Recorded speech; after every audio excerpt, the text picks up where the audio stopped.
Good evening, councillors, staff and members of the public. I declare the ordinary council meeting on the 7th of May 2025 open at 5:30 p.m. Who will please stand? I wish to acknowledge the Gadigal people as the traditional custodians of the land that we're meeting on and recognise their strength, resilience and pay my respects to their elders past, present and emerging. Thank you.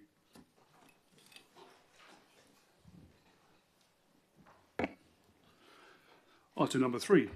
This meeting is being live streamed and audio recorded to facilitate community participation and for minute-taking purposes, which may be released upon request to third parties.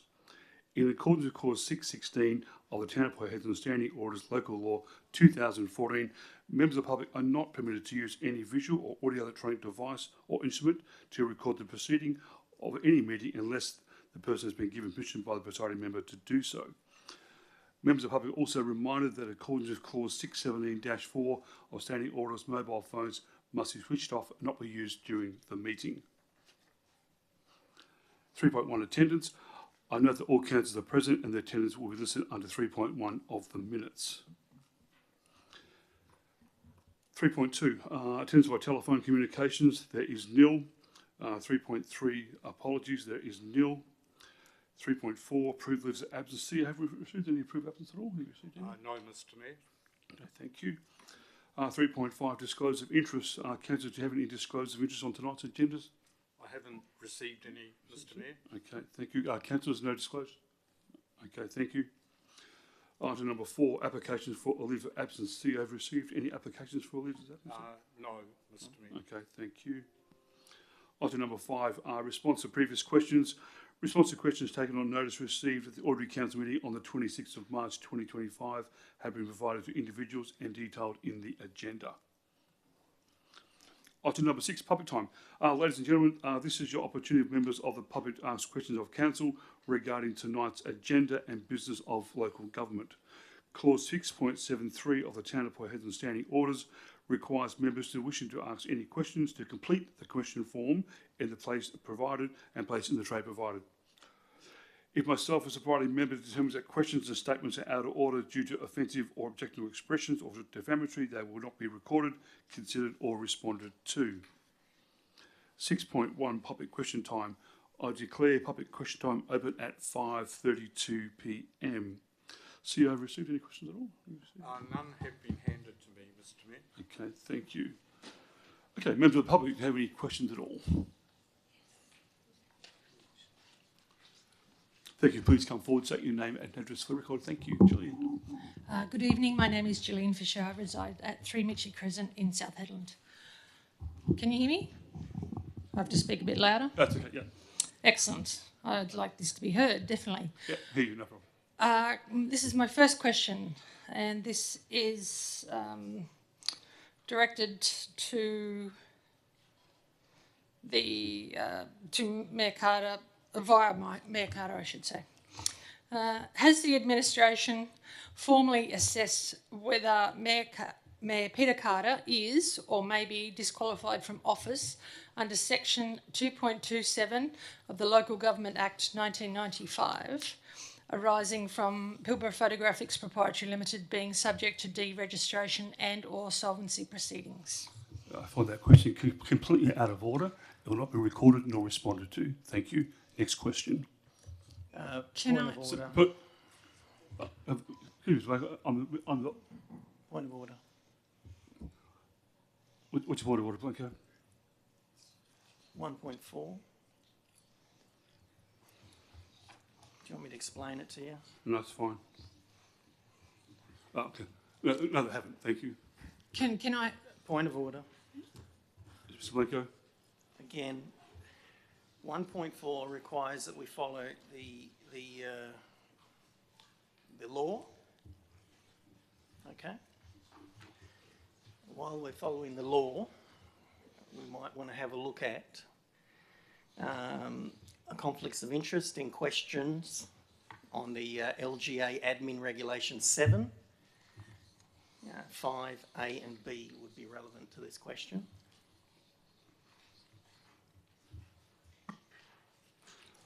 That's fine, Mr. Blanco, but as the presiding member, I will say again That question is out of order and not recorded nor responded to. Thank you. Your next question. Thank you.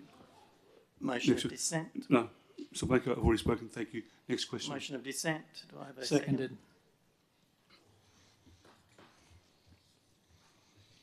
Got a mover and a seconder on a motion to dissent, Mr Mayor. I'll reject that. Next question. Thank you. Point of order, if I may. Yes. Can we just get this meeting back on track, please? Can I please ask for some advice? Sorry, can you hear me? Speak up a bit. Sorry, can I just get some clarification on that? Because I think it's onus on us to ensure that good governance is being held to here, and the standing orders is what we have to be abided by. You've got the CEO to your right, who can also call upon governance officers to interpret or understand this act. Can I just please make sure, because I know for a fact you can't overrule a motion of dissent, it must go to a vote. But again, happy to be corrected. Can I please ensure that good governance has been upheld here, please? Next. Thank you, through the chair. Sorry, you probably can't hear me. Yes, the Deputy Mayor is correct. We have a motion that on the table now that must be resolved. We have a mover and a seconder. So the motion is that the ruling out of order is to be disagreed with by Okay. the council. Okay. Thank you. Can you please, Donny, please repeat that question, what you said, please? Sorry, through the chair again, point of order. Yeah. I suppose you- Yeah, I know, but you just got direction from governance to Yes. say Yep. that we have a current motion, so Yes. regardless of the question, unless you want some clarification on the question, it has to go back to the vote. And then from there, you can make your rulings and whatever else has to happen. But from what we've just advised, that's what I believe the correct direction was, and I'm happy for you to address the CEO if you require. Yeah. Sorry, Tom. Yeah, sorry, through the chair, if that lacks some clarity, you're required to take a vote on that before we resolve to move back into question time. Okay. So I have a mover in Mr. Blanco and a seconder in Councillor McRae. Okay. Is anyone against that motion? I'll also vote against that motion. Okay. Mr. Blanco? Point of order through the Do chair. you want me to run the meeting? No, or so are it's you fine. okay to go forward? Fine. Fine. Okay, Thank you. well then I'll leave it to you to do the next step. Thank you. There's no debate, it goes to a vote, Mr Mayor. Yeah. Okay.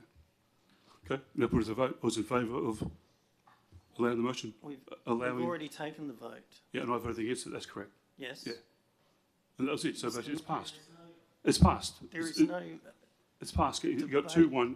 You voted for it. Second, I voted against it. It's finished. That's it. It's done. There's no question about it.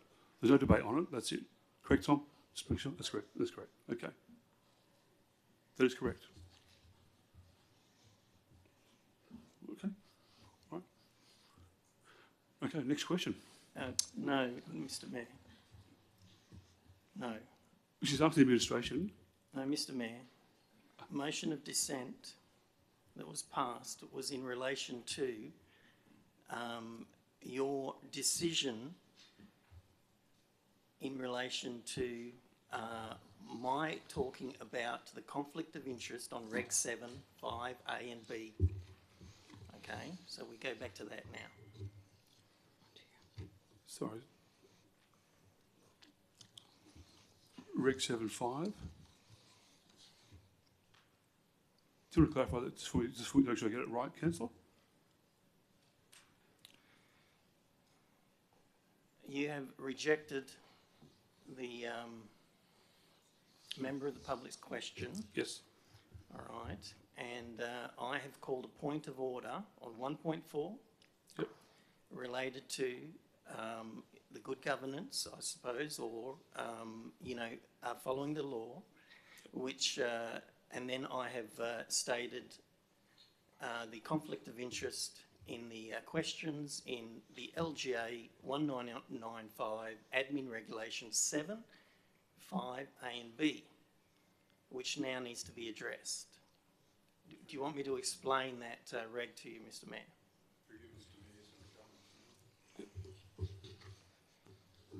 Thank you. Through the chair, the regulation that Councillor Blanca is referring to is that where a question might arise during public time and the person that question is asked of may have an interest in the matter, financial, that question should be referred to another person to respond to.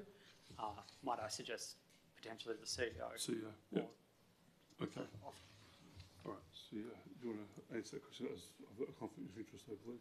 Yeah. The question that she's asked. Is it? Take a note as well. Can the question please be repeated so I'm clear? Sure, no worries. My question is, has the administration formally assessed whether Mayor Peter Carter is or may be disqualified from office under Section 2.27 of the Local Government Act 1995, arising from Pilbara Photographics Proprietary Limited being subject to deregistration and/or insolvency proceedings? The question was, the question was, has the administration? Has the administration, correct? No. Okay. Second question. If no assessment has been undertaken, why has this not taken place?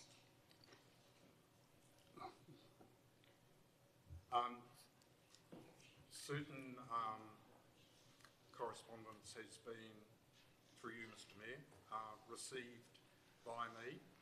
I have responsibilities under the Local Government Act, and I will fulfil those responsibilities under the Local Government Act, and if necessary, report to Council accordingly.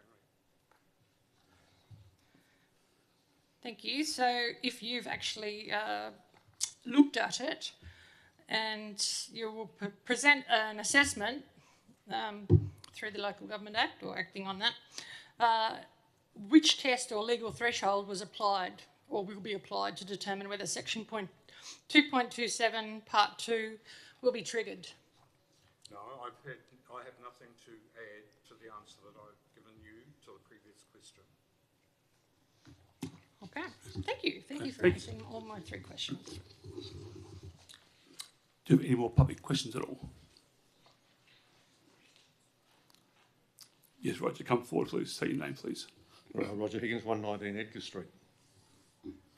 In accordance with Section 585 of the Local Government Act, since 2020, have you as Mayor disclosed in your annual and primary returns any liabilities or debts in accordance with this Act and if so, any liabilities since 2020?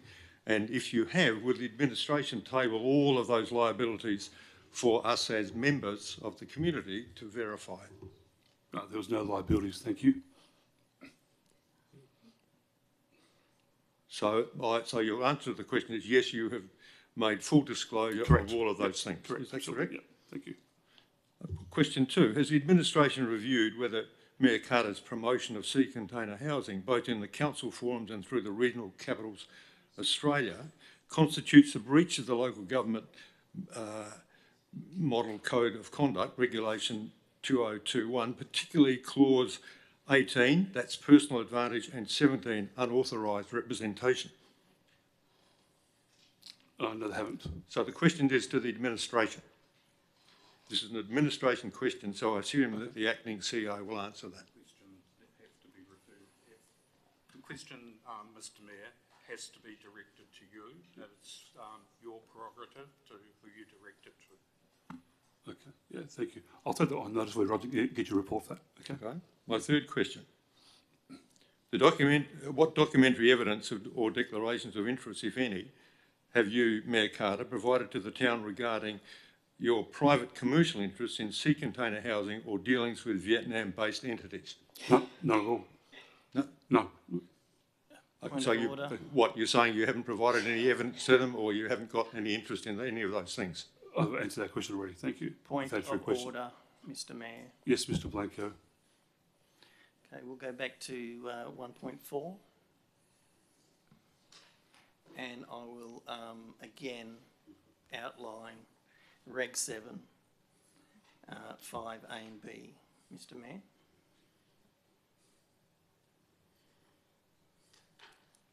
Okay. Could you just give me that question again, please, Roger, to make sure I get it right for You you? want to read the question again? Yes, please. Just Sure. What documentary evidence or declarations of interest, if any, have you, Mayor Carter, have you provided to the town regarding your private commercial interests in sea container housing or dealings with Vietnam-based entities? None at all. Point of order through the chair. Okay, can we go back to good governance, Mr Mayor? So point of order was called.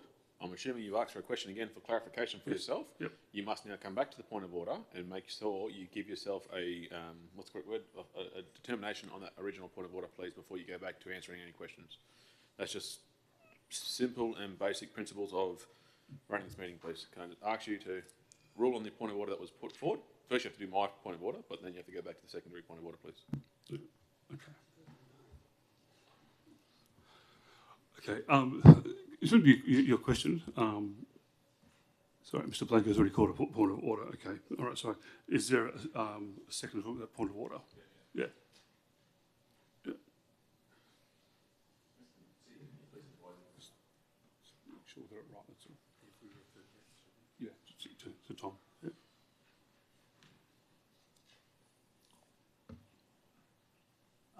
Yeah, through the chair, the point of order again relates to the question that is being asked relates to a potential financial interest that the mayor may or may not have.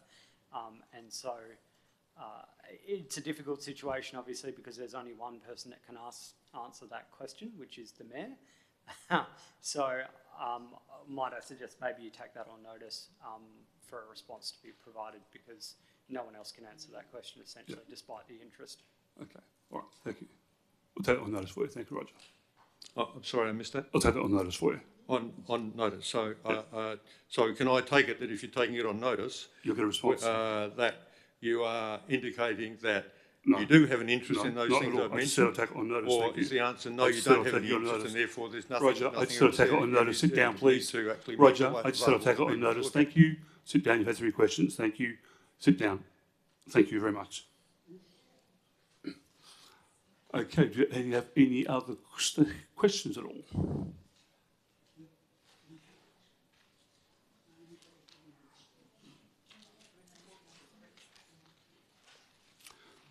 Yes, Renee, tell me forward, say your name, please. Thank you. Renee Coles, 58 Green Place. Just trying to work out where best to start.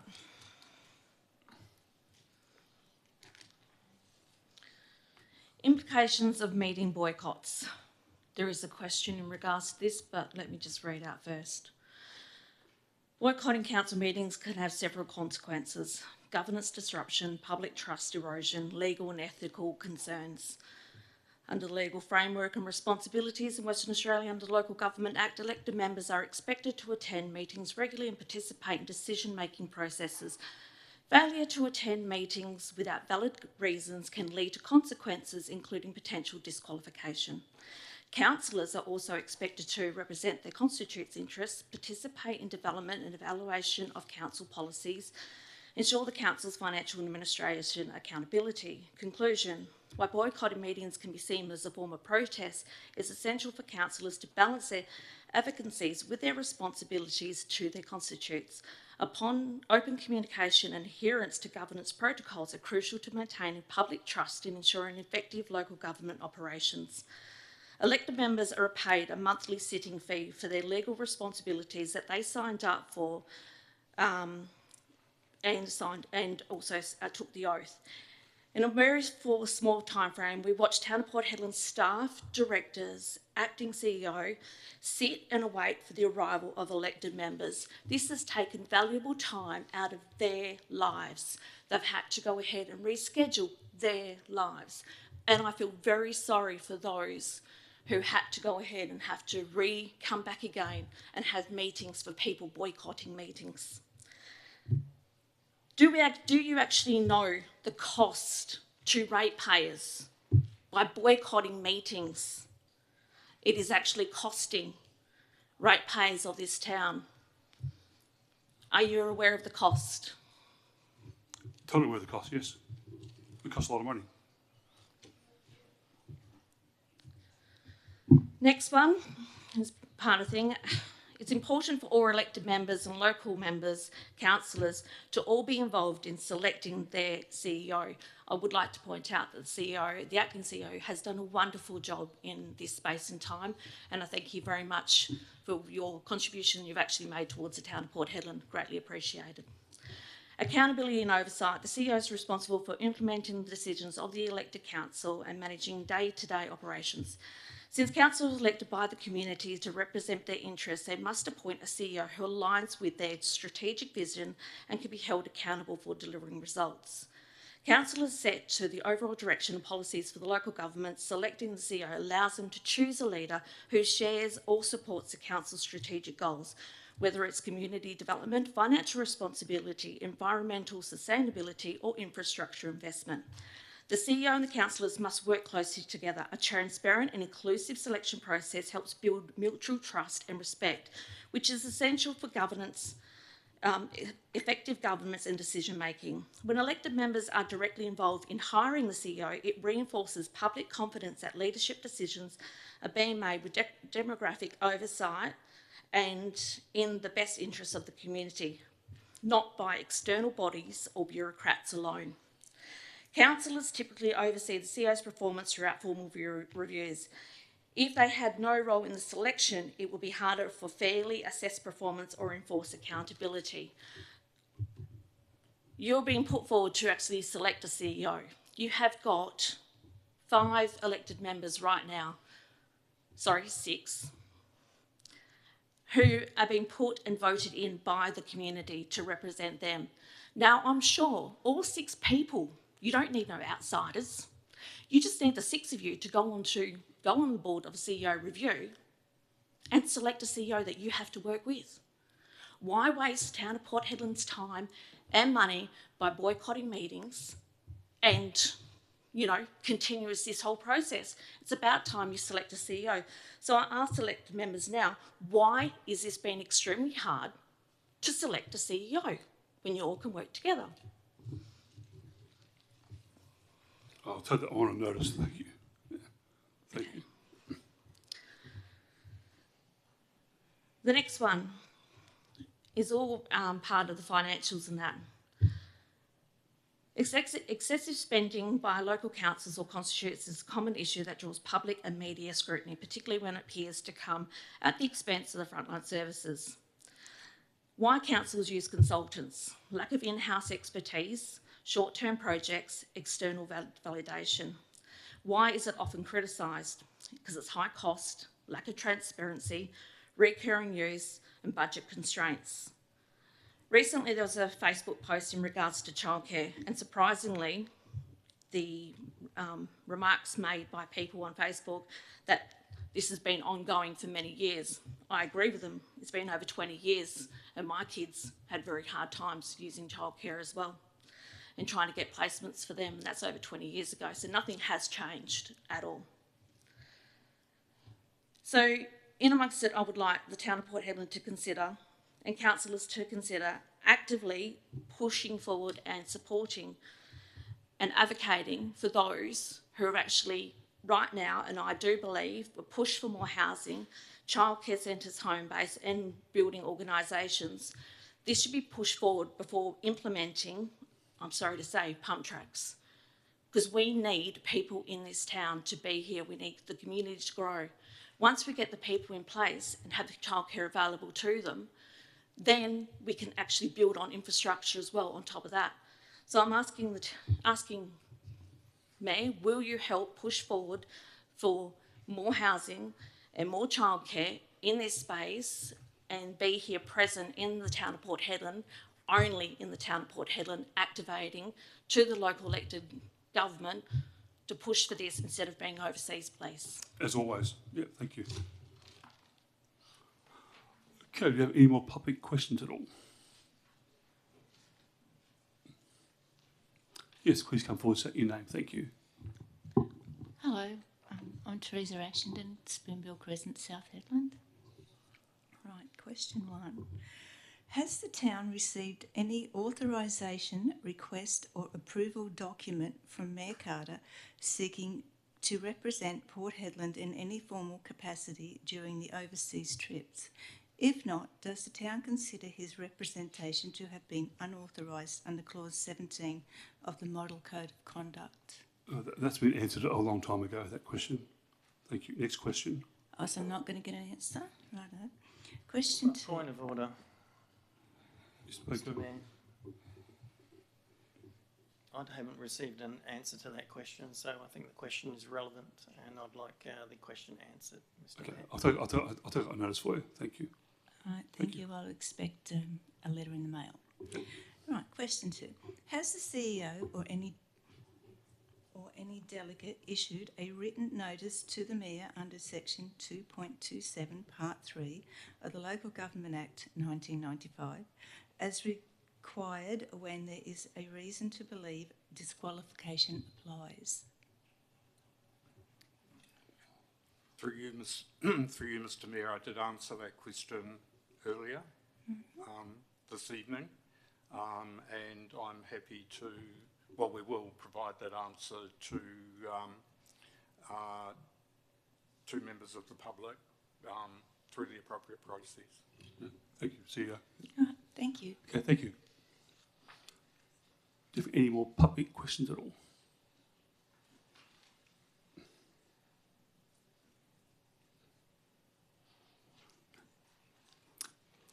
Hi, Jane. Please state your name. Thank you. Thank you. Good evening, Mayor Carter and councillors and staff. It's very difficult to hear down the back, by the way. Sorry, we can speak louder for Thank you. you. Very difficult indeed. Jan Gillingham from 3 Simmons Street in Port Hedland. Thank you. I'd like to ask these questions, and it may sound like they've been asked before, but it's just that the way they're written. Everybody writes their questions differently.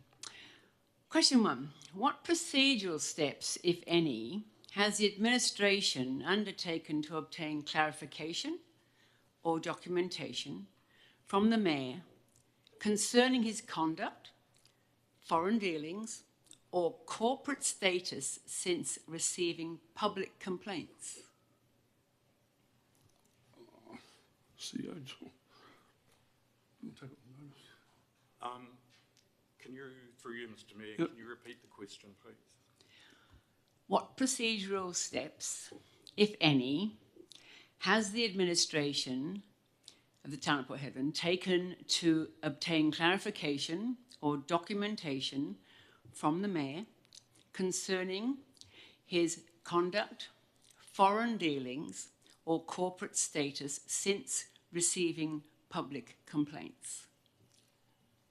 Through you, Mr Mayor, I did answer that question, or a similar one, earlier this evening, that I have received a communication. I'll consider that communication and, under the Local Government Act, and fulfil my responsibilities in that regard. All right, thank you. Thank you, CEO. Thank you. And my number 2 question. Has the town conducted a legal or governance risk assessment concerning its reputational exposure arising from Mayor Carter's overseas engagements, including his presence for and potential signing of a 5-year cooperation agreement with Ho Chi Minh University, and also the alleged mayoral commitment to the SI Group Vietnam to support the quick settlement of Vietnamese workers here in Port Hedland? I'll take that on notice. Thank you. Right, I would like to have that answer, thank you, and No I think the problem. public does as well. No Thank problems you. at all. Question 3. Will the administration commit to tabling all documents or correspondence between the Mayor and Vietnamese entities, whether formal, informal or promotional, for the transparency and governance review? I'll take that on notice as well. Thank you. Well, I hope we do get the answer to that, Mayor Thank you. Carter. Thank you no very worries. much. Yeah, thank you. Do you have any more public questions at all? Yes, Mary, come forward. Say your name, please. Thank you. Maren Browning, 233 Collier Drive, South Hedland. Mr Mayor, through the chair to yourself, Did you obtain prior authorisation from the town of Port Hedland Council to represent the town in any formal capacity during your recent or prior trips to Vietnam? No, I didn't. Okay. Have you received directly or indirectly any financial benefit, commission or facilitation fee from individuals or companies, either in Australia or Vietnam, as a result of engagements or introductions made while you have acted in your capacity as Mayor? Not 1 cent. Thank you. Thank you. Can you state unequivocally whether you regard your use of the Mayor of Port Hedland title in business or immigration discussions overseas as compliant with the local government code of conduct? And if so, have you obtained formal legal advice that you rely on to support that view? Can you repeat that again, sorry? Yep.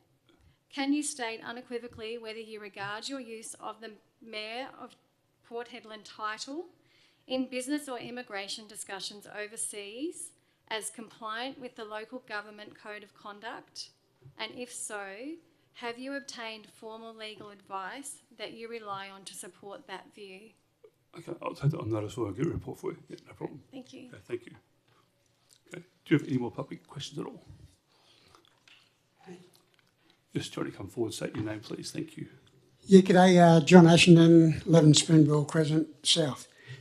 May I hand out these to you? Sorry? Can I hand this piece of paper out to you? Yeah, sure, that's fine.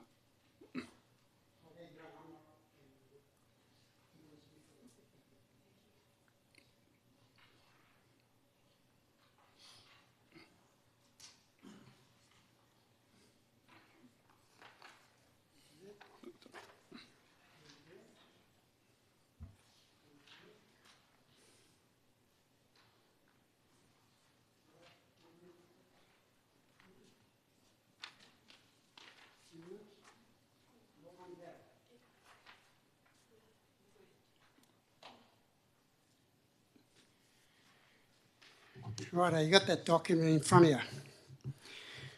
Well, my questions are rejection of continuance, as you notice I've highlighted it on there, of local government 1988 referendum. In the 1988 national referendum, Australians were asked whether they approved of a constitutional amendment to ensure the establishment and the continuance of local government. The proposal was overwhelmingly rejected by the Australian people. 66.4% of the votes overall said no nationally, and not one state supported it. Given that the will of the people was to reject the continuance of local government, by what lawful or democratic authority do local governments, such as the town of Port Hedland, still operate?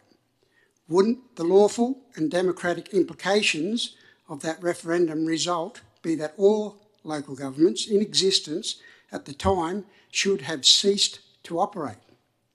Can the council cite any High Court ruling or constitutional authority that lawfully permits councils to continue despite that referendum outcome? I'll take that on notice. Okay, the second one. Source of authority. Statutes for constitution. You may cite the Local Government Act 1995, which is due quite often, but I remind you that state legislation cannot override the will of the people expressed in a federal referendum under the Commonwealth Constitution, which is our highest law. Can the town of Port Hedland provide any constitutional provision or judicial ruling from the High Court of Australia that confirms local governments lawfully possessing, taxing and enforcing powers, such as the ability to issue fines, rates or penalties? If no such constitutional or judicial authority exists, is the council prepared to acknowledge that its power is derived solely from state statutes and therefore lacks constitutional standing? I'll take that on notice, thank you. Third question, commercial standing and transparency. Given the lack of constitutional status and the potential operation as a statutory corporate entity, has the Council been misleading the Australian people for the past 37 years by representing itself as a governing authority, when in fact it may be functioning as a corporation under state law? If the Council operates as a business-like entity, does it pay taxes? And does it provide itemised invoices and lawful contracts as is required of all other commercial entities interacting with the public? If not, why are residents being compelled to pay demands that lack contractual consent and lawful transparency? Once you got that one noticed. Thank you, John. Righto. Thank you. Thank you. Thank you. Do you have any more public questions at all? Excuse me, Mayor, this isn't a question. I just want to ask about the amplification in here.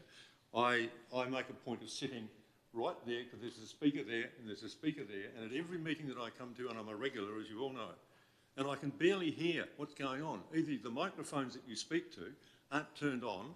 I'm sure that those speakers are not functional, and I would just ask that Council do We'll something get them checked for you, if you to like. find that problem. Yeah, we'll get it checked out for you. Thank you, Roger. Thank you. Yes, sir. Yeah. Just through you, Mr. Mayor, and I'm speaking into the microphone.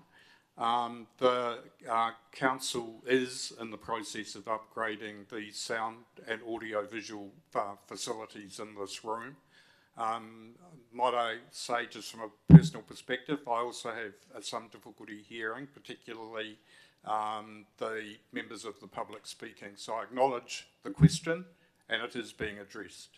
Good. Thank you, CEO. Okay, thank you. Yeah, thanks for that response. I appreciate it. Yeah, okay, thank you. Okay, any more questions? Okay, I'm going to close question time at 6:05. Okay, 6.2, public statement time. I declare public statement time open at 6 minutes past 6 o'clock. CEO, have we received any public statements at all? Have you received any? No, I haven't. Okay, thank you. Any members of the public have any public statements at all? Please come forward and state your name. Thank you. Is this for the trains? You have those? Yeah, John Ashenden, once again, 11 Spoonbill Crescent. Thank you for receiving my questions today. I'd like to close with a few considered remarks. What I've raised tonight is not radical, it's not fringe, it's not about ideology, it's about something more fundamental: the rule of law, constitutional integrity, and the right of every Australian to be governed with lawful consent. In 1988, the Australian people were asked a clear question: whether they wanted government to be constitutionally recognised and continued. And in what was a decisive and resounding answer, the people said no. The state majority, over 66% of the national vote, rejected it. That was not a survey, that was not an opinion poll. That was a federal referendum, the highest democratic expression under our Constitution. Now, 37 years later, the reality is this: the will of the people has not been honoured. Councils continue to operate as if the result never happened. Demands are made, penalties are issued, properties are threatened and stolen, all done under the apparent authority of state legislation like the Local Government Act 1995. But state law cannot overwrite the Constitution, nor can it contradict the expressed democratic will of the people in a referendum. We've been told this is just how the system works, but that answer is no longer good enough. If local councils genuinely hold lawful governing power, then where is the constitutional provision or High Court ruling that affirms it? Where is the lawful contract between the resident and the council that will legitimise the extraction of rates or any other coercion? Rates or anything other than coercion. If the council operates as a corporation under state legislation, as many believe, then it should comply with the same rules that bind all businesses, including the obligation to provide itemised invoices, full transparency and lawful consent for services rendered. If it does not pay tax, if it does not provide contracts, and if it cannot prove its standing under the law, then it must answer by the lawful right. By what lawful right does it enforce payment? There is a deep and growing public awareness that something is not quite right. People are starting to read, to ask, to speak up, to question, and once a people begin to question, there's no turning back.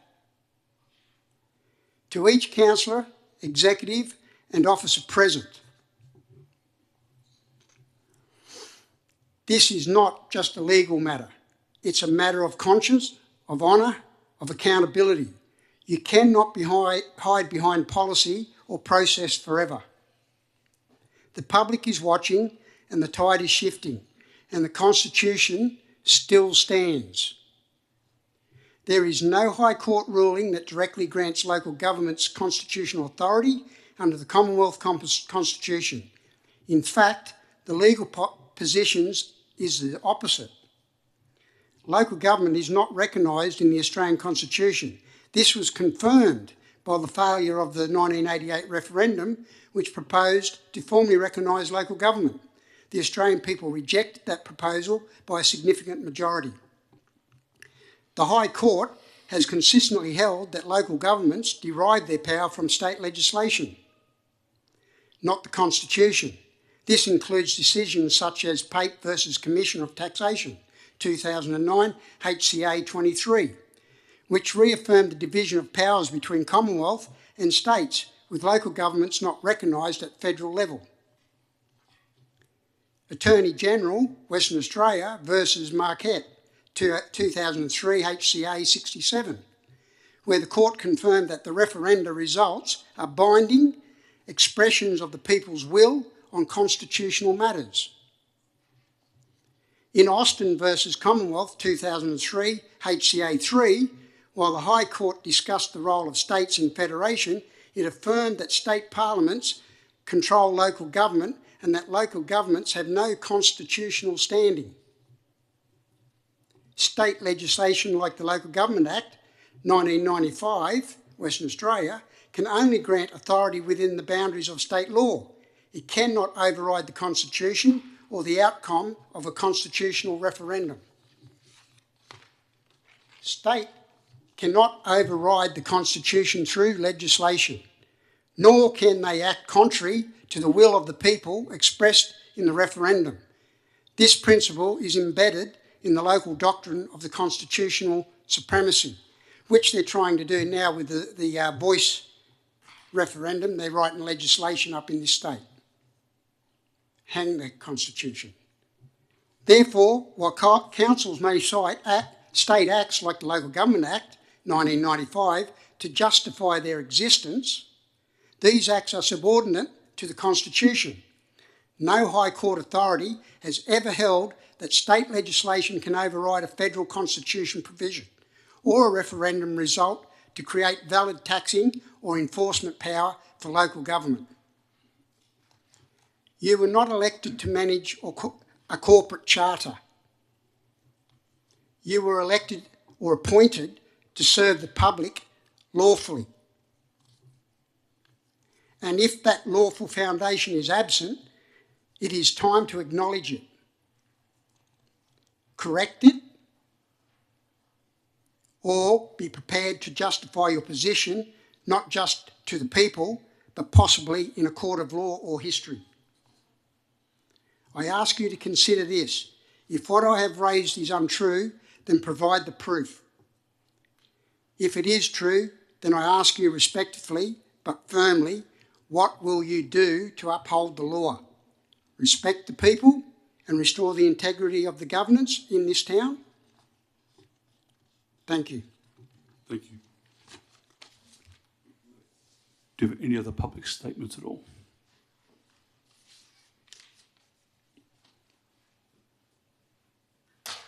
Ms. Rachel, come forward, state your name. Thank you.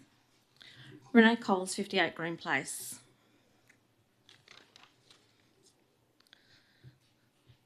So first up, I just wish to congratulate Town of Port Hedland with the recent events that they've held, and the positive reinforcement is actually activated in the community.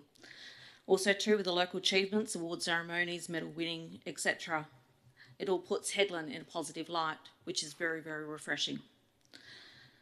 Also too, comments from the community around the acting mayor's responsibilities while Mayor was absent, allegedly absent overseas. Organisations, committees, breath of fresh air, an active contribution, including being active in included in decision-making, collaboration around the table, something they haven't seen for a while. Without 4 to 5 meetings to go, I wish to put across to elected members once again about the implications of boycotting meetings. Allegedly, last year's, whether or not this was noted and brought to administration's attention, allegedly last year's meeting, including the recent meeting, it was already said in public that it was all premeditated, that the meeting was going to be boycotted. Now, if these allegations are true and people didn't turn up to their elected meetings, putting the implications of this town into jeopardy, including the waste of staff's time, putting meetings back on the agenda again, I find that very upsetting, the fact that anyone would even want to go ahead and say anything elegy out there, including it appears that there was a counterpart in Karratha that was told that the meeting was going to be boycotted last year before council even knew. And I mean, I was sat here quite happily in the galley and noted that people were missing from around the table. And it was quite sad to watch the administration with the time, effort, energy wasted away. So with 4 to 5 meetings to go, please do your best. Put your effort in where needed. Be in town. Be active supporting Hedland. Hedland needs a strong leadership team. Hedland does not require people to be consistently absent. We need a leader who's present, who is going to lead this community. Leadership starts at the top. Now, they complain about Town of Port Hedland allegedly wasting money, and yet some people allegedly around the table find it very easily to waste the money by boycotting meetings, which is extremely sad and disheartening. And I'm sorry for everyone around the table here tonight who your time, effort, and energy was wasted. We need a strong leadership from the top. So with all the people that are online, and overwhelmingly there's been a lot of people online saying that they're wanting to run for council, I say go for it, give it your best, jump in. The community needs a strong leadership team, and we actively need a leadership team who is present in the town in the face of government, state and federal, to advocate for this town, nowhere else, for this town. Our town deserves better. We need a strong leadership team for this town. Thank you. Thank you. Do any more public statements at all? Yes, come forward, state your name, please. Thank you. Hi, Teresa Ashenden, Spoonbill Crescent, South Hedland. Can you speak up a little bit? Sorry, if you can. Yeah. Speak up? Yeah. Oh, sorry. So, Do I repeat that bit? Much better, yeah. That's right. Yeah. All right, Teresa Ashenden, Spoonbill Crescent, South Hedland. I recently went to the South Hedland Dog Park, and I'd just like to give a shout out to the Parks and Gardens crew, because it was really lovely experience to go there. Nice green grass, water for the dogs. They loved it. So just a shout out to the Parks and Gardens crew for that. Thank you. Oh, thank you very much. I'll let them know. Thank you. Any more public statements at all? Yes, Julian, come forward. Say your name. Thank you. Good evening. My name is Gillian Fisher. I reside in Mitchie Crescent in South Hedland. Now, tonight I'd like to speak to 12.1.3, which is the Annual General Meeting report. That should be, it's on the agenda for the previous 30th of April. I'm hoping it is still on this agenda because the meeting was just postponed. Yep. I'd like to just drop around some information that we can... This is a statement time we're talking about. Sorry? It's a statement time? Statement time, yes. Yeah, okay, all right.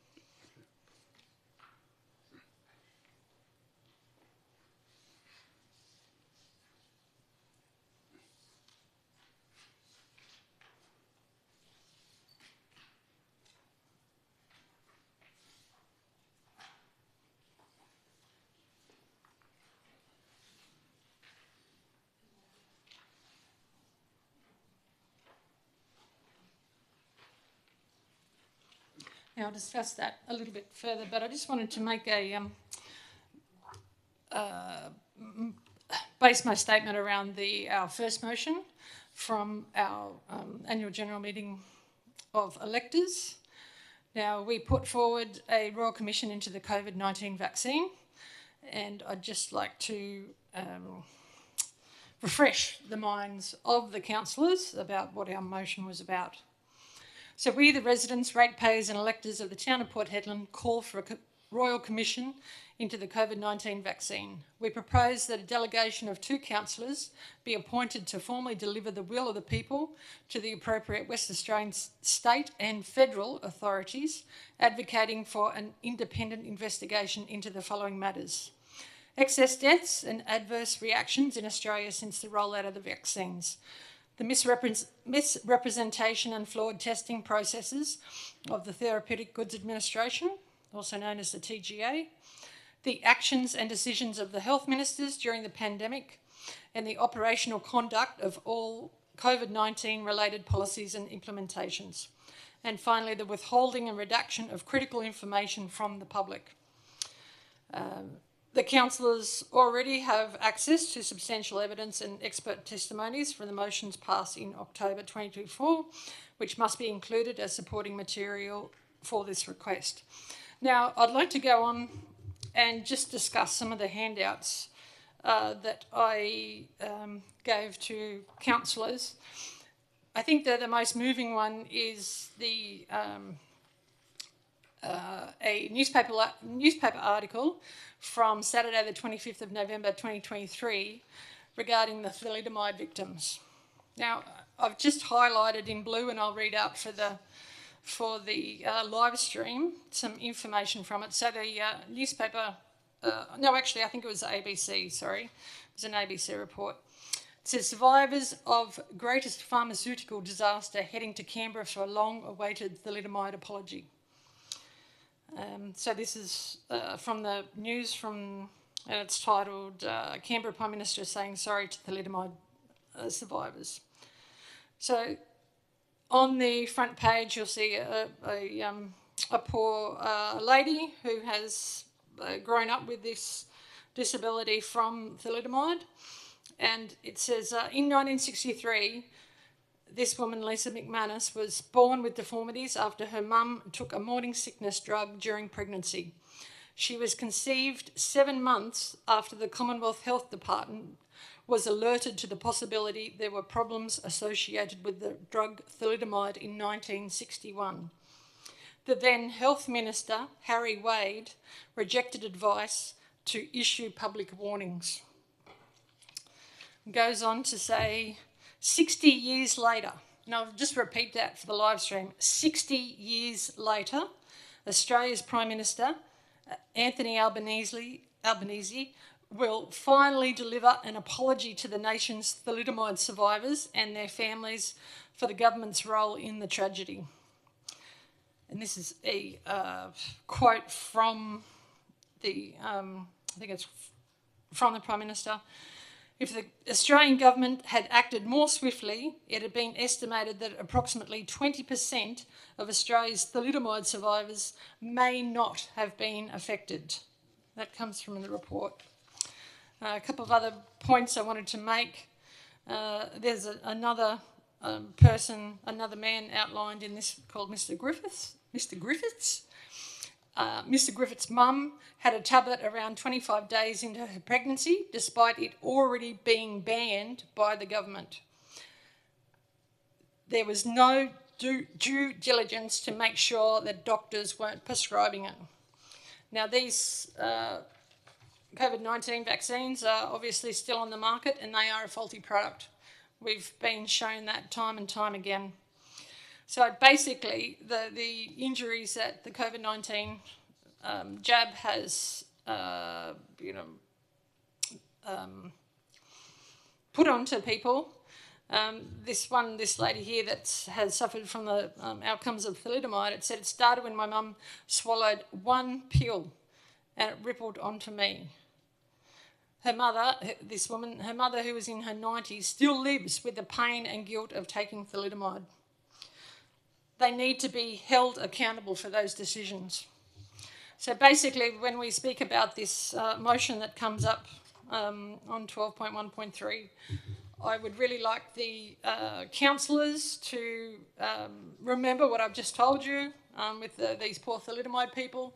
And also I've given you as well, some other councillors, a poster to actually show that it was pushed by the town of Port Hedland. It may have been under, what was heading at the time or whatever. But we have a responsibility to our population, not our local population, but our interstate and Australia-wide population to get this faulty product off the market. I don't want to be the person, and I probably won't be around for that stage either, but 60 years later, apologising for something that we could be doing now. It's just not good enough. We have to do something. Thank you. Good. Thank you. Do you have any more public statements at all? Yes, Jan, come forward, say your name. Thank you.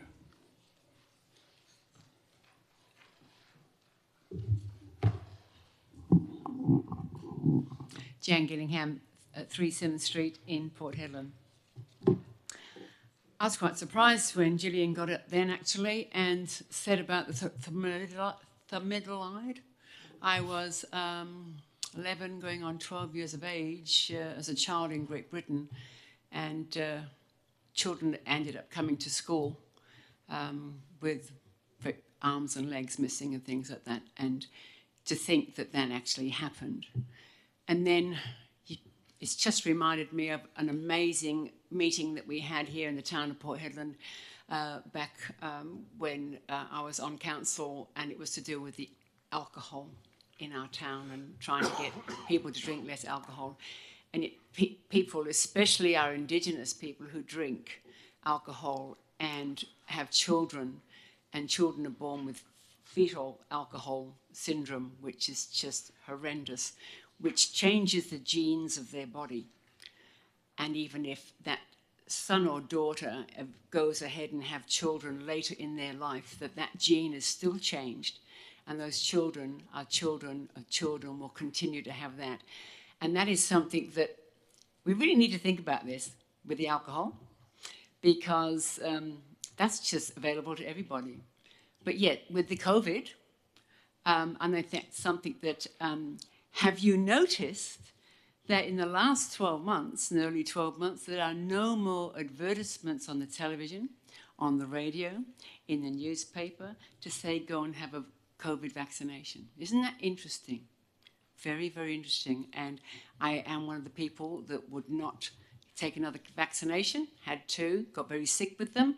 And a lot of my friends, some of them have actually died of cancers that they never had an inclination at all. So, yep, I'm with you all the way. Thank you for bringing that up. It was brought up at our annual general meeting of electors, and I do hope that it does go forward, that we have councillors to go forward. My next little gripe is going back to our Horizon Powerland in South Hedland and just reading the reply to the questions of the 7th of May. Of the agenda.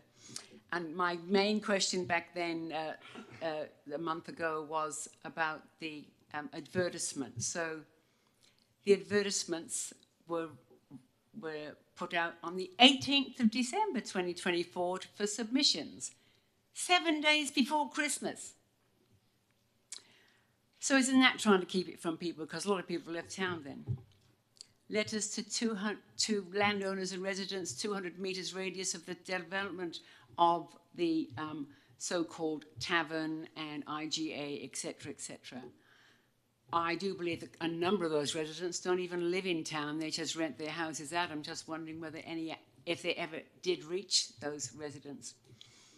Advertised on the town planning consultation page. Now, who goes to the town planning consultation page to read things about submissions, or you can put a submission in? Who does? I mean, do any of you? I don't think so, because that was very new to me. Sorry about my back then. And a Facebook post on the town's Facebook page on also the 18th of December.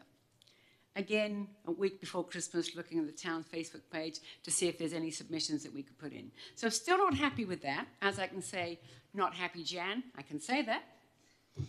And yes, not happy Jan. The town received 2 submissions as follows, which was explained to me back over a month ago. Objection from Spinifex. It's the Spinifex Hill artists, councillors, mayor, staff, not just Spinifex. They do have a name, the first submission that was lodged there. Can we try and get their names right, please? Because they are important people in our town. Also, looking at the diary on the 7th of May, on the 20th of March 2025, that the Town of Port Hedland and the Honourable Steve Dawson, MLC, met, and there was obviously a meeting. All the time I've lived in Port Hedland, all the time I've ever been on council, on and off council, and I know Stephen Dawson personally, and I congratulate him for now taking over on the Kimberley. But not once did I ever see him attend a council meeting or do a presentation to our town. I think a lot of people behind me will know that, and yourselves included. Not once did I see a presentation from our Honourable Minister. And that's very disappointing. So I do hope that things will improve under the new governments that we have now in place for both state government and federal government. I was a scrutineer on Saturday night. I was the only scrutineer at the Town of Port Hedland booth. There was no other scrutineers there. It was very, very interesting to notice that people who were scrutineering actually came from Perth. They were not locally employed. There were a few local people, but it was very, very interesting. So I did take note of what actually went on. It was a very, very interesting process. I have actually done that before. That was on the Saturday. On the Friday, I'm just going back now to our community night that we had in South Hedland, and it was a great night. It really was a great night. Congratulations to the staff for putting everything in a really smooth process. It was very well lit. The stalls were great. I had a Pilbara Music Festival stall, and I was so pleased that some of the councillors, thank you, Councillor Blanco, you came to visit. Councillor, Ash Christensen actually came to sit. And also Councillor Butson was just wandering around there. Thank you for coming to sit and having a chat, and also to Councillor McRae. And Councillor Ambika Morello, I saw you walk past, and there was a seat there for you. Would have loved to have had you to come and have a seat as well. And thank you to the Town of Port Hedland photographer for taking a lovely photograph of us sitting there together. So it was a really lovely night where we could all chat and talk about different things there. So look, I thought it was a great night. Thank you very, very much. Sometimes when we stand up here, or I stand up here, people say, oh, you just want to make trouble. I'm not here to make trouble. I went on council because I cared. I stand up and ask questions because I care. And I know that people behind me and other people, they stand up because they care about our town. And we want you as the councillors to care for our town as well. We really do. We want to move forward. We want to have a new CEO. We want your process to go through. Please don't hinder this process. Please make it go through. It'll be October before we know it. And I'm sure there's people out there that are going to put their hand up and run for council. We care. your table that you sit behind, may I say, that the commissioner that came in a number of years ago had that designed. If you just take about 35 centimetres off it, we can see you a lot better. And from a musician's point of view, the sound that's coming from your voice, which just drops, would actually project a lot off. So if I had a chainsaw, I'd be going, shh, because I tell you what, we want to see you, not to be hidden behind this table. Councillors, please ask for a change. Let's have a change. It would be really good. But thank you for last Friday night. It was a really lovely night. Everybody had a wonderful time. I agree with the hours being changed a little bit earlier, and I just think that it obviously would have been a very successful night. And it was great to see so many Town of Port Hedland stalls and having a chat to those staff and coming out and taking their time. So thank you very much. Thank you, Jane. Do you have any more public statements at all?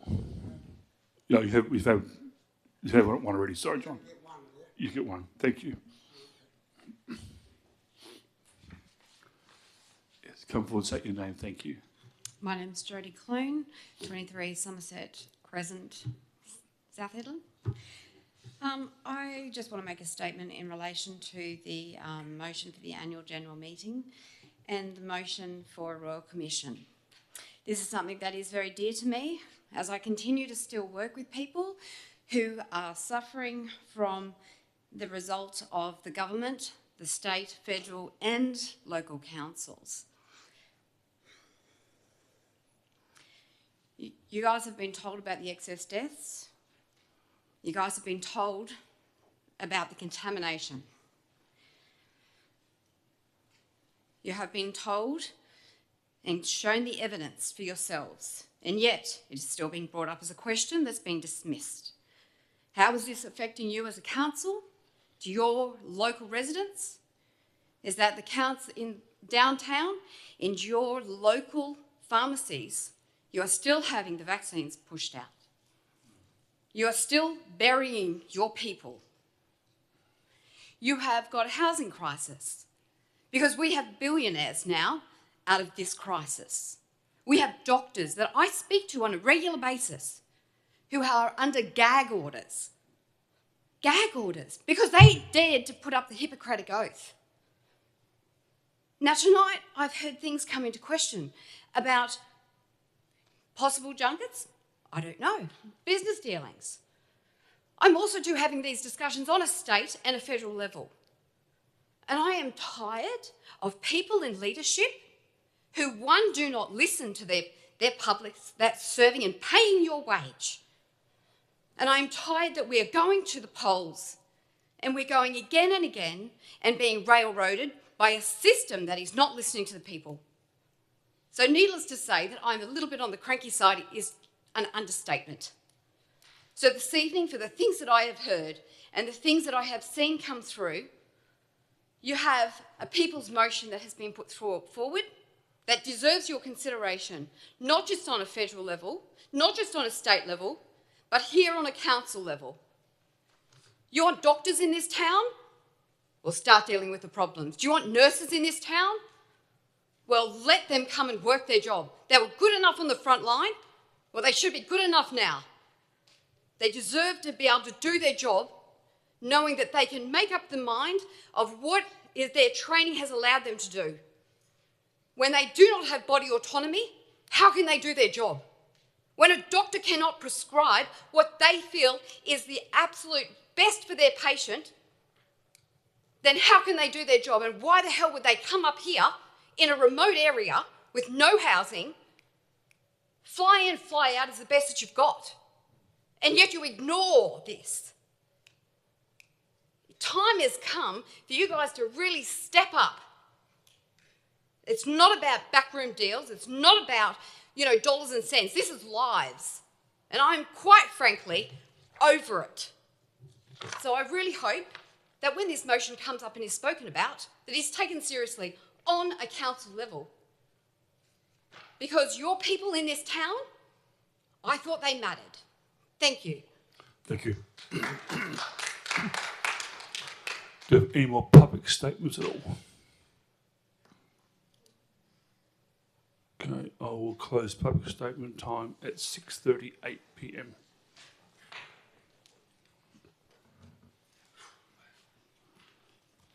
Okay, 6.3. Petitions, interpretations and submissions. There is none.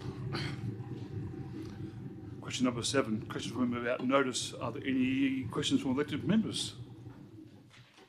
Mr. Mayor, I have a few, but I think a few of them have been taken by members of the public. So hopefully I don't go over them again.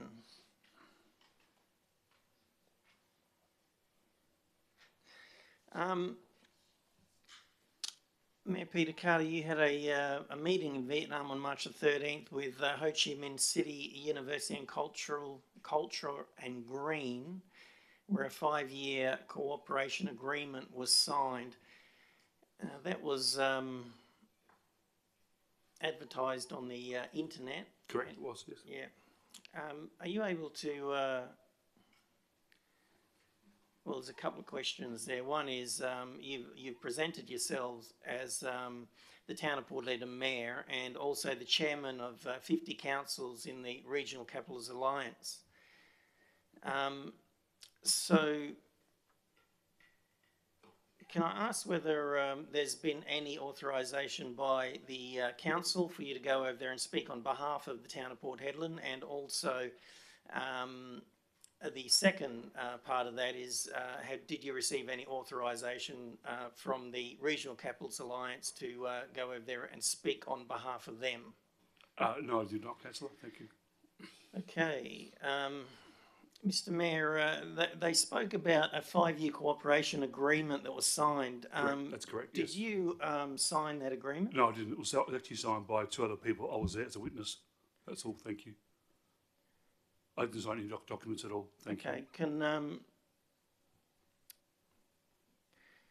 so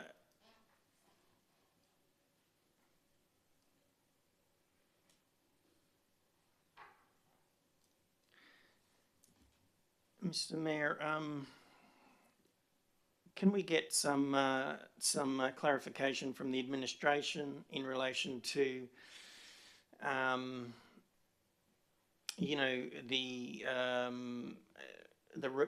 presentations that you've issued? You know, we need some clarification as to whether you have or have not signed any agreements over there from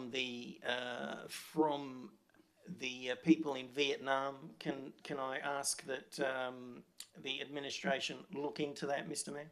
I've already given you an answer to that already, Mr. Planko. Thank you. Yeah, I understand that, mate. Well, I've given you an Mr. answer. Mayor, Thank you. I've given you can an we answer. ask No, that the Mr. Planko. council, No. that the council Planko. receive information relating to verification of what I've just asked I've from? already answered that question before. Thank you, Mr. Blanco. Next question. Thank you. So Next question. Thank you, Mr. you're not Blanco. going to, Next question, Mr. Blanco, please. Mr. Mayor, Mr. Blanco, I've already answered the first question. Next question. Thank you. so you're not going to pass this question over to the I'm not. administration, No, Mr. Mayor? No, I'm not, Mr. Blanco. Next Okay. question. Thank you. Mr. Mayor, over the years, I've attended a lot of training with the local, you know, the local government establishment, and we've been told that we must comply with the law and regulations in relation to conflicts of interest, to financial conflicts of interest. And now I question the need to follow that legislation, because nothing has been done about complaints issued and questions asked, you know, in respect to my questions that have been asked over the last 18 months. So my question is, can I get a list of the, and you know, I've been out of council for a few years, so, you know, I have not read the Local Government Act 1995 in its entirety again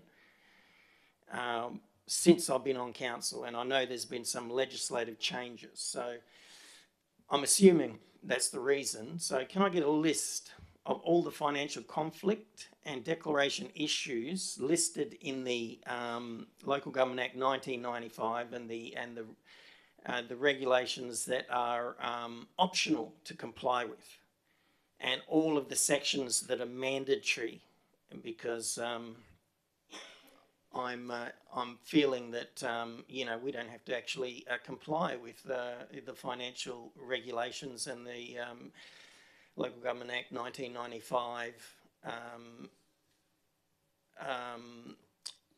financial conflicts. So can I get some clarification on that, Mr. Mayor? Yeah, we'll take that on notice for you. Thank you. Thank you. I was at the marina 2 Sundays ago, and it was about 4 o'clock in the afternoon, and we've seen some young kids down there. There might have been 6 or 8, and they were accessing the pens via the ramp that goes down to the private section. You know, it's gated there, and the kids were running up and down the ramp, and they were jumping onto 2 boats that were moored there. Now, obviously, there was no one there, but I was watching them. You know, they were jumping all over the boats. They were up and down the ramp. The gate was clearly open.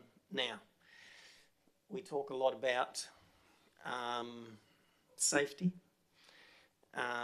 So I have some questions that I'd like answered, and they are, who has access to the pens and who has the maintenance responsibility? And are the cameras working that are down there mounted? And are the cameras being monitored, and who monitors the cameras?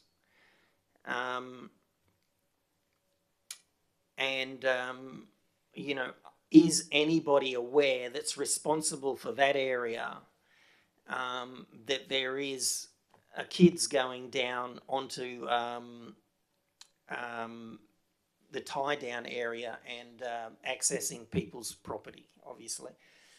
You know, I think we should look into it and get some answers to those questions and find out, you know, how this is able to happen. Is that? Take it on notice for you. Okay. Yeah, Thanks, fine. Mr. Mayor. Get some details for you. Yeah. We have an item coming up to council tonight in relation to some payments made to the Port Hedland International Airport. Now, obviously, I have not attended any external or any meetings that's been held other than the council meetings. And, you know, I've stated that many times. I don't need to be reminded of it because I remind everyone of it. So I've been informed that the council has been told that the 1.5 or $1.6 million payments that's been made in 2 parts, I think one was 500,000, one was 1.1 million, in the previous monthly payments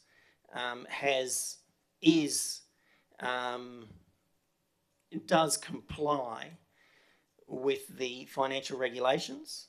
The council has been told that. Now, I want an explanation as to how the council or the administration can pay that money, considering the Local Government Act 6.81A is specific in relation to expenditure from the municipal account. So I don't want an answer to that now. I want that answer in writing. Okay. So we'll take it on notice for you, though. Okay. Thank you. Yeah, thank you.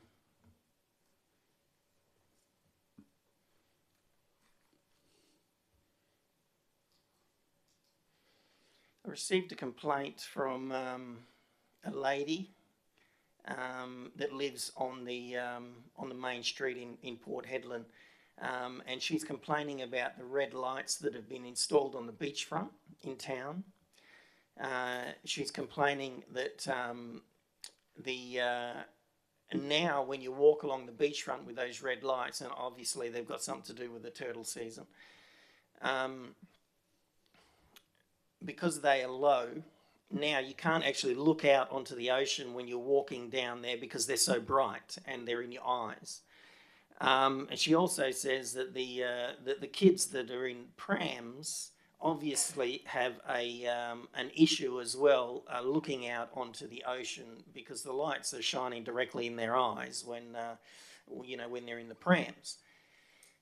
Now, can I get some answers as to why we have done that? Has there been any other complaints issued to the town of Port Hedland? Will we do anything to fix the issue that's been complained about? Why didn't we just change the overhead lights to that colour? Can we get some answers to that, Mr. Mayor? Yeah, I'll take that on notice for you. Thank you. Thank you. And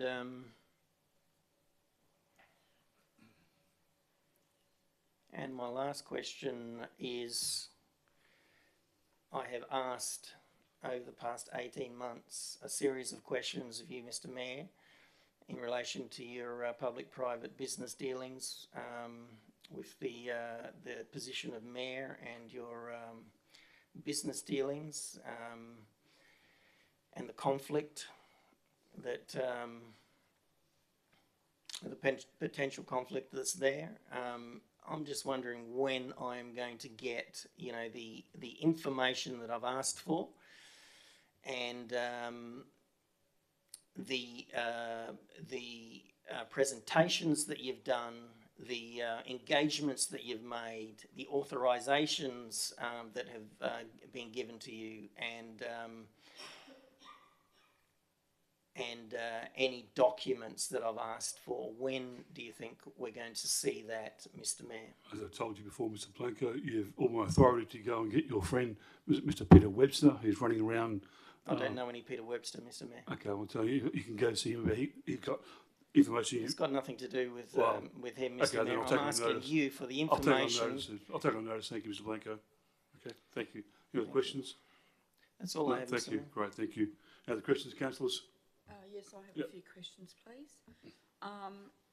Regarding your diary, it is noted that on your meetings you indicated in attendances where Melissa Price, etc.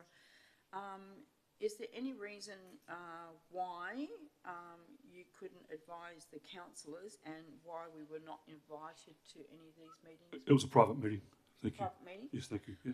So my other question is, private meetings, so when is the discussions going to come back with the elected members on what happened in those meetings?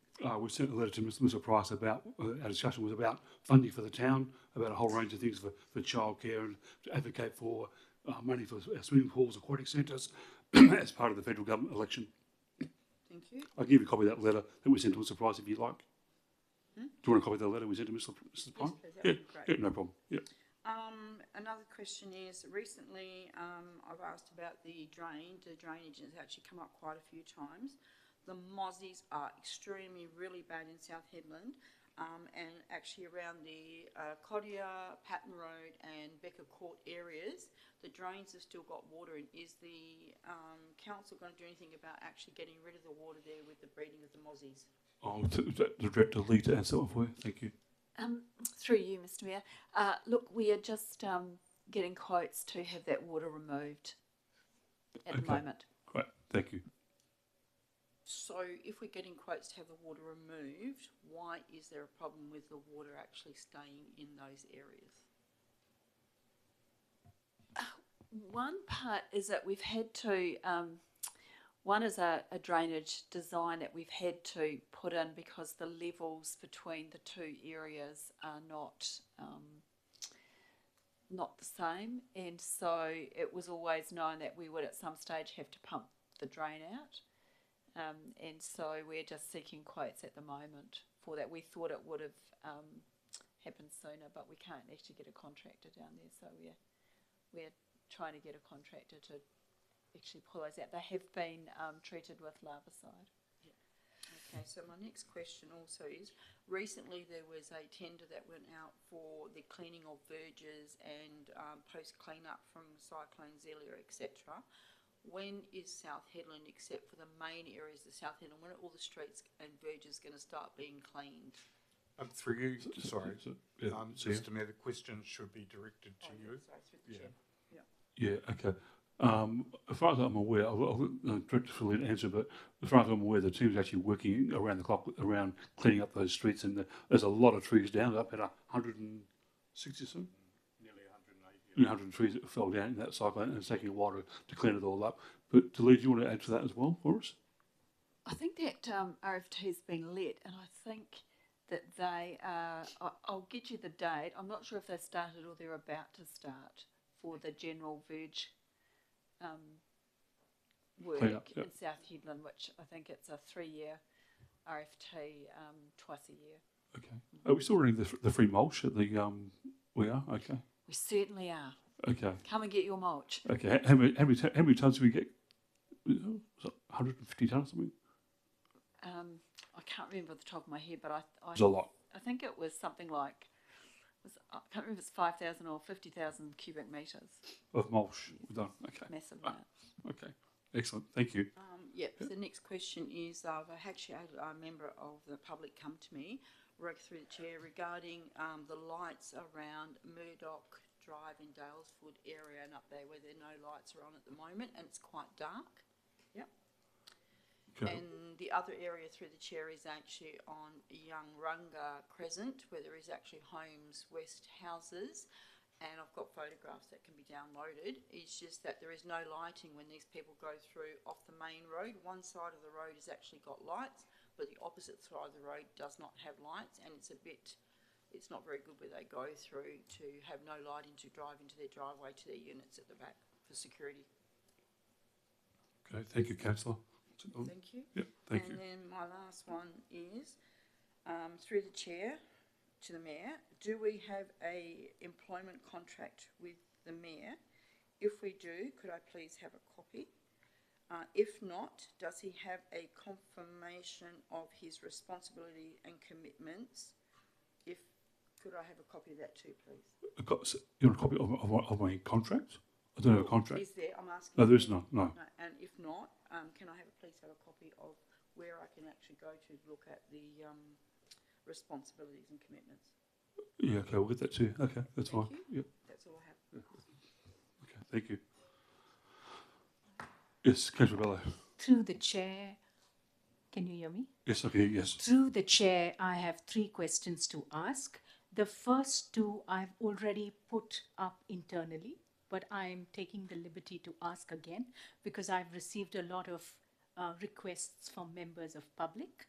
The first one is to do with the yacht club, and just to put it on record that can we know at what stage of progress it is at, and what are the next steps to follow? Yeah, great. I'll get the answer for you from the CEO and get it emailed out to you. Thank you very much. Thank you. The second one also I have asked internally, and just to put it on record, and that's to do with the South Headland Bowls Club and Tennis Club. If we could please know as to what the next steps are, and if the community could be made aware as to what the next steps are. Yeah, actually, I might get the CEO to answer here. Is that something that's come up? Is that right? Thank you. That's correct. That will come out. Answers to both those questions will come as briefing notes, a summary of which can also be included in the minutes in response to your question, Councillor. Thank you, CEO. Thank you, Councillor. That was the intention. Thank you. Okay. And the third question is to do with the with Milpa Kukuma. I appreciate that we have had an internal briefing. So this is to do with the third party evaluation. When will that, I just would like to know as to when is that slated to be brought back to council? CAG, I didn't quite, sorry, Councillor, I didn't quite hear the subject. That's all right. I'll repeat myself. So this is to do with the Port Hedland Community Centre, Milpa Kukuma. I appreciate that there has been a third-party evaluation and that you have facilitated an internal briefing, which I attended. I would just want to know as to when that item is expected to be brought forward? Thanks. Yes, we will report that to the May Ordinary Council meeting, Mr Mayor. Okay, thank you, CEO. Thank you, Thank Councillor. you very much. Thank you. Any other questions, councillors? Just two from me, Mr Mayor. As it's been highlighted, there's been a lot of communications to and from behind the scenes, and I understand and I'll appreciate the CEO taking some of this on question. I'm just going to be a lot more direct with my questions to yourself, Mr Mayor, if you don't mind. In your travels to Vietnam over the recent times, have you represented or spoken on behalf of the town of Port Hedland? I don't directly as the Mayor of the town of Port Hedland, not directly. Okay. All right, thank you.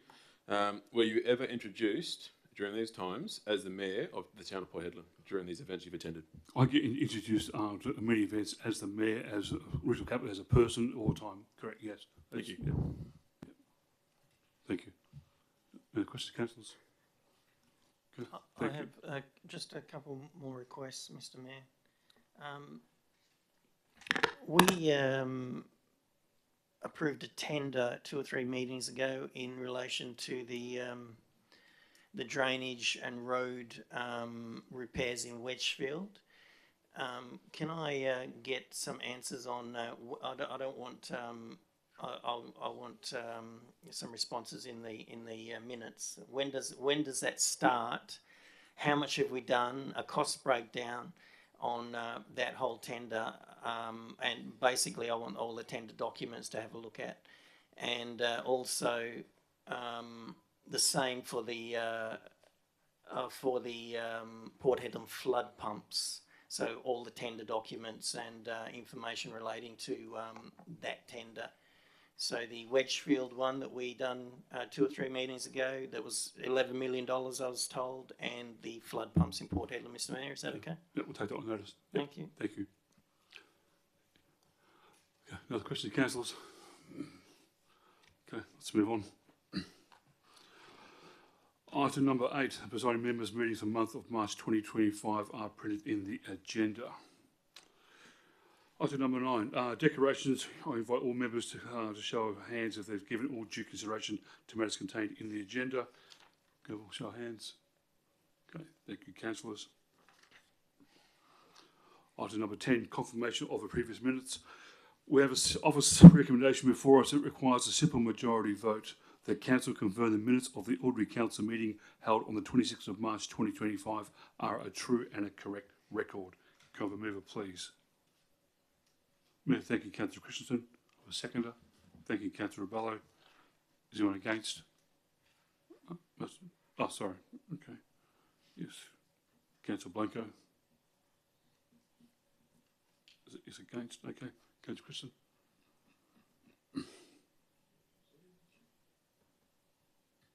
Thank you, Mr Mayor. A little bit confused as to what it could be. Haven't received any correspondence to suggest that it's not a correct reflection. So for now, I wasn't noticed any obvious differences or variations to what the truth was. So I'm more than happy to park my comments until reply to the debate, if you don't mind, Mr Mayor. Yeah, no, Councillor. Councillor Bella. My response is on similar lines. I've gone through the minutes. There is nothing as an internal email saying something is not correct received from Councillor Blanco, and so I would just like to hear what the matter is. Thank you. Okay. Yeah. Thank you. Okay, Councillor Blanco. Thank you, Mr Mayor. The minutes were published, within the timeline, and the questions I asked at that council meeting were not there. As a matter of fact, the councillor question time had nil on there, but I see in tonight's agenda that there is maybe 70% of my questions in there. My understanding of the minutes is that any questions asked are to be, put in the minutes whether they're answered or not. So I haven't said anything about this previously in in other confirmations, but I'm going to start doing it now. So I'm not happy with the way that the minutes have been scribed. There is stuff missing in there, and about what I've asked about. So I won't be supporting the minute confirmation. Thank you, Mr. Mayor. Okay. Thank you, Councillor Blacko. Councillor.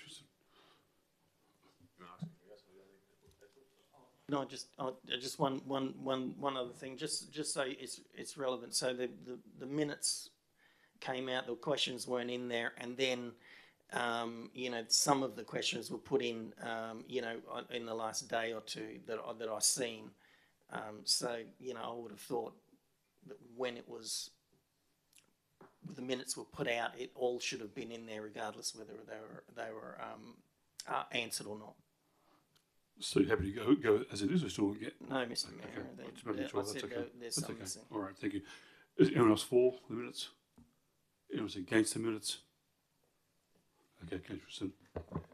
Thank you, Mr. Mayor. Thanks everyone taking part in the debate. I think it's important to ensure that any of our documents that we do present and that we publish out to the community is as factual as we can make it. More than happy to support any councillor here feeling that these aren't reflective. Again, I think it's important to understand that these things are not meant to be verbatim, word for word exactly. However, from what I can gather, I think the intent is that they wish to have at least the intent of the questions captured. I think it's onus on us as council, and we've had a member of the public come in and speak to us about the importance of this meeting, but also the actual relevance to what this meeting's for. This meeting here is for council to make decisions and already have given understanding and time to have this conversation. That said, I would encourage councillors, or a particular councillor, if they don't like the current motion as it stands, then to see if they can alter the motion, so we're not sitting here and having to deal with, like we have done in the past, 4 or 5 sets of minutes in one time. Again, onus on us to ensure that we allow some opportunity for the administration to make amendments or alterations if required. I think we all understand that we all human, and humans can make mistakes. Not saying that is the case here, but on the same thing, we are the driving force of this administration, and they take direction from us as council. So again, really strongly encourage all councillors, if they feel the same, or in future instances, to get the information out as quick as they can to the administration to see if we can alter it. But again, we're here tonight. I'm sure with the brain power between councillors here, we can alter the motion to potentially satisfy the potential member, instead of having a motion lapse and not make a decision. So yeah, I hope that's resonated, and hopefully we can hear either for an amendment or maybe even a foreshadow, so we don't just keep having motions lapse. But again, that's part of the debate, and we'll see what comes out of this. So thank you, Mr. Mayor. Thank you, Kate Christian. Okay, so now put it to the vote. All those in favour? Aye. Those against? Motion's carried. Thank you, councillors. Before we move on to reports of communities and officers, I remind members of the public not to take any action on council decisions on items on this evening's agenda in which they may have an interest, until formally notified in writing by the town has been received. Decisions made at this meeting can be revoked in line with the Government Act 1995. I'd like to recommend the following items, as was shown on the screen, to be decided on block, that council may wish to have items that they don't want to require to take them out. I know that there's about 7 items. I believe we've got 2 items to come out already, which is 12.1.2 and 12.1.3. Other councillors, are there any other items on black items that you'd like to leave in or discuss? Mr. Mayor, 12.2.1, 12.3.1. Sorry, councillor, 12.2.1. 12.1, Yep. 12.3.1. Yep.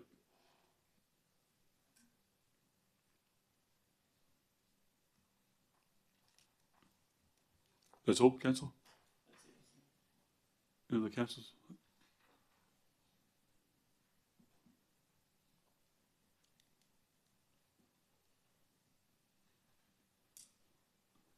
Okay, so we're happy to leave numbers 12.3.2 and 12.3.3 and 12.3.4 on block. Is that okay, councillors? Okay. Can I have a move in to move those? Thank you, Councillor Rebello. Can I have a seconder, please? Councillor McRae, thank you. Is anyone against? Okay, motion is carried to have those 3 items on block. Thank you.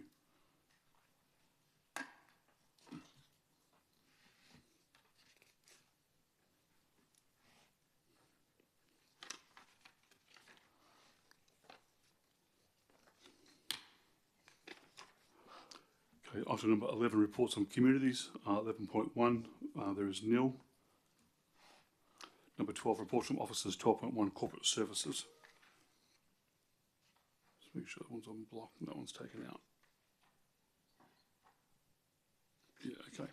So 12.1, corporate services. 12.1.1, we have 2 officers' recognition before us. The first one requires a simple majority vote, and the second one requires absolute majority vote. So we'll go to the first one first. First recommendation that requires a simple majority vote that Council 1 receive the monthly financial report, and 2 note that councils paid under delegated authority, and 3 receive the purchasing credit card statements, and 4 receive the investment summary report, and 5 receive the year-to-date budget and actual report and the director, and 6 receive the capital listing report for the period ending 31st of March 2025. Can I have a mover, please? Mr. Mayor, can I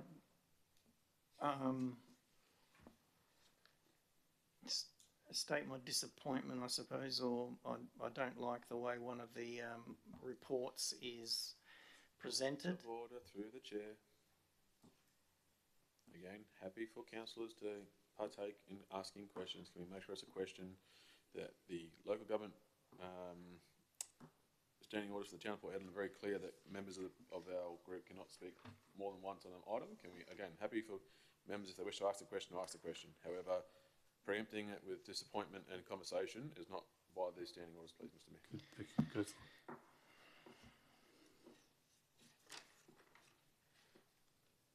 So what was the point of order?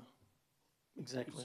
Again, what are you doing talking is my point of order. Mayor has introduced the item. The next conversation should either be a mover, a seconder, or you have a question. That's my point of order, is that we're not following the standing orders. So would you rather me just go against it and then debate it? Easy. Is that what you want? Okay. All right, let's get... So, Mayor, we have done this in the past where I just ask questions rather than just go against it. Okay. So... This is why... I'd like the statement of payments, the monthly payments, to have more information in it as per the requirement of the Act. It says we should have an understanding of what the payment is and understand what the payment is, and there's enough information in there for us to understand what the payment is. Now, I have a list of examples here. And I'm sure all councillors have got a list of examples because they must have gone through it. Point of order through the chair. Mr. Mayor, I've asked you twice now to make a ruling on a point of order. You failed to meet a single ruling on a single point of order tonight. Can you please, if you are unsure or are stuck with what you should be doing, you have the experience of the CEO to your right. Can you please bring the meeting back to quorum and go answer the first point of order that you just had just now? And then, happy for you to make your decisions. I don't care what your decision is, but you must make a decision. Okay. It's upheld. Thank you. Yeah.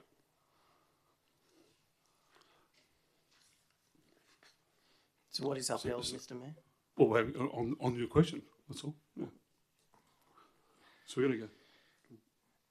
Okay, I'll do it a different way. You want to debate it? I'll do it a different way. I mean, if you came to a briefing, you'd understand the whole thing, but obviously you don't come, so, you know. Point of order. Sorry. I understand tensions can get high. Let's not go there, please. That's inappropriate behaviour. So at least withdraw that statement and we can move on, please. Okay, I'll withdraw the statement. Thank you, Councillor. Okay. All right. So we're going to go to a mover on that item number, please. Do I have a mover, please? Mover, thank you, Councillor. Do I have a seconder? Thank you, Councillor McRae. Is anyone against the motion? Okay, thank you. Councillor Blanco. Okay, Councillor Christian. Thank you, Mr. Mayor. As it receives, we are receiving this said information. And again, by receiving it, we're not necessarily asking for, or the administration are not asking for any actions to be done to anything of the information presented to us. To me, that resembles an opportunity for this group to obviously partake in conversations and meetings with the said department of this administration leading into this meeting. But on the same note, you can ask, as we have many times in previous meetings, ask questions that don't have an answer to it during this meeting, therefore resembling the fact that we don't necessarily need the answer to that question to be able to receive said information. Again, allowing the opportunity for councillors at any point in time to question, raise queries, or investigate any further they wish to on any of this information at any point in time during their stand as council. So again, there's a lot of information here. I'm not going to suggest that I'm 100% over every last line of every last detail on this report.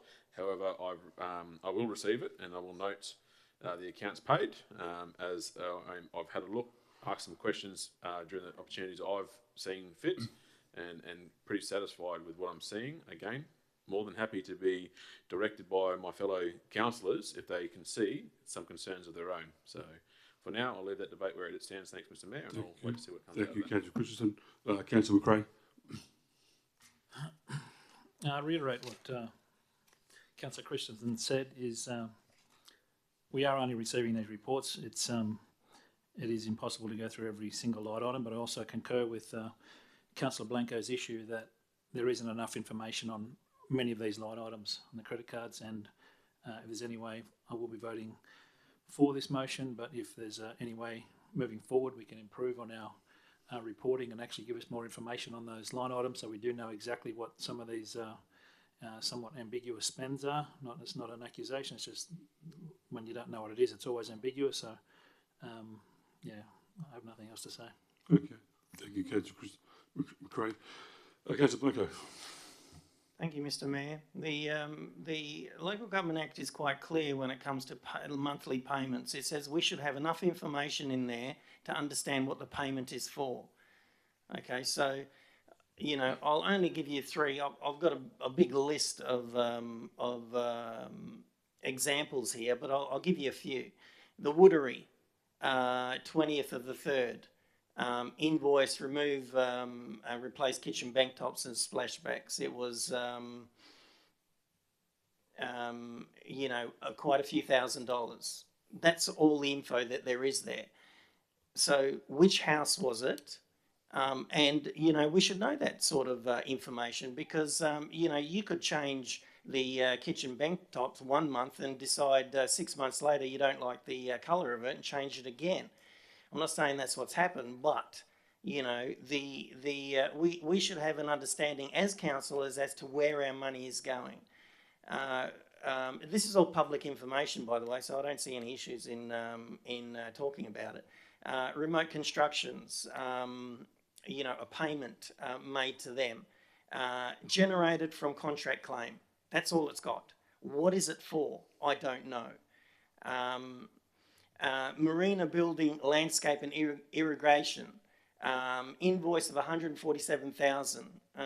Okay, why? I thought we didn't have the maintenance on that yet, or if we have, is somebody paying us? You know, these are the questions, you know, that we should know, and we should have an understanding as to why we're paying for that sort of stuff.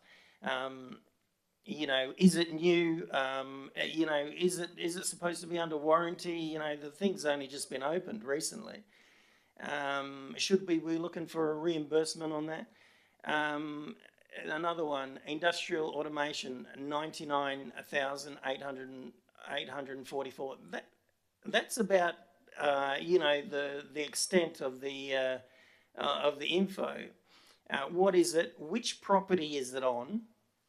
Because it states in their Osprey estate, it talks about dome cellular antenna, control system upgrades for 88K. But, you know, if it's anything to do with Osprey estate, is that our responsibility? You know, there's question marks around that there. We need more information on the list of payments. It is very, very limited, and if I don't know what it's for, clearly in my opinion, the rest of the council doesn't know what it's for either.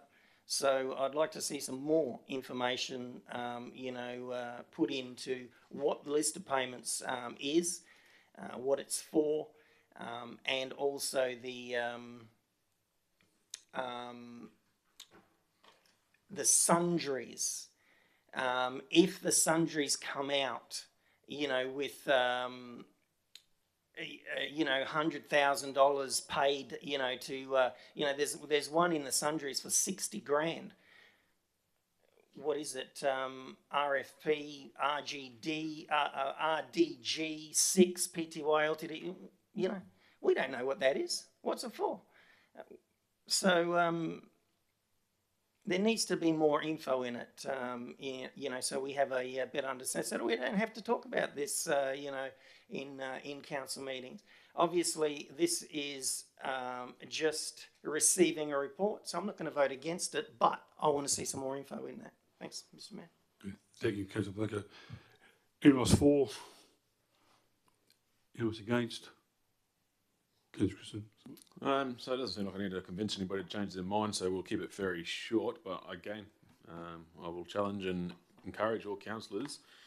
Personally, I've not really experienced any issues where I've made many suggestions and amendments to many reports and slides from the administration, and 9 times out of 10, unless it's against the rule, which I've not really come against, I've always been met with some enthusiasm might not be the exact word, but at least some happiness to be able to try and meet me in the middle and deliver that exact result. So again, not opposing to the members to my left, Councillor Blanco's position.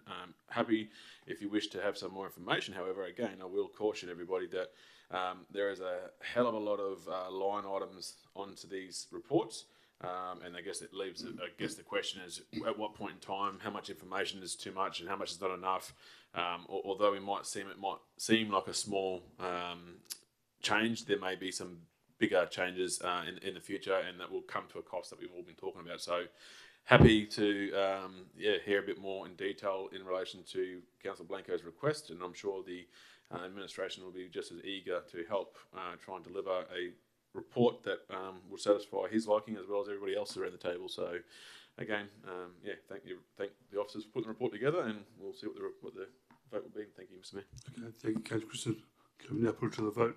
All those in favour? Motion is carried, absolute majority. Thank you. Okay, the second recommendation requires an absolute majority vote. The Council, pursuant to section 6.81B of the Local Government Act 1995, and amend the 24-25 annual budget as shown on the table on the screen. Can I have a mover, please? Move, thank you, Christensen. Thank you. I have a seconder, please. Thank you, Councillor Rebello. Is anyone against the motion? Okay, Councillor Christensen.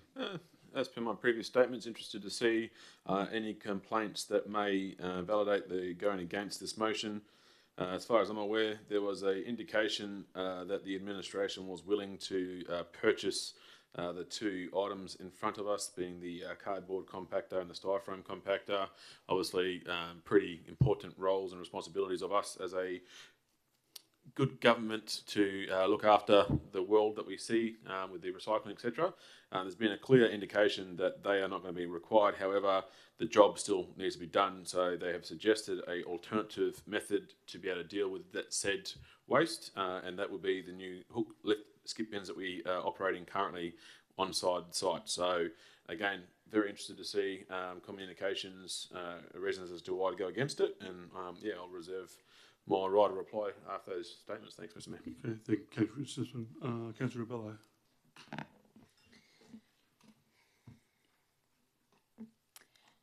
I would keep my comments very brief. So the two amendments, one is for a cardboard compactor and the other one is for a styrofoam compactor. Now these were to be purchased along with having the Community Recycle Centre project. Now that project is not going ahead at this time, but what we can do for the separation of scrap metal and to allow separate bins to be used for each of these items, be it metal or white goods or air cons, hot water systems, etc. Once we have this in place, now this is something that is important, and it is important, it is required, it is part of our of how we manage our waste, and so I would be in support of this item. Thanks. Thank you, Councillor Barlow. Anyone else for? It was against. Good. Councillor Blanco. Thank you, Mr. Mayor. It's a couple of comments that were just made by the council in that, the council shouldn't be, discussing these motions and preempting the decision before a council meeting. So, if a council member disagrees with something, you should be just listening to the argument and not saying that, you're upset about someone disagreeing with it, because we shouldn't preempt the decision or make a decision previously before the council meeting.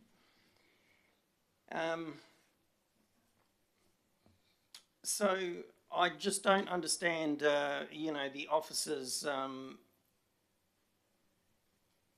report here in relation to purchasing, these bins.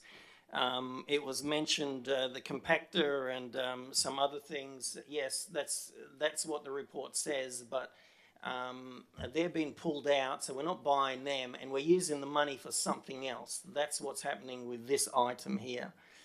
So, so the reasoning behind the purchase is, in my opinion, not a fair representation of the actual costs associated with achieving maximum revenue, like the report says.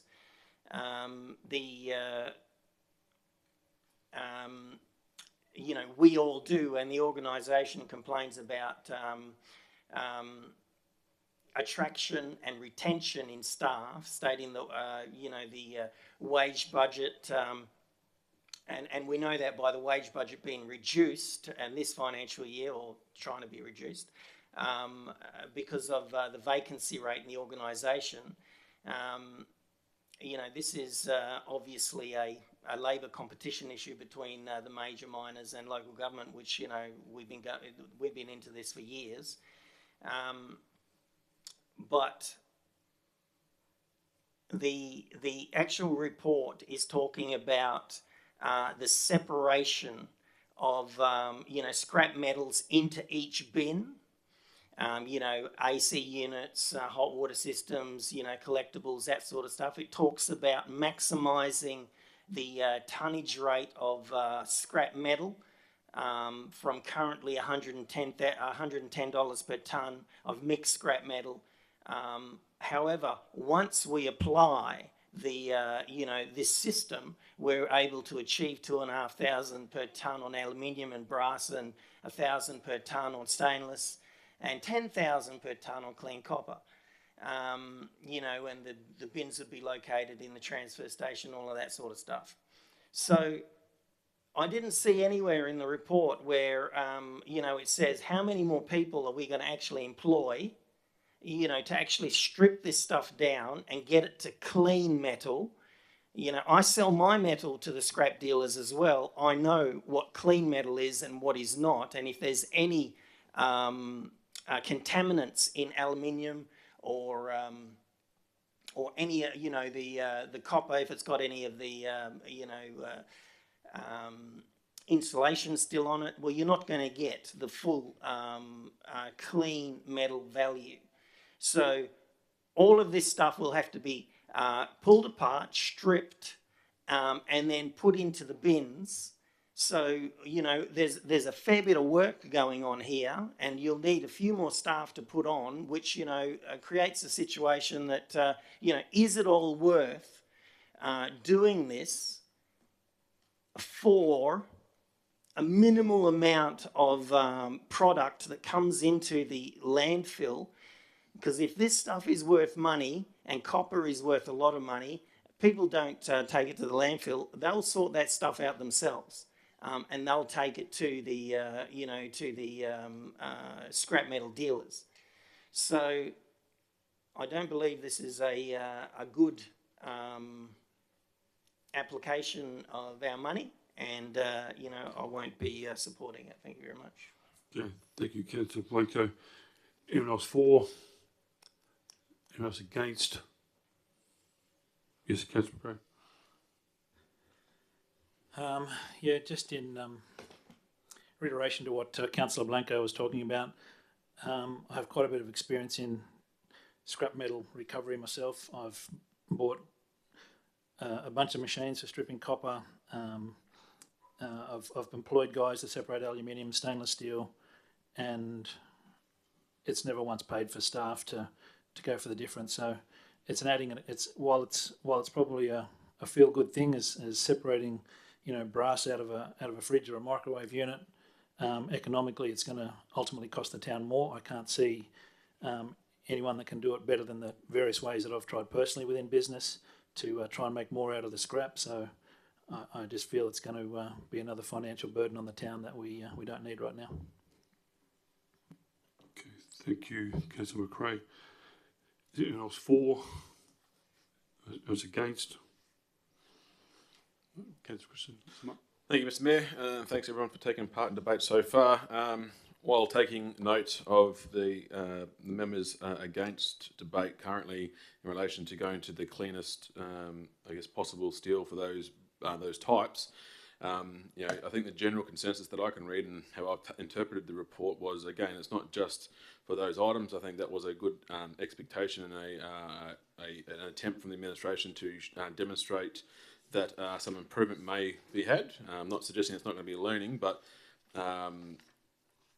one of the things that I can see is that the report states that this will allow the town to continue to implement the town's waste management strategy. So not only, the way I read that is these bins will not just be used predominantly just to retain good scrap metal or clean scrap metal, sorry if I misquoted you, but it also allows ease of separation. I've been fortunate enough to speak to several members of the team in the waste facility, and that they tell stories regularly about issues when it comes to trying to separate the waste, because we have passionate workers that work in these locations, and they're very passionate about ensuring that they do the best they can by not only our policies, but by what they feel is adequate by separating waste of certain types. So we've only got 12, we're currently running at the 12 bins on site, and it's a massive site that deals with a lot of waste. So I'd like to think that not only are they for the scrap metals, but it's also for other items of waste that we will see from a community point of view, and whether that means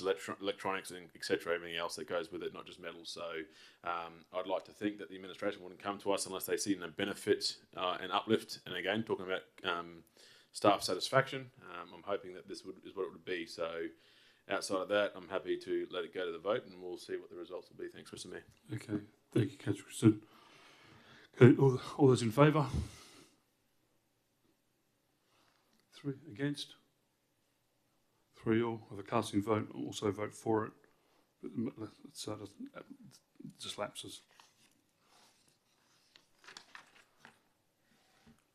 Okay, moving on to item number 12.1.2, Policy Review Programme. We have office recognition before us. It requires a simple majority vote. The Council 1, adopt 4-009, Single Decision Making Policy, and 2, rescind 9009, Vehicle Policy. Can I have a mover, please? Councillor Rebello, thank you. Can I have a seconder, please?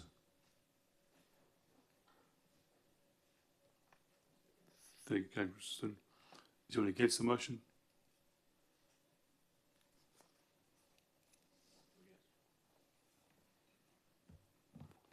Okay. Councillor Rebello. Through the chair, if I may. Yep. Can I request an amendment to the motion, please? Or what is your motion? Would be to remove item 2, rescinding, and allow that to come to council at the next meeting. Will be the reason for that rescind. Thanks. Okay. Mr. Mayor, can I just get some clarification on what just happened? Yes.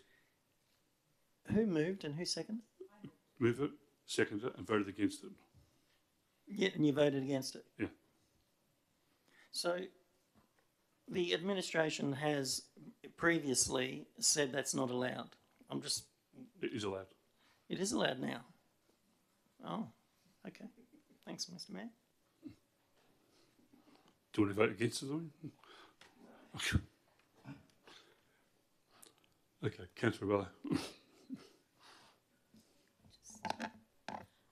I am happy for this motion to be modified with my approval as mover. Okay. Thanks. Thank you. Okay, Councillor Christensen, do you want to? Are you going to ask for anybody against that before we go to the debate?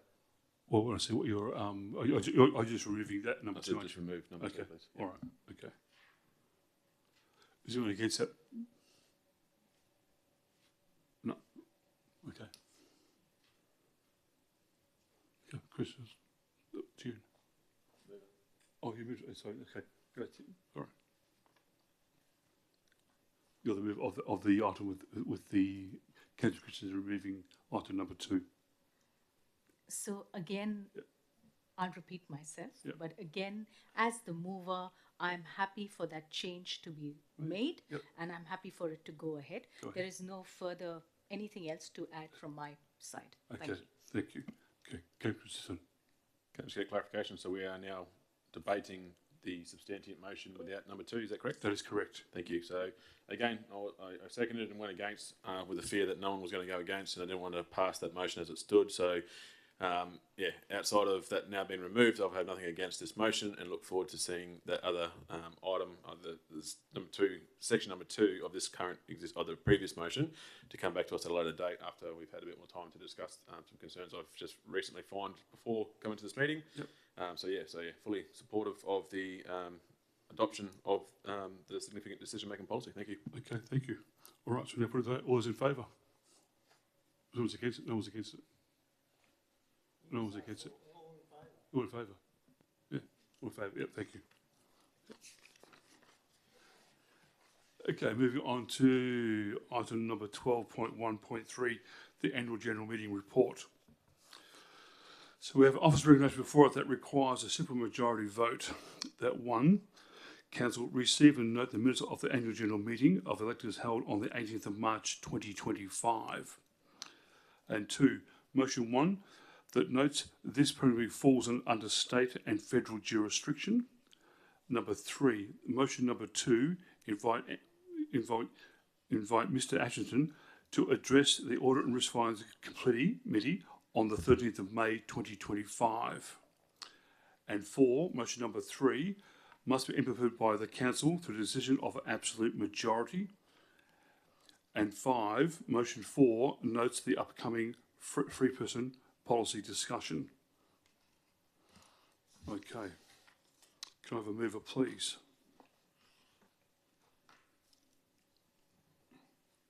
Thank you, Councillor Rebello. Mr. Mayor, I'd like to foreshadow a motion. Yes, Councillor?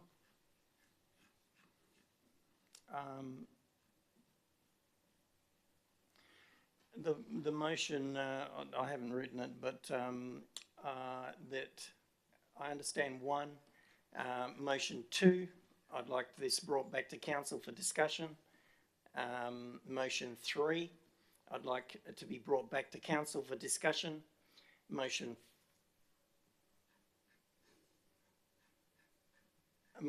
4, again, the same deal, bring back to the council for discussion when the new CEO is appointed. And motion 5,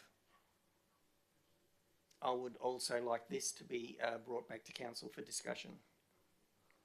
So, correct, Councillor, you want number 1, 2, 3 and 5 brought back to council for discussion? Motions 2.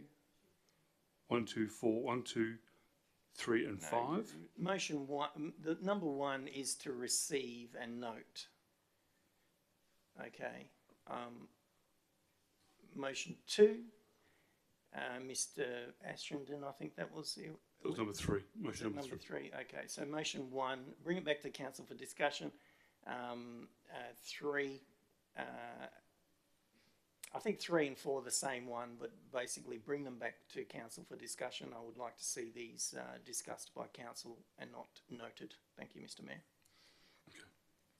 Is there a seconder for that? No, that's a foreshadowed motion, Mr. Mayor. Okay. All right.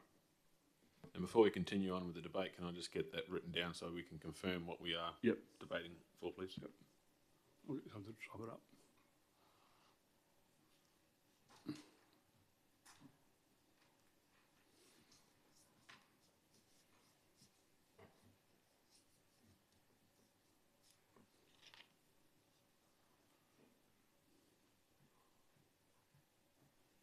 Is that screen not working, the big screen?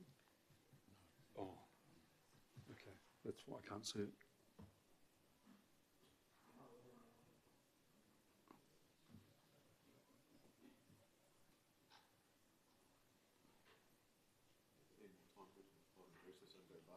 Yeah, okay. Yeah, okay. We'll take a 5-minute recess. We'll resume at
Okay, welcome back, everybody. Tom, do you put the motions up on the screen, the foreshadow motions, please?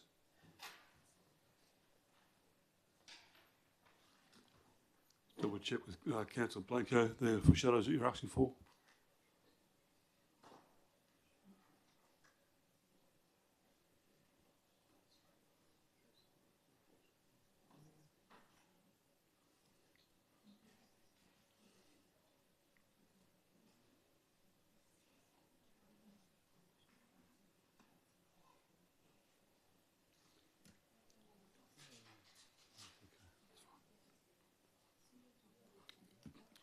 Are you happy with that, Councillor Blanco?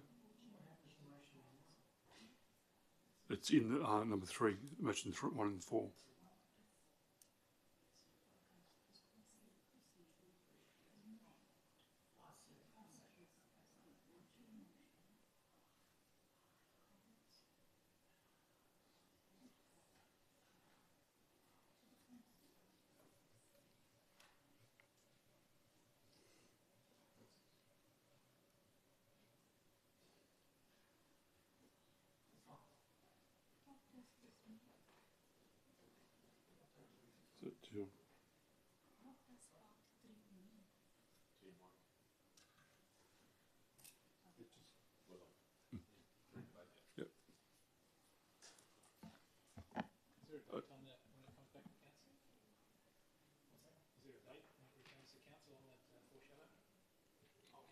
Whatever.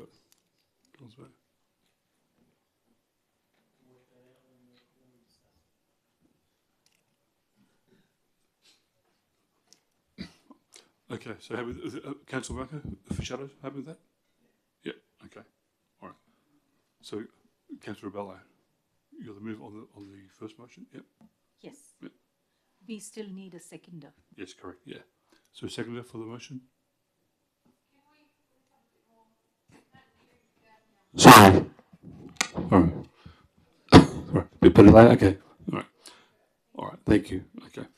So Councillor Bell has removed as the mover. Can I have a seconder, please?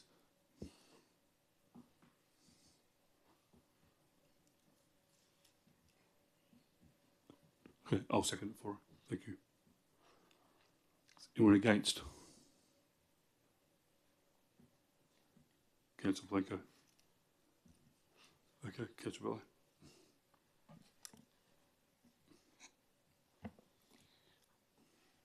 I'll speak through the original motion point by point. The first point, receive and note, is not being really debated, so we'll move on to the second one. And that is the first motion from the electors' meeting. Now, there is a very elaborate explanation present in as part of the item, and I would take the liberty of reading out from it because it's just very well put. Firstly, I would like to acknowledge that this matter has come as a matter in a special council meeting from memory, October of 2024, and following that it went ahead, administration has taken all the necessary steps. So we have, as a council, have gone through that bit already. Now, further to that, our functions and powers are limited to the Local Government Act of 1995 that provides good governance and that rather than challenging or investigating decisions made at a higher level, we provide for services and facilities. I would like to also acknowledge here that it will divert, if we decide to pursue this matter, it will divert council resources away from core local government functions. Now, this item also lists a series of alternate actions that community members could take, which include direct representation to state and federal members of parliament, submissions to relevant parliamentary inquiries and committees, submissions directly to the TGA's adverse event reporting system, engagement with the Commonwealth Ombudsman, among others. Given that, I feel that the way it is worded here, that predominantly falls under state and federal, I would support that. Now, with the remaining 3 points, I feel like Councillor Blanco and I are pretty much on the same page. So with number 3, inviting Mr. Ashenden to address the Audit, Risk and Finance Committee, that has been, that has been supported. I'll move to point number 4, which is that motion, which is motion number 3, which is to do with the CEO Recruitment Committee, will come back as discussion. In fact, there is an email that has gone out today, and I would like to share that, calling for a special council meeting on the 20th of this month, where that item will be one of the items that will come back to council. So that will be discussed then. Number 5 notes the upcoming Freeman policy discussion. So that is again the intent, that we discuss the policy, that it is discussed internally, feedback is got from the council, and then it comes back as part of an OCM at a later date. So I feel like on those points, Councillor Blanco and I are pretty much on the same page, but I will leave it to this. Thank you. Okay. Thank you, Councillor Bello. As second mover, I agree with Councillor Bello heartily on those motions and what she spoke about. Councillor Blanco, you're against. Thank you, Mr. Mayor. Look, I'm not supporting this motion because, noting items, especially in a annual general meeting when people, have spent a lot of time and effort in, bringing their issues to the council, noting their requests basically means, thanks for your interest, but we're not going to do nothing for you.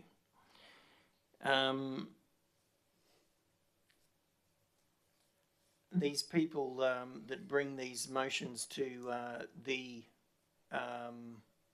council have legitimate concerns, and motion 1 I think is probably one of the most important motions here, and it was discussed tonight on the in the public gallery, you all know that the council supported letters going to the state and federal government, asking for answers to, the COVID-19 issue, that we presented to them. And we have yet to receive any answers back from state or federal government over the council's request. So, clearly the same people that have issues with this have come to our annual general meeting and asked, for, again, more representation in finding out what has happened, and we need answers from the government. I have told you all that I've done a lot of research into this stuff.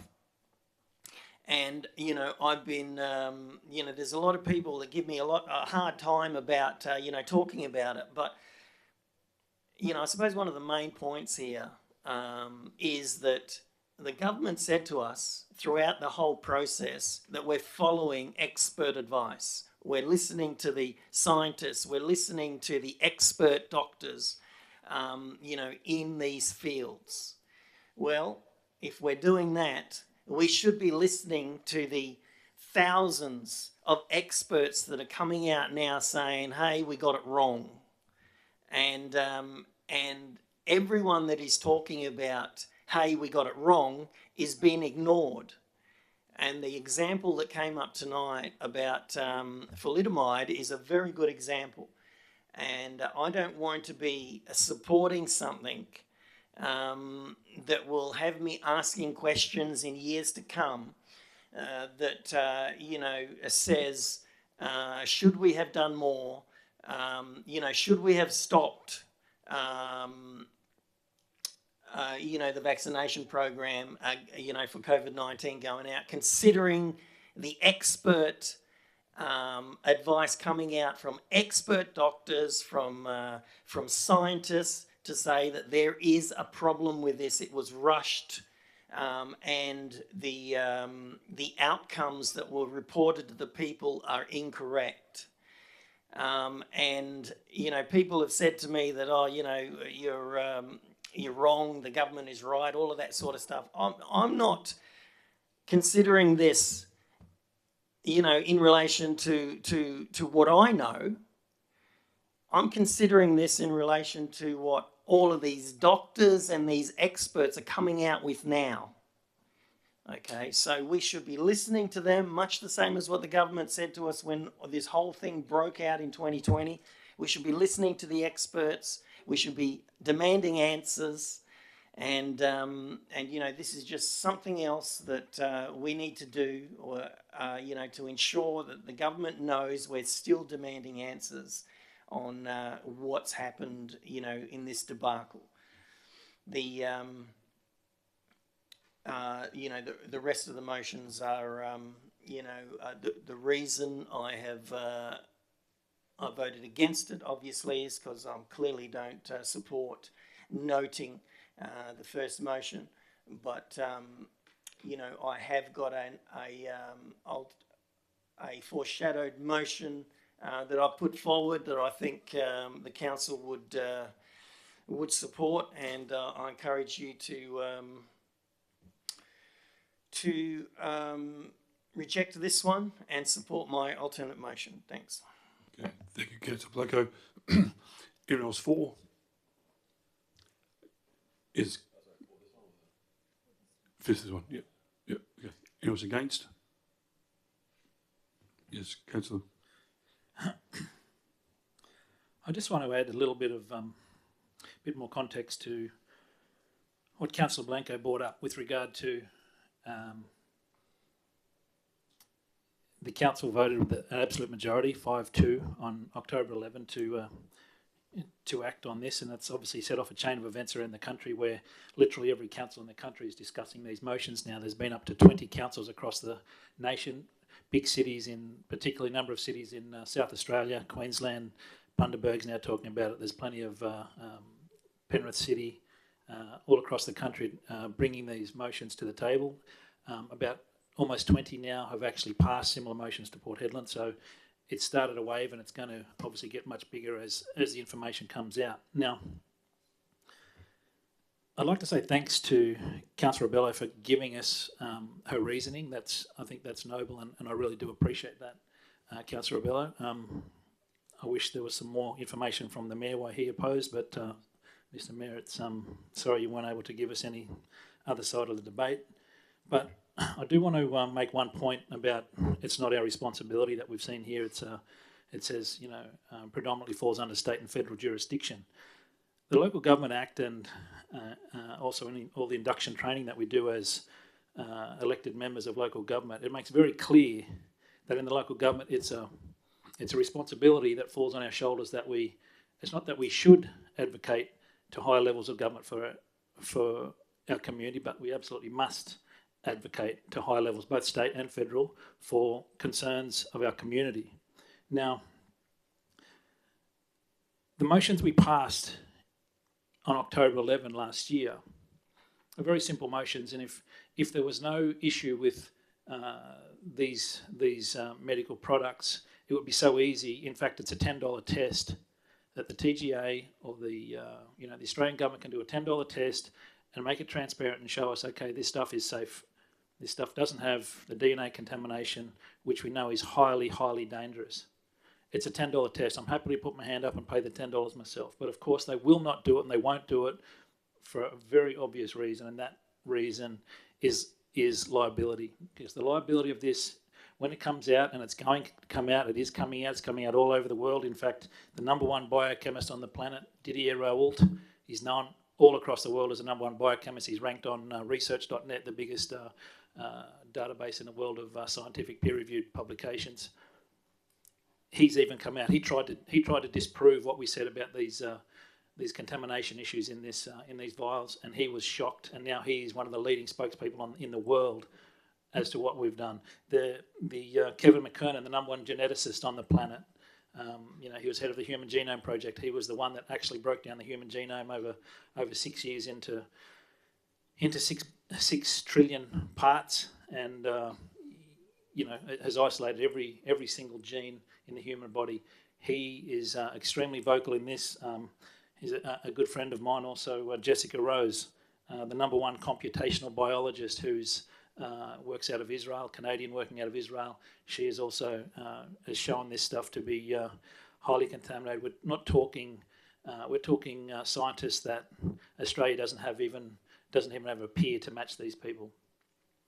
What we're talking about here is it's a highly sensitive. I understand people to oppose it, and understand the pressure that's on the community and on us as councillors to even discuss this subject. It's not a nice subject to discuss, but when our community asks us to ask questions on them, we're not creating new laws here. We're not banning vaccines as much as some of us may like to, but our communities ask us to do something, and democracy in action says that we do it. And so the motions as it stands, I cannot support, but certainly the foreshadowed motion to come, I think that's a bit of a no-brainer. We need to do what our community's asking, and just ask some simple questions, and that's all the community's asking of us. So thank you. Good. Thank you, Councillor McRae. Anyone else for? Anyone else against? Yes. Currently sitting on the against side, and I think the first bit of it is trying to understand, and I'm challenging myself in questioning the very nature. This is the second time we've sat here after an AGM with motions that we're suggesting can't be answered, can't be facilitated, can't be carried out. So I think it's onus on council to understand that, identify as a trend, and then maybe challenge the simple fact of, and then question ourselves, are we providing enough support for our community members leading into the AGMs to be able to put together their ideas, their thoughts in a way that can be investigated or can be carried out through a council resolution. So just wanted to throw that out there, because taking in mind from last year's is that we're seeing a common trend and a common understanding of what a segment of our community are asking for. So clearly we hadn't identified, nor did they feel that they have been listened to in the first place. And I think the reason why I'm supportive of the second motion is because it allows for the very special word we like throwing around here is consideration. Not suggesting that the report that has been provided hasn't been considered from the administration.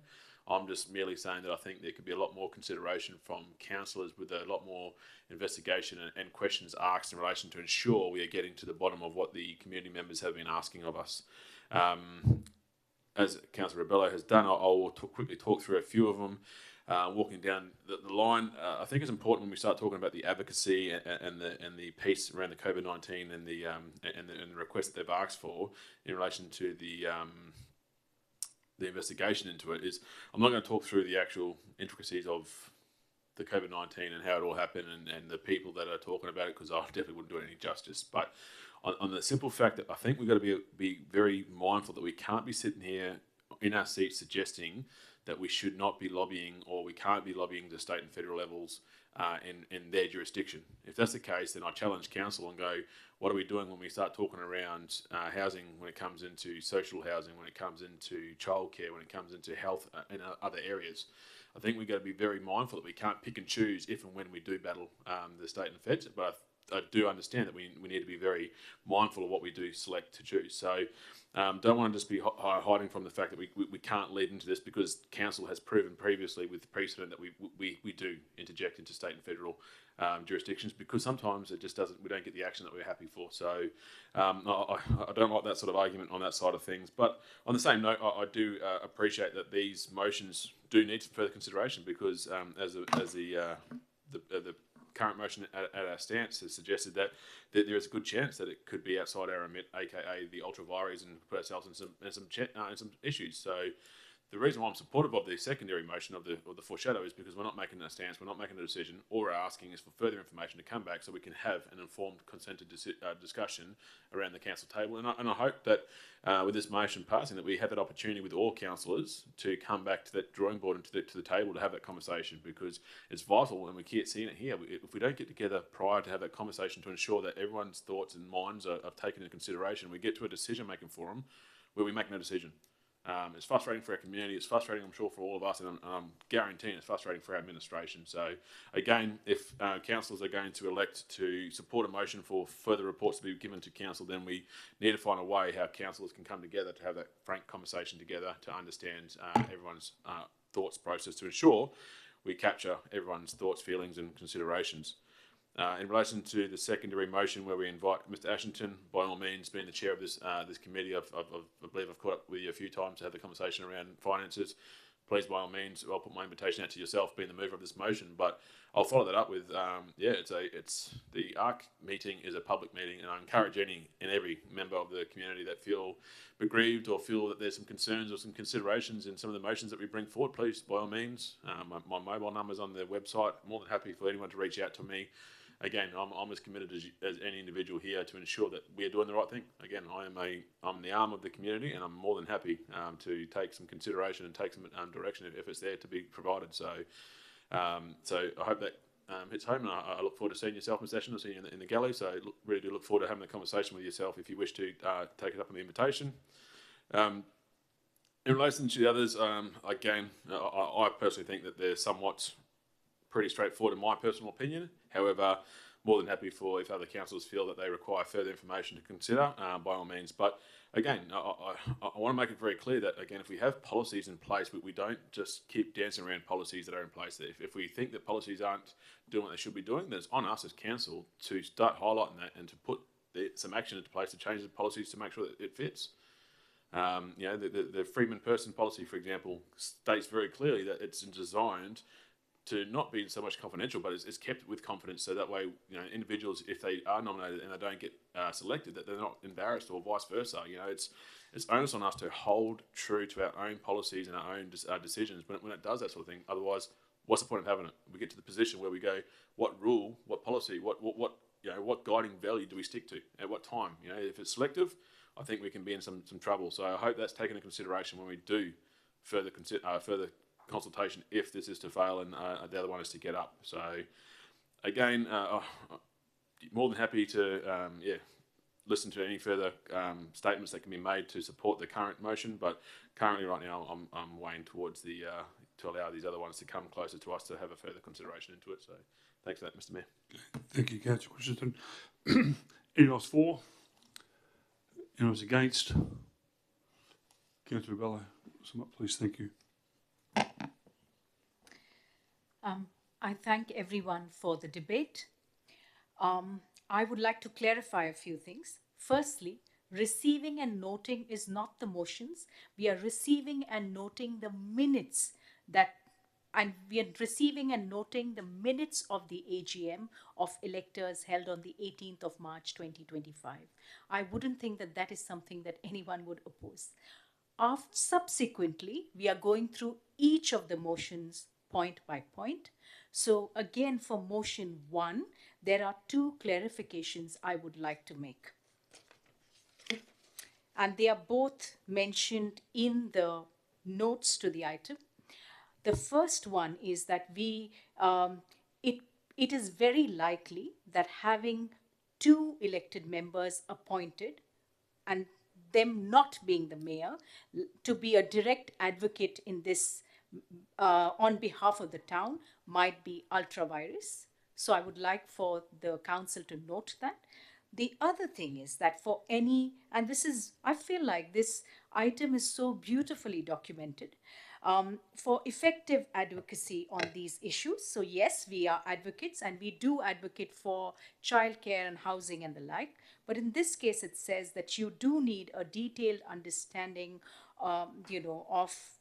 of public health, and each of these parts of public health that go, particularly vaccines, we also need to then understand the regulatory frameworks. We need to be able to interpret complex medical and statistical data. We need to provide then resources to commission this, or resources to review this sort of scientific analysis. And then we need to understand emergency management, public law, not to mention that we will also need to assign council resources towards this. So given all of the above, I acknowledge and I hear what the community has to say, but I would again say, as I said in October, that this needs direct representation to the state and federal. It needs for a member of parliament to take it directly into the federal parliament. It needs, submissions to be made to the TGA, to parliamentary inquiry committees, and to the ombudsman.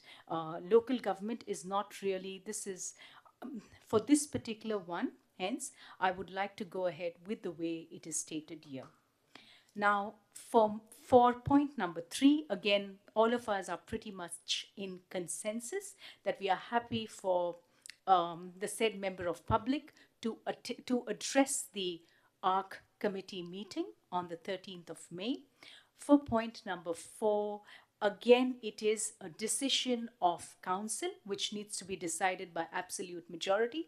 And like I said, it is meant to come as an item in a special council meeting on the 20th of May. That is the intention at this stage.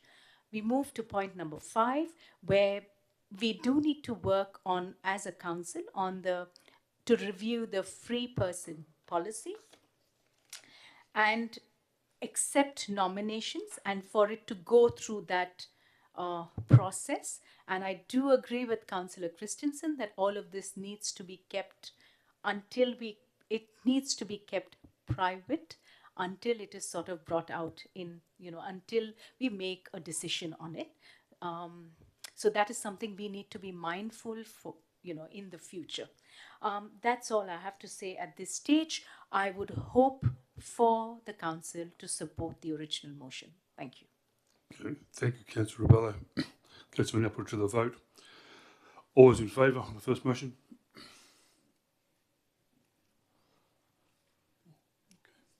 Was against? Okay, motion is lost 4-2. Thank you. Okay. Moving on. You're going to vote in the foreshadow motion? Yeah, you're going to vote in the foreshadow motion, yeah. Which is up on the screen. The council, this is the foreshadow motion that the council receive and note the minutes of the annual general meeting elected member held on the 18th of March 2025, and 2, endorse part 3 of original motion, invite Mr. Ash Christensen to address the next Audit and Risk Finance Committee meeting, and 3, request the CEO to bring a report to council that addresses the original motions part 2 and part 5, elected motions 1 and 4 to the council. It was the Councillor Blanco's motion. Councillor Blanco, you've moved that motion? I've moved it, Mr. Mayor, yes. Okay. Is there a second for that motion?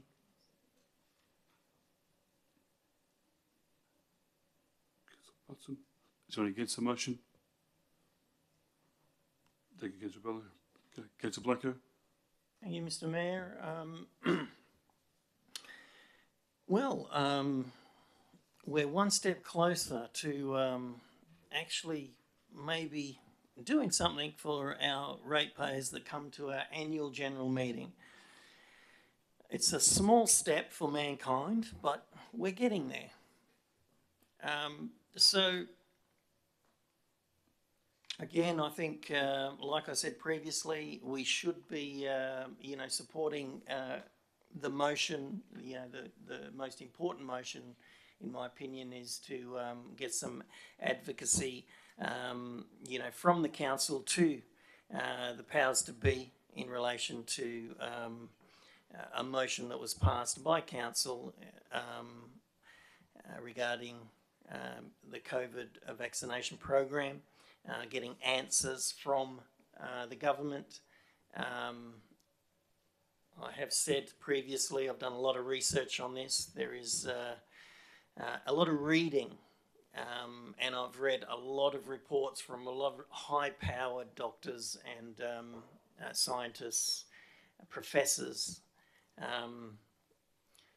that have issues surrounding what has happened in the past 5-6 years.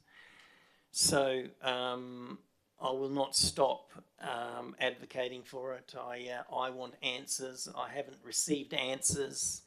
Members of the public that came to our annual general meeting want answers. They have not received answers. I think we should be pressing hard to at least engage with the government and get them to give us the answers that we want in relation to this.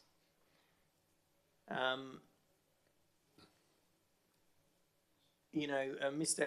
Ashenden would be happy to attend the Audit Risk and Compliance meeting and state his case on why he does not want to, why he doesn't think the finances are in good order. I've no problem that he'll present really well there. I'll wait to hear what the rest of the council says on this and sum up. It's very odd that I get a sum up, but I'll write some notes. Thank you, Councillor Blanco. Councillor Butson. I'm fully supportive of the alternate motion, and I don't think I can add much more to it. Thank you. Okay, thank you, Councillor Butson. Anyone against? Councillor Rebello. I have spoken in detail previously, so right now I will just reserve my points to the only one that I would not support. So with point 1, it's the same as the original motion. With point number 2, again, it is the same as the original motion. With point number 3, there are 3 parts to it. Namely, just bear with me.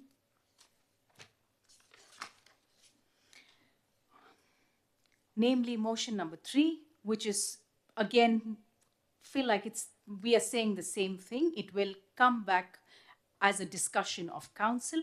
Motion number 4 again will come back at some point to the council, which leaves us with motion number 1, and I would like to reiterate my position. And that being, again, I'm taking the liberty of reading out from the document itself. The local government's functions and powers are prescribed by the Local Government Act of 1995, and that we would provide for services and facilities which are required within the local government rather than challenging or getting into investigation. And the reason being that in order to get into that, we are no, and let me reiterate this, which I said in October, we are no subject matter experts. We would need a detailed understanding of vaccines, of public health, of regulatory frameworks, and we would need to understand how to interpret complex medical data, statistical data. We would also need to then engage in scientific analysis. This is beyond, in my opinion, the remit of local government. Again, this is only my opinion. We would also need to note then that we would have to divert council resources away from core local government functions. Again, I acknowledge what the electors say. I acknowledge that we are in an advocacy role, but in this instance, I would encourage electors to seek direct representation to state and federal members of parliament, to submit to the relevant parliamentary inquiries or to the relevant committees, to make submissions directly to the TGA, and to engage with the Commonwealth Ombudsman. That's all I would like to say at this time. The rest of it is pretty much the same as the original motion. Thank you. Okay. Thank you, Councillor Rebello. Anyone else for the motion? Yes, Councillor Richardson. I'm trying to bite my tongue a bit and trying not to call points of order for relevance, but encourage councillors to ensure that we keep debate to the motion at hand. Again, we are not debating the motions that were put forward to us at the AGM. We are debating whether or not we wish to have further reports brought back to us to have that conversation. We did this the last time when we had an AGM come to us and we debated the item without even having the item with us. We can't debate the item because we don't have the official reports with us as we speak. We've got a report that dictates somewhat explaining a summary and a snapshot of what this report could be. I think it's onus on us, if we wish to have reports presented to us, that we don't allow for our biased opinions or our opinions on the matter to be brought forward before a report can be coming to us. Because I think it's pretty pivotal that, again, if council wish to see more further detailed in each of these areas to make an informed decision, that's how I'm interpreting this and that's how I'm reading it. But it also allows for us to have that more detailed, but also that extra time to have that, I guess, discussion and conversation around the table to work out where council feel this should go. Again, we are very preemptive about what we're saying and how we're talking about it. I just encourage councillors to debate the actual motion itself on its merits. So I'm always happy to allow further time to be had for a decision to be made with respect to a lot of the members of the community that brought these to us. Again, very similar to what has happened previously. I'm sure they wouldn't mind a couple more, a month or a couple more, bit more pieces of time to come together so we can have a further talk and have a further consideration of these matters on its merits. So again, currently happy to allow for this to take place and for us to wait for these reports to be delivered to council. And then again, I'm looking forward to the conversations that will partake from that. So thanks, Mr. Mayor. Okay, thank you, Councillor. MLA's 4.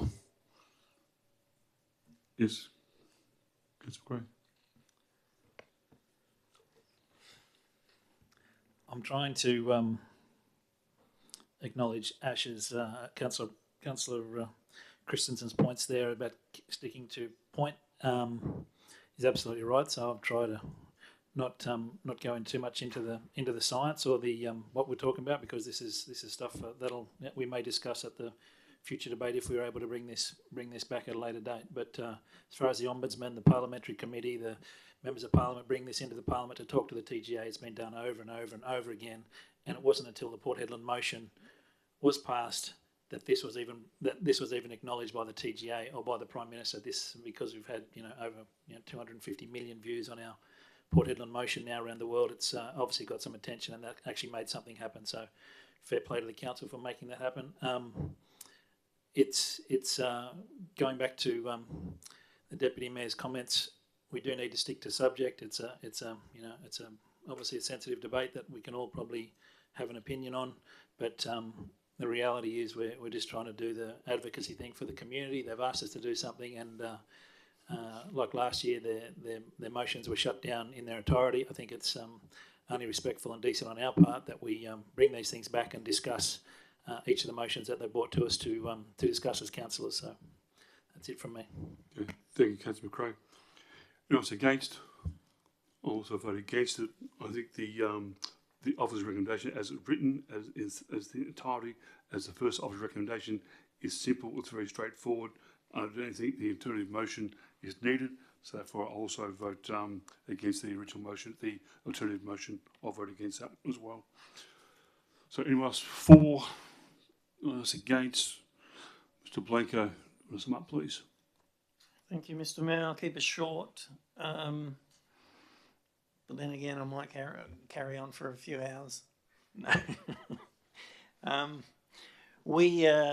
We should be supporting our ratepayers, especially when they come to our annual general meetings and present their issues to us. It is the only forum that they have where they can actually put motions, to the town of Port Hedland, and then we have to actually discuss their motions at a council meeting. So that's the way that it works. And just to note the motions effectively pushes them to the side, and nothing happens. So they've taken the time to present their requests for help to the council. I think we should be supporting those people that have taken the time or interest in different subjects. You know, it's noted that the people think this is not our area, and we shouldn't be getting involved in it. But you know, I disagree. You know, the motion itself talks about advocacy. You know, if the state or federal government is not doing the things that the people want, and giving the information that the people want, then, you know, council members have a responsibility to take that on and get those answers from the state or the federal government. And that's exactly what's going on here. We will receive this back for a discussion, and obviously people will come up and speak about it again when the item comes back to council, and we'll get a better understanding. I'm not saying that we are experts in the matter, but what I am saying is there is a lot of experts out there that disagree with the way that this whole process was run and what happened to the Australian people. Not only the Australian people, but you know, to people around the world. So I'll continue to push this forward. I want to see some answers from the upper tiers of government, and I implore the council to support the alternate motion and bring this back to council for some more discussion. Thank you. Okay, thank you, Councillor Blanco. So now put it to the vote. All those in favour? Of the alternate motion? Those against? Motion's carried.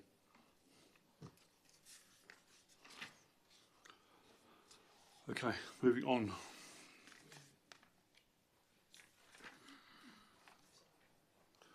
(12.1.4) Council vacancy extraordinary election.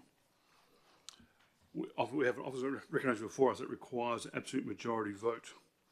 That council, one notes, the pursuit of section 4.91 and 4.391 of the Local Government Act 1995 statutory timeline requires cannot be satisfied for conducting an extraordinary election with the Chief Executive Officer serving as a returning officer. 2.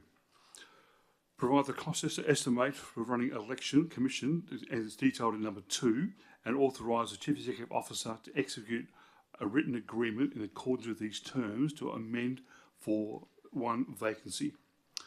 3. Approves the pursuit of section 6.8 of the Local Government Act 1995 and the amend the 24-25 annual budget by allocating a sum of $68,204 ex-GST to be funded the extraordinary election.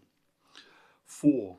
Authorise the Chief Executive Officer to request the Electoral Commission under section 4.16-4 of the Local Government Act 1995 to allow the vacancy created by resignation of Councillor Tim Turner to remain unfilled until the ordinary local government elections scheduled for October 25. Can I have a mover, please?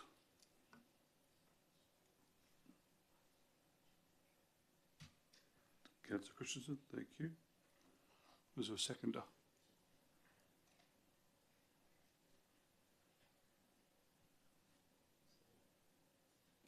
Councillor McRae. Is anyone against the motion?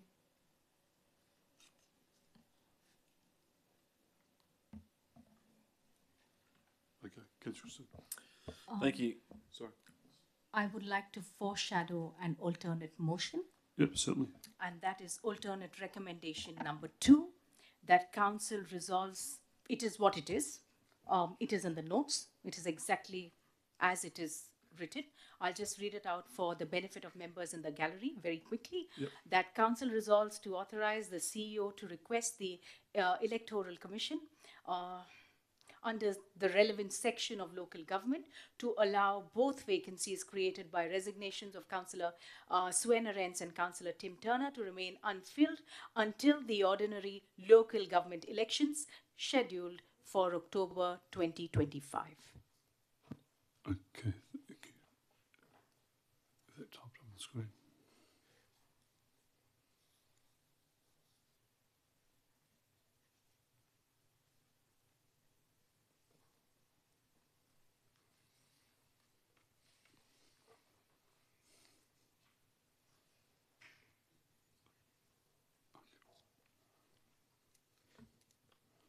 Okay, Councillor Richardson.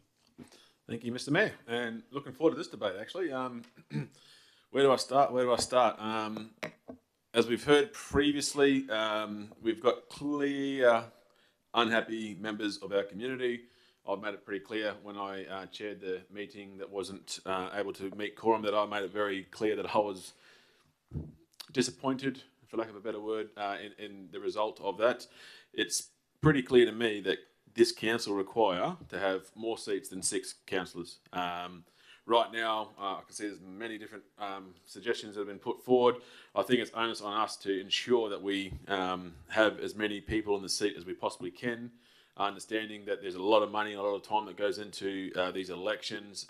But again, we are moving into a time frame which is required, is very heavily time-based required from all councillors.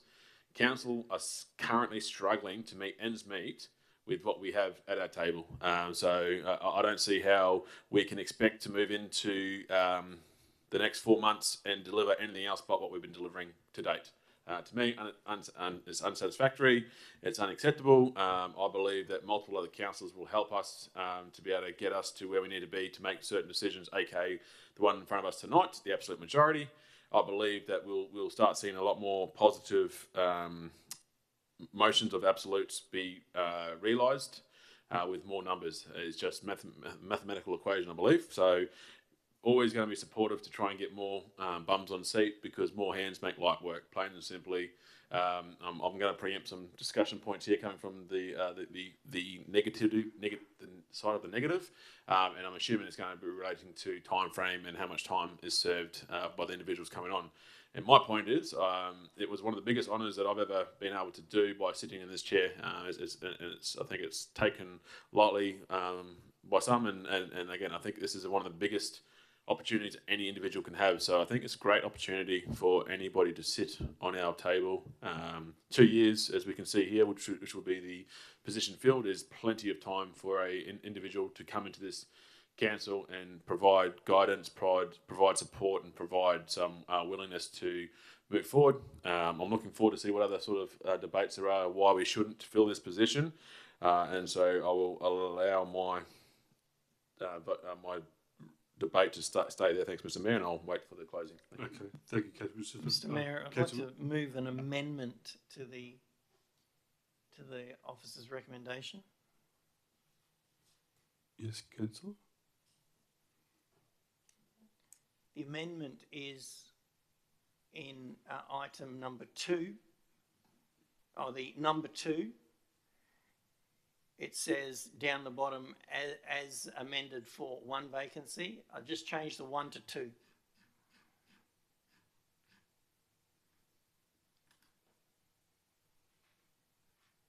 Okay, sorry, Councillor, on the last line. Okay.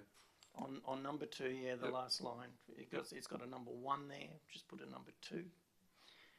That is my request. My understanding of what I've just read here on the officer's recommendation on screen and the alternate officer's recommendation 1, it reads exactly the same, except alternate recommendation 1 has 2 and this one has 1. So I propose to amend this one to 2.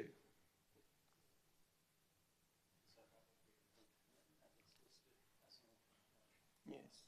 So, through you, Mr. Mayor, could we ask Mr. Kettle to provide his advice to the whole council? Please. Yeah, thank you. Through the chair, the motion that Councillor Blanco is referring to is already listed in the body of the report as alternate motion 2. So I would suggest that it's been listed as an alternate motion as it is, has a different outcome, obviously, to alternate motion 1, so is above and beyond an amendment to that piece. The original officer's recommendation, sorry, getting tight. Mr. Mayor, could I get some further clarification on that? My understanding is we can't change it significantly, but you know the cost is exactly the same. It's just changing a number 1 to a number 2. So How is that a significant change? And we can't do it, Mr Mayor? Oh, put it through to Tom. Thank you, through the chair. The changes in obviously the time periods to which those people would be appointed to the role.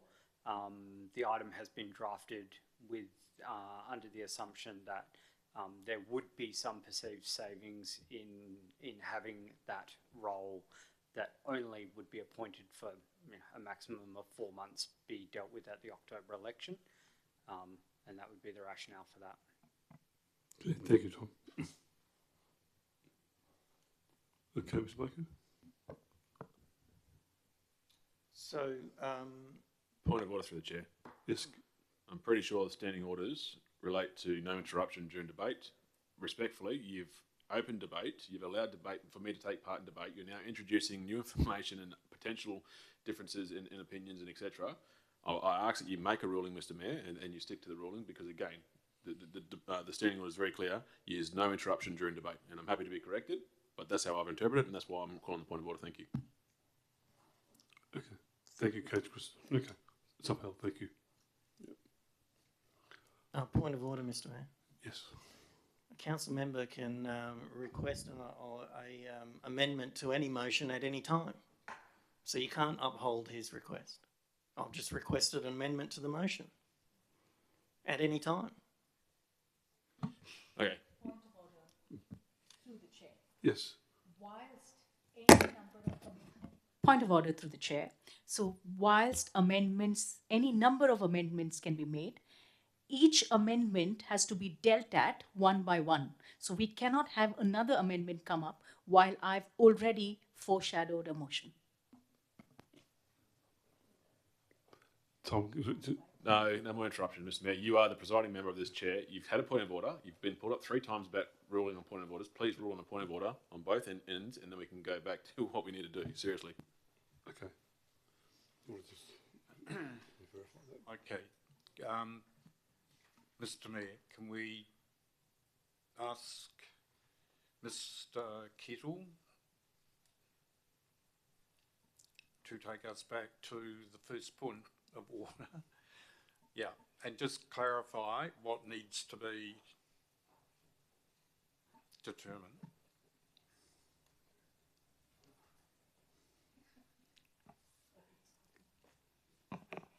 Sorry, can someone please clarify what the first point of order was?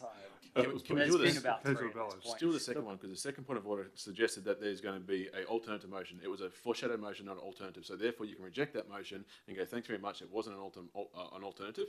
Then you can go back to Councillor Blanco and go, thank you for your alternative motion. We've been ruled by the governors who suggested A, B, C, and D, and you as a presiding member can choose to how to interpret that information and make your ruling. And therefore, we can continue back to debate and then go back and see where we go from there. Okay. Is my suggestion. Okay, all right. Okay, well, I'll continue with Councillor Bellows' request for the shadow motion. Yeah, for shadow motion. Yeah. Sorry, just through the chair. Yeah. There's a motion on the table. Correct. Which is the original officer's recommendation. Yes. There was an attempt by Councillor Blanco to amend that motion. The ruling, that's when the advice was provided that that amendment is likely to be an alternate recommendation as it was listed in the report. So you have one officer's recommendation on the table that needs to be resolved before we move to the foreshadowed motion by Councillor Rebello. Okay. And then if Councillor Blanco so wishes, he could foreshadow the other alternate and we go from there. Okay. All right, so I think I've got that. Okay, all right. So yeah, it's Councillor Bello. Yeah. Rule? Yeah, allowed. Yeah, alternative motion, her foreshadow motion, her foreshadow motion, I'm allowing that to go ahead. It's not the point of what it was, Mr. Mayor. She ruled it saying that her foreshadow motion was an alternative motion. So you got to rule whether you believe that was an alternative motion or whether it was a foreshadowed motion. That is a foreshadow motion. Yeah. Alternative. It was a amendment. Sorry, through the chair. Yeah. Councillor Blanco his amendment is essentially the alternate in the report. So you need to rule, is that an amendment, changing it from 1 vacancy to 2 vacancies, or is it an alternate? And then we resume debate, I think, with the seconder, or are you still speaking? So back to the mover still. Okay, sorry, I'm a bit lost, sorry. Sorry. My suggestion would be that you reject the first motion because, again, it's not two alternatives. So you do that, and I can. I've already given my suggestion before, so again, it's. Just do it.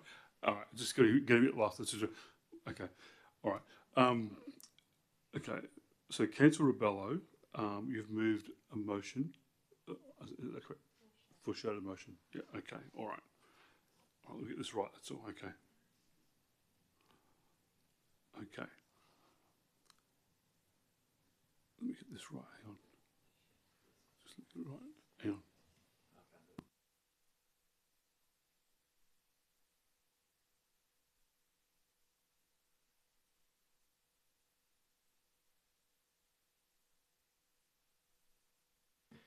Mr. Mayor, I will withdraw.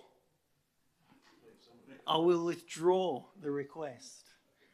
Now you can Thank you. continue, All right. because obviously you can't work it out, but I will You can debate it later on. foreshadow the motion listed in the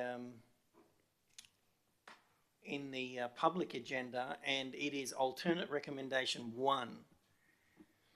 I'll foreshadow that as well, Mr. Mayor. Okay. So that will be after Councillor Rebello's. Correct.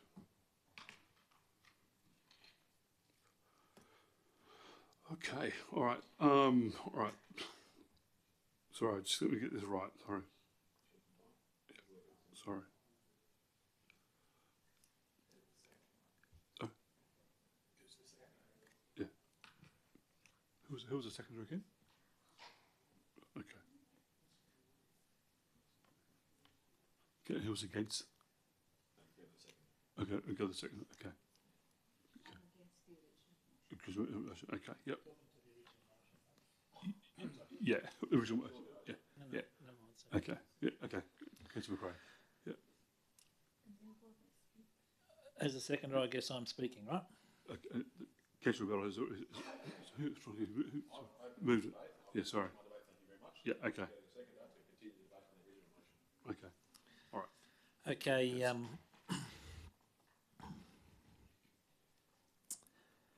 All right.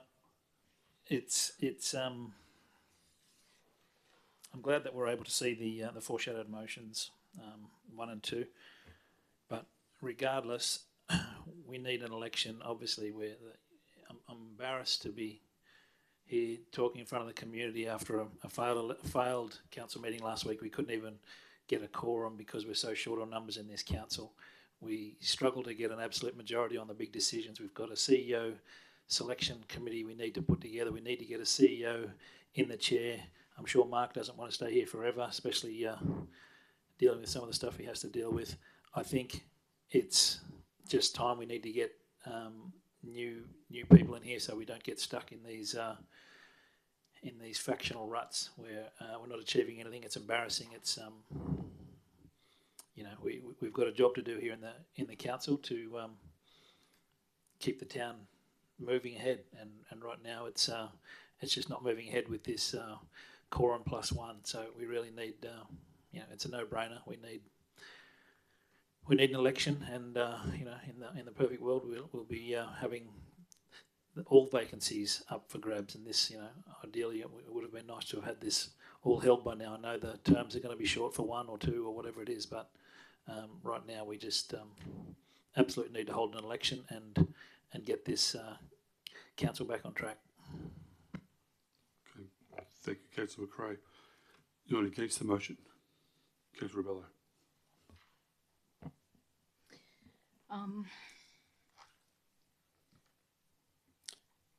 As I've said in a previous meeting as well, I have made my position very clear on this one.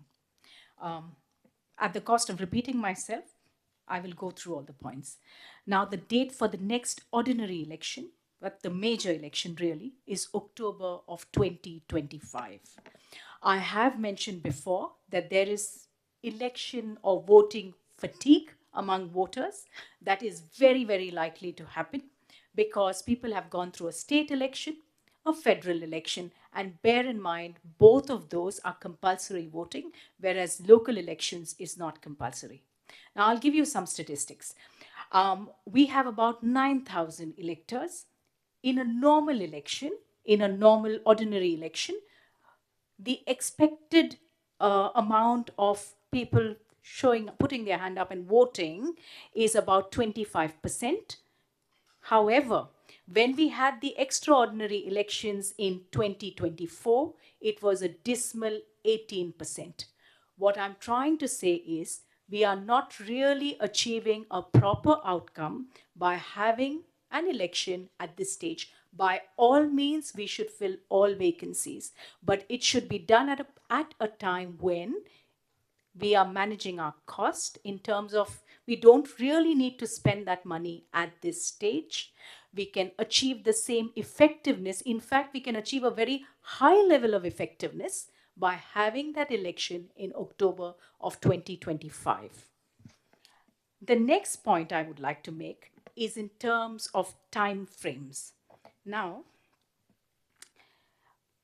as is being suggested that the other two vacancies could be filled up, which being Councillor Turner and, Councillor Flo Bennett's cannot be, because we've already said that we don't want to, that is something that we've written to the Electoral Commission about. But if we are trying to fill Councillor Turner's vacancy, bear in mind that would just be then for a period of 2 months. And here's why. The earliest date that the West Australian Election Commission can have an election is late June or early July. Another thing is that we would be in caretaker period from the beginning of September, which effectively means that for a month and a half, we would have one councillor who would have one position, which would go into re-election, and the other position, which we can well have that election in the month of October. I do not see how and why we should have this election, in July and not really achieve the outcome that we want to achieve. The next one obviously is the cost, which is 68,000, which we don't need to incur at this time. We can incur it when we have the elections in October. The next point I would like to make is really a clarification based on what a member of public has said today, and that being boycott of meetings. I can speak for myself. There has never been a boycott of meeting. I have, barring the December meeting where it was where I sought and applied for leave. I have attended almost every single briefing, every single workshop, every single meeting. So it's a bit hurtful to hear that. I was unwell on the day, and I wrote to the mayor as well as the CEO, and I put in my apology in advance of that meeting. I would like to put that on record. And I am here today to be a voice of the people. So you see me here sitting down, as you will see me for every other ordinary and every other extraordinary meeting. That is the intention and will always remain the intention. And lastly, we are going through, we had workshops last week on Monday and Tuesday, both of which I participated in. We are going through councillor training and sort of updating that, updating our approach to it, wherein we would like to have induction for new councillors. The reason I'm saying this is have a proper have an election which is highly effective in the month of October. We possibly could have 6 new councillors on on the council. At that stage, we would undertake an induction, and that would be a good way for the entire team to go forward. Now, this would mean that we need to give, as a council of 6 at this time, more number of hours, but I am willing to pledge that from my end as best as I can. So for that reason, I would go ahead with that alternate motion number 2. And my apologies, I use the word foreshadowed versus alternate, but basically it means the alternate motion number 2. I would want to go ahead with that, and I would oppose the officer's recommendation. Thank you. Thank you, Councillor Rebello. Anyone else for? Anyone else against? Thanks, Mr. Mayor. Just a couple of things. I'm absolutely in support of doing an election. Obviously, you heard my amendment try previously. That didn't go well. But let me just outline a few things here. Clearly, the council wants an election, the majority wants an election, and that's obvious because we don't have the numbers to actually get an absolute majority on significant decisions. I think they're significant decisions that have been tried recently, and we haven't been able to get that absolute majority. So, to stop any attempt at anyone trying to put a commissioner in place, I'm happy to spend $68,000 to do an extraordinary election. So I'm getting to my point here. My point is that we're going to have an election because this council, it's clear to me from what I'm seeing right now, is going to vote for an election. But the opposing side is going to vote against it because they don't want an election. And you know what? I'm going to vote with you, right? Because then my alternate motion will come into play, or the alternate recommendation 1 will come into play, where I'll get what I want, which is 2 members, okay? So that's what's going to happen. Councillor Rebello's motion will fail. I can see that that's going to happen. So I'll get what I want. So what I suggest the opposing side do is actually agree with this motion, and then you only get 1 person up. But if you don't agree with this motion, you'll get 2, because without, obviously, my vote on this one, you won't get the absolute. So I hope you understand what I'm saying to you. It's in your best interest, everyone, to vote for this. I do agree with this motion. I won't be voting for it because I want 2 members, in the next election, regardless whether it is 2 or 3 months. It doesn't matter to me.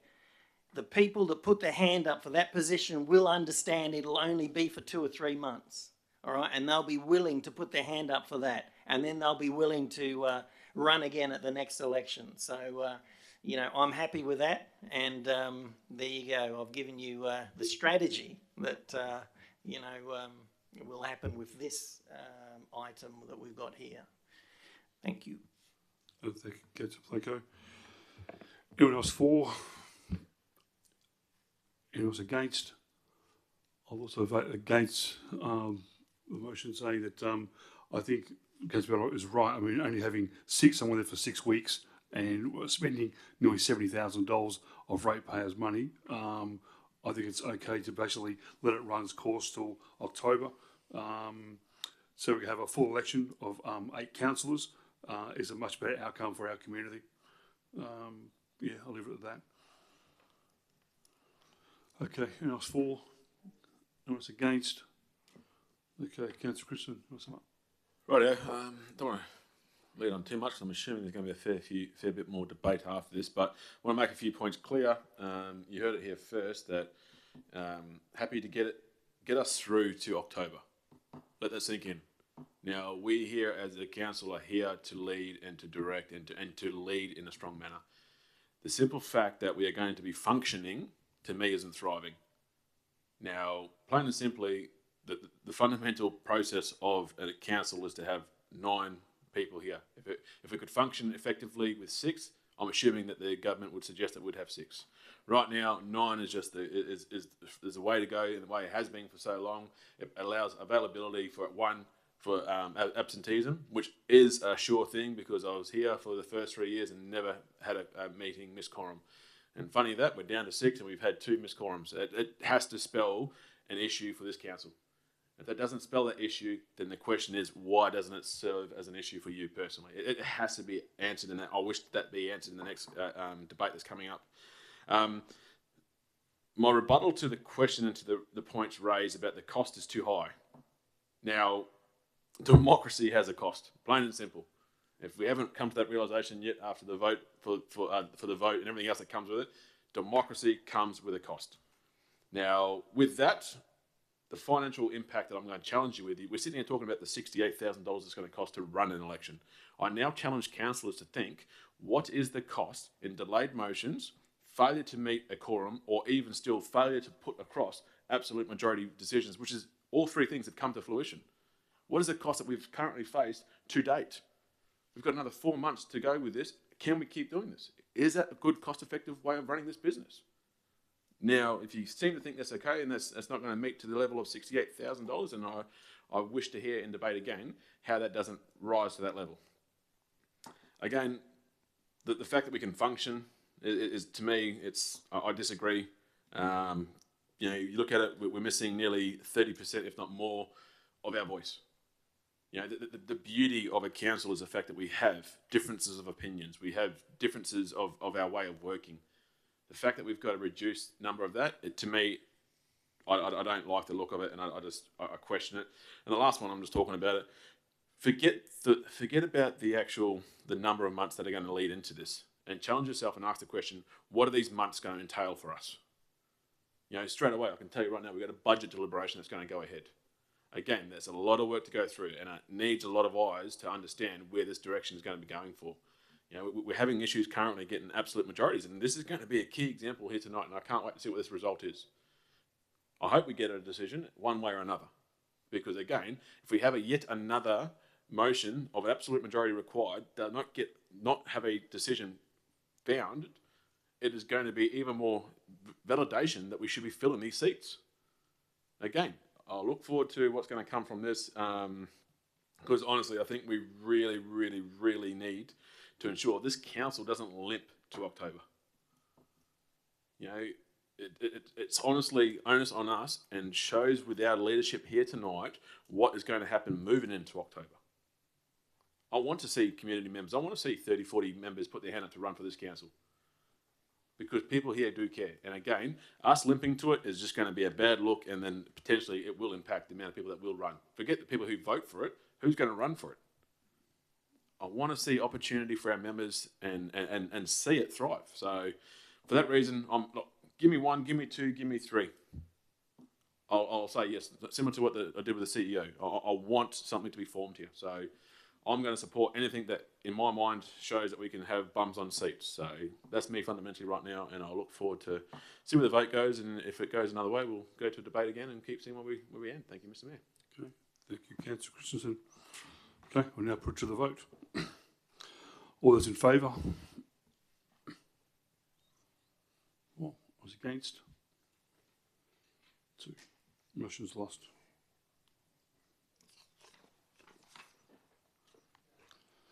Okay, moving on.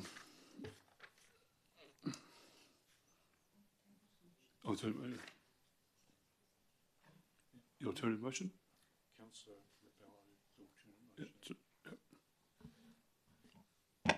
I would like to move alternate motion number 2, as I've suggested earlier, just as it is. So I'm the mover of that. Of that motion? Okay. Just put it up.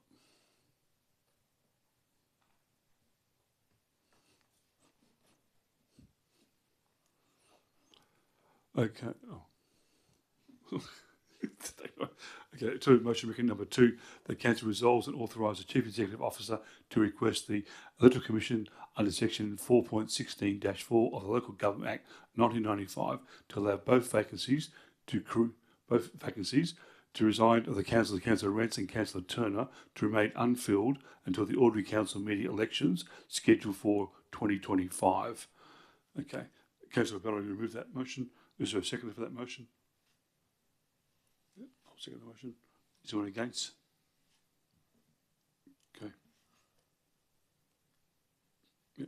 Councillor Bello. Yes, Councillor Christensen. I've spoken in great detail already on this item.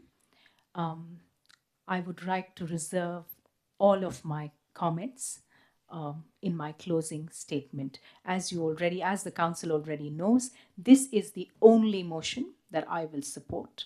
And I have stated in detail what my reasons are. I would like to hear what is going to be said against, and then I'll respond to that in my closing statement. Thank you. Okay, thank you, Councillor Bello. I agree with Councillor Bello. I think the motion number 2 is fine. I'll leave it as is. It's against is Councillor Christensen. Was we against it? Do you want to ask the question if anybody is against it? Although I've indicated I'm against, you still have to ask the question if somebody else might want to talk before me. Really? Okay, it was against it? Okay. I'm going to try and take some advice and take a leaf out of someone's book. I've been told that I talk too much, so they say less is more. So I'll give that a try and see if that works. So I'll leave everybody with this little thought. So every empty chair at the table currently represents a silent voice of part of our community. Now I'll ask the question, can we deal with silencing our community? Okay, thank you, Councillor Christensen. Okay, anyone for? Anyone against? Thank you, Mr. Mayor. Yep. It's clear that, we need an election. We can't achieve an absolute majority on significant decisions. So I will be opposing this motion and supporting the alternate recommendation 1 in the foreshadowed motion moving forward, because we need to get other people on this council. Every councillor that's on council, has had the opportunity to run an election, to put their name out there and stuff like that. Considering we have got vacancies, I suggest that we give the opportunity to those people that want to put their hand up for these vacancies, and give them the opportunity to run in that election, and I don't see why we should be restricting those people, in their democratic right to represent the community that they live in. So I hope that council members support the following motion, not this one, and let's fill 2 seats at this council table. Thank you. Thank you, Councillor Blacko. Anyone for? Anyone against? Councillor Bello, sign, please. Few points I would like to make, and I will not repeat myself. First, yes, we have a lot of work to be done in these months. However, the soonest that the election can be had is the end of June, the beginning of July, which effectively means all of our budget discussions and that matter coming to the ordinary council meeting will already be done. What will remain is a very lean period and a month and a half of caretaker period. So the questions, there were 2 very heavy-duty questions being asked. One, can we silence the community? The other, are we restricting people? Both of which, let me say here right now, are misleading questions. All right? Yes, each seat here is a voice, but that voice has to be effective and be able to contribute. I do not see how coming here in a lean period and then with a caretaker period has any amount of effectiveness. I have not said that the amount required or the budgetary requirement is more or less. All I have pointed out is that that amount can easily be spent in October with a very effective result. We are here, all 6 of us, to make the best decision for the community.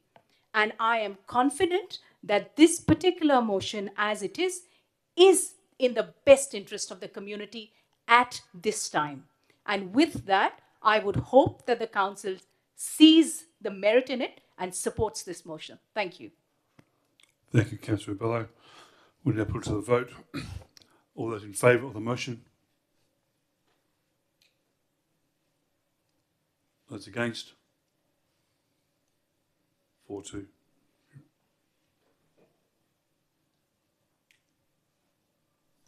Okay.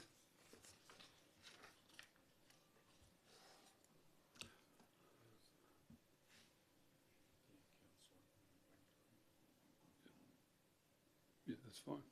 Yep. Okay, moving on.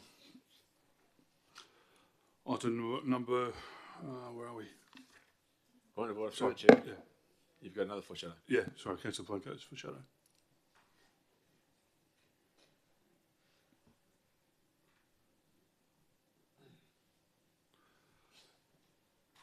Okay, this is an alternative motion recommended at number 1. This is a foreshadow that, okay, is it this, make sure that's right, Blanco, is that correct on the screen? I'll move that alternate recommendation 1. Thank you, Mr Mayor. Okay, is there a seconder?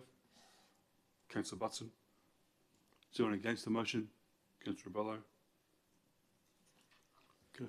I would also like to foreshadow, again, alternate recommendation number 2, just as it is, in the event that this motion is lost. Okay, yep, noted, thank you. Okay, Councillor Blanco. Thank you, Mr Mayor. Like I've said before, it's clear that we need to fill the vacancies. It's in the best interest of Port Hedland. It's in the best interest of moving Port Hedland forward, because it's quite clear we can't get a absolute majority. Now, the timeline, you know, within the motion gives us plenty of time to actually make some decisions, get some new people on here, and also get them up to speed with any of the critical decisions we need to make, that one being the CEO's selection.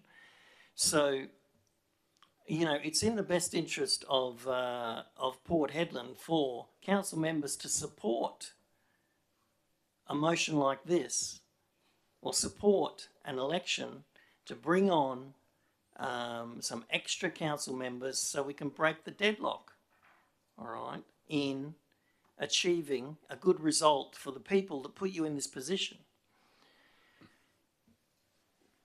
By not doing a extraordinary election, we'll continue down this road where we're not going to be able to make a decision by absolute majority, you know, until the next election. Now, Mr Mayor, you know, your role as Mayor is to facilitate an outcome. And you have the ability now to facilitate an outcome with voting for this motion. Facilitate an outcome that's in the best interest of Port Hedland. And that's really what you should be doing as chair. You know, go with the majority, get it done, let's get this moving, and let's get some new people on council so we can move Port Hedland forward. Thank you. Great. Thank you, Councillor Blanco. Councillor Butson. I'm in agreement with the rest of the council that I can't believe that we're actually coming to this position again. It's quite evident that we do need a second of 1 or 2 people on. One of those positions is for 2.5 years. Yes, the other one may only be for a couple of months, but we actually need to achieve and do what we have to do best. We have a community out here. Not only that, you've got an administration here that you know, do want to see things going forward, and at the moment with where we are and where we're at, we're not achieving a lot of the goals that we should be achieving for the community, as well as for the administration and the staff and the rest of the council. I think that going around in circles is really not a good thing, and I don't know, but I really think that I would like to see two, because I think that the chances are that the second person will run in the next election.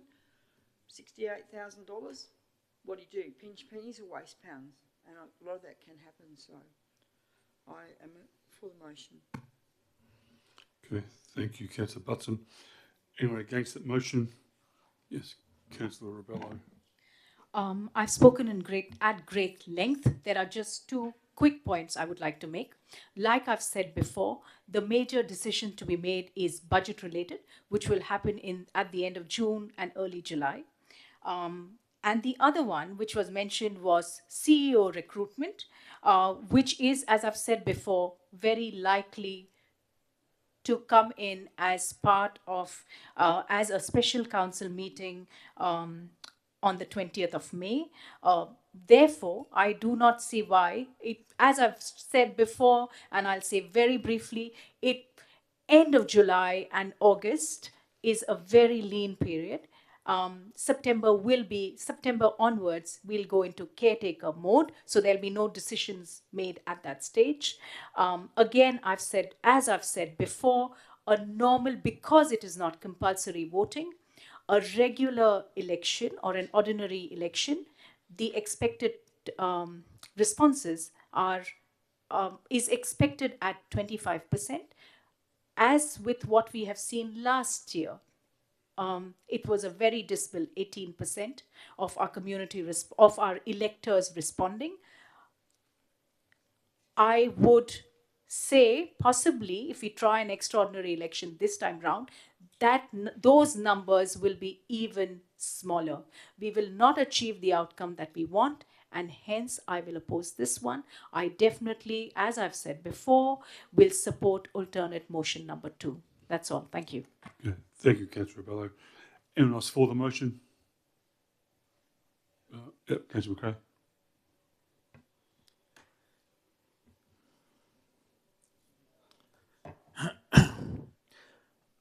I'd like to thank Councillor Rebello for her blunt honesty in saying having an election that might only get 18% of the population to vote, of the eligible population to vote, won't achieve what we want.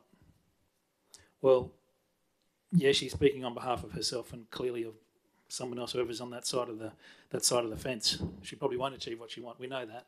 And you can look around the people that attend this meeting, their eyes go up, they're frustrated, they're angry. I'm angry, I'm actually shaking. I'm so embarrassed to sit on this council where we can't even make a decision to hold an election, to choose a CEO selection committee to get the CEO process started. These are urgent council matters. These are urgent things for the town. And I'm actually envious of your courage to sit here and commit political suicide in front of your peers by stifling democracy in such a way that you would dare say that, oh no, we don't need an election, we can't have an election. It's embarrassing, it's ridiculous. I didn't think I would find myself in a town like Port Hedland, a tough town, where tough decisions need to be made and tough things happen. And we're here debating over whether we hold an election or not for new seats that need to be filled. We've got 3 empty seats, and we've delayed the town already. We've delayed the progress of the town already by 3 to 4 months. And we want to delay it another 5 or 6 months. Because, as you said, we won't achieve what we want. Yeah, you probably won't achieve what you want. You're scared. I don't know if the paranoia is so ingrained in you that you think you're not going to get the CEO you want, or whatever it is. We've still got to make decisions as a group here. But stifling and killing democracy by saying we're not going to have an election because you won't get what you want. Well, thank you for that honesty. But this is really embarrassing. I just want to apologise to the people in the gallery of the town here. Point of order through the chair. Yes, Councillor. And my point of order is relevance. I don't know what point is being made about CEO you want. We are talking about an election, so I would request the councillor. Sorry, Point the of gallery, order to please. the chair. Sorry, the Point chair. Gallery, be quiet. Thank you. Quick. Yes, there are rules. Continue. Point of order is relevance. Yeah. I would request you to rule, Mr. Mayor. Yeah. Okay. I rule as irrelevant. Thank you. Okay, so continue. Point through the chair. Motion of dissent on that decision, and the reason for that is, I believe the member was trying to suggest that if we can't make a decision on the CEO, how are we doing this? So therefore, it does have relevance to the whole conversation. So again, that's my personal opinion on it. But I've already ruled it. Thank you. Thank you. Councillor McRae, continue. Oh. Thank you, Mr. Mayor. Thanks for your point of view there, Mbika, Councillor Bello. Going back to what I was saying, I do apologise to the community, those watching online and those that are going to hear about this tomorrow, those sitting in the gallery, that yeah, it's just we're in a very unusual situation here, and you know, this is just makes us look dysfunctional as a town. For, you know, we're not dysfunctional. We're all, you know, I think extremely capable individuals that sit up here, but the fact that we would stifle democracy in such a way to not allow democracy to run its course and to fill the seats of a democratically elected local government is something I didn't expect to see in my lifetime. Okay, thank you, Councillor McRae. Okay, anyone else against? I'll also vote against. I think the $68,000 for a council to come on board for 6 weeks and also go into caretaker mode is a complete waste of time, waste of money, waste of energy on the whole town and the community to have an election and then have another election in October. So you have 2 local elections within 3 months of each other. I think it's a waste of time, waste of money. Personal opinion. Thank you. Anyone else for? Yes, Councillor Christensen. Right. Interesting debate so far. And I'm hoping I can try and lend some hands, try and redirect some conversations. I know it's getting a little bit heated. It's always an interesting conversation. It's going to hit home. I think it's important to understand the frustrations here need to be directed at the system that we have in front of us, not at individuals, not at the potential things of what could happen. Fundamentally, we have a council that requires to have 9 people on it to function to its fullest capacity. I've heard statements here tonight against this whole conversation around caretaker period. You know, decisions won't be made. Well, again, don't forget, decisions are one aspect of a councillor's role. The second consideration that we must take into this is the fact that during caretaker mode, council still provides direction. You know, we've got a hell of a lot on our plate. We are doing nothing but pushing more and more to the future. We are going to have a massive bow wave to take into consideration. Then we start talking about effectiveness, and honestly, I try to hold my tongue with this, but I think a spade needs to be called a spade right now. You want to sit here and talk about effectiveness of a councillor coming in to a council when we talk around what happens. We all have been on this journey to get elected, and then what happens when you're elected? You swear in, you have a hell of a lot of pride. But then within the space of a week, sometimes in the space of 2 weeks, you're jammed into an OCM where 9 times out of 10 you don't understand the bureaucracy of what goes on. You don't understand the standing orders to how to manage it. I'll put my hand up. My very first OCM, I was scared. I was petrified. I don't want to say that second word, but I was just petrified. You know, I honestly could not tell if I was making the right decision, the wrong decision, but yet you make a decision because that's what you're elected here to do. So effectiveness, respectfully, 5 years at the helm of this table, and yet still we have this quality of meeting we're dealing with tonight. So please don't come to me about effectiveness of a councillor who's only been here for a short amount of time when we still have this precedent being set. We have got an opportunity here to stop this debacle that is happening currently. Again, I'm telling you right now, this is going to be a stalemate just like the CEO panel review, which is important to understand because it shows a clear indication that there is going to be some sort of trend happening here. If we cannot see a trend and we're not willing to fix that trend, I don't know what will. And I'm happy to see what other councillors can come up with how we get absolute majorities over the line with 6 councillors. It hasn't happened yet. I'm more than willing to hear some suggestions. But again, we have seen time and time again over the last couple of months when we've had 6 councillors that we have failed to meet a quorum. We failed to get absolute majority decisions over the line.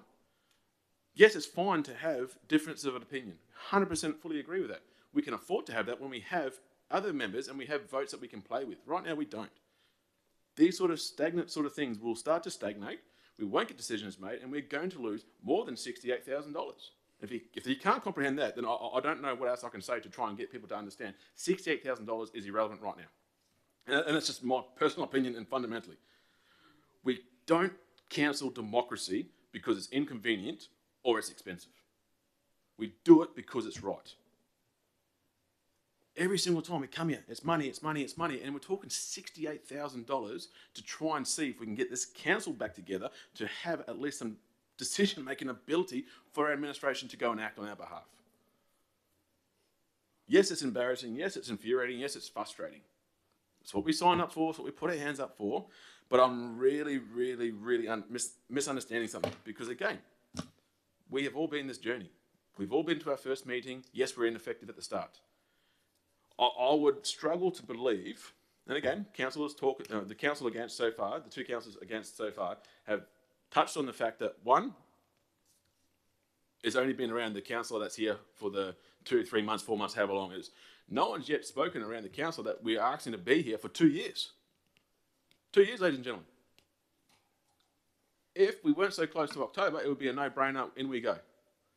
We're debating the morals of a couple of months here. And again, I believe a councillor is effective in 2 or 3, 4 months, because again, if you're saying they're not, then why do we allow councillors to vote in the first couple of months when they get elected? You know why? It's a part of the process. We accept it then. How is it now a different standard? We need to hold ourselves to the right standards and to the right availability. Like it's baffling, honestly. I don't know how else to say it. So, short of, again, I'll be very frank, I'm not going to let this dance around and be any more embarrassing to our community. We know where we stand. We've tried it with the CEO recruitment. I'm putting everyone on notice that this will not be debated back and forth too many times. I'm promising you that. So we've got avenues through the local government authority, which I'm willing to use. I'm hoping council can sit here and look each other in the eye, get back to a couple more debates to understand what we can do for this community moving forward. And again, if we're not going to make a decision, fair call, but I'm not going to allow it to just sit there for the next 2 or 3 hours and waste everybody's time. So again, please understand that, again, we are here to try and strengthen our team right now. Strengthening our team allows us to get these sort of decisions over the line. And the last one I'll leave you with is, again, the governance is not going to stop during caretaker mode. If anything, it intensifies. So I encourage us to understand that we have more than just decision-making ability here as a council. We should be the barometer for the community. We should be helping the administration direct them in the direction that we want to be going. So yes, you might believe that we may be winning down on our OCM accountabilities, but we're going to be intensifying, if not going further, to get our master plans in line, to get our LTFPs in line, because we've established that the current LTFP is going to be well and truly past the point of where we're going to get it to. So we need to do more work in that as well. So please, to all councillors, we need to get to a decision and get to it in a hurry, because it's not a good look. So other than that, thank you very much for the debate, Mr. Mayor. Okay, thank you, Councillor Christian. Okay, it was for, it was against. Okay, do you want to sum up?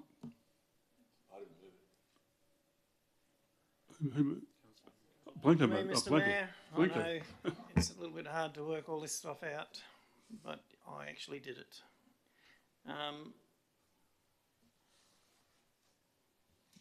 Mr. Mayor, again, I call on you to do the right thing and to support the majority of the council in this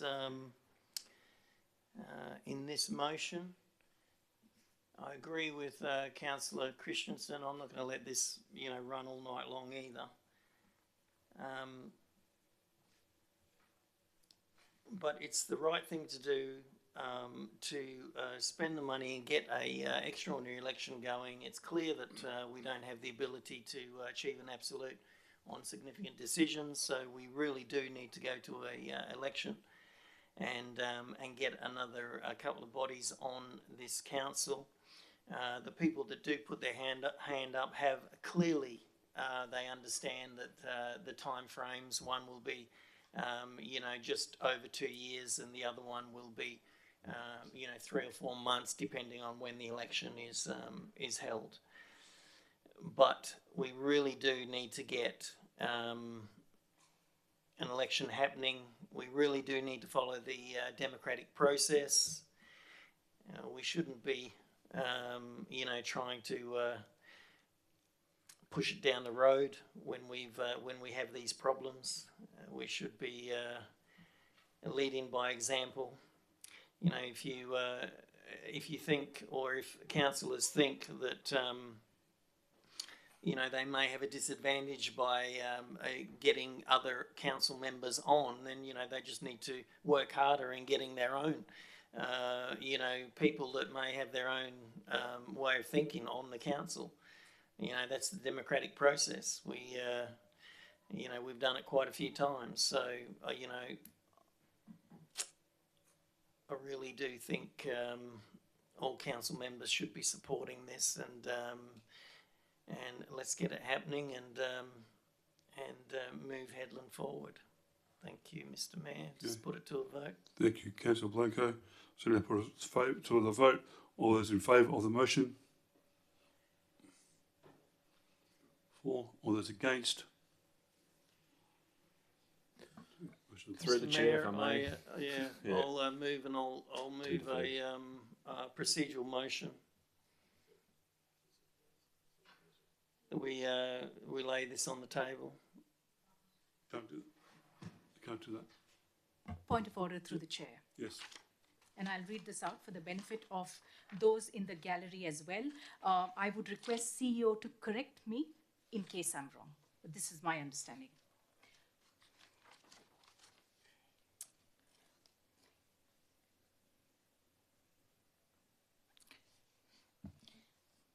Who may move a procedural motion?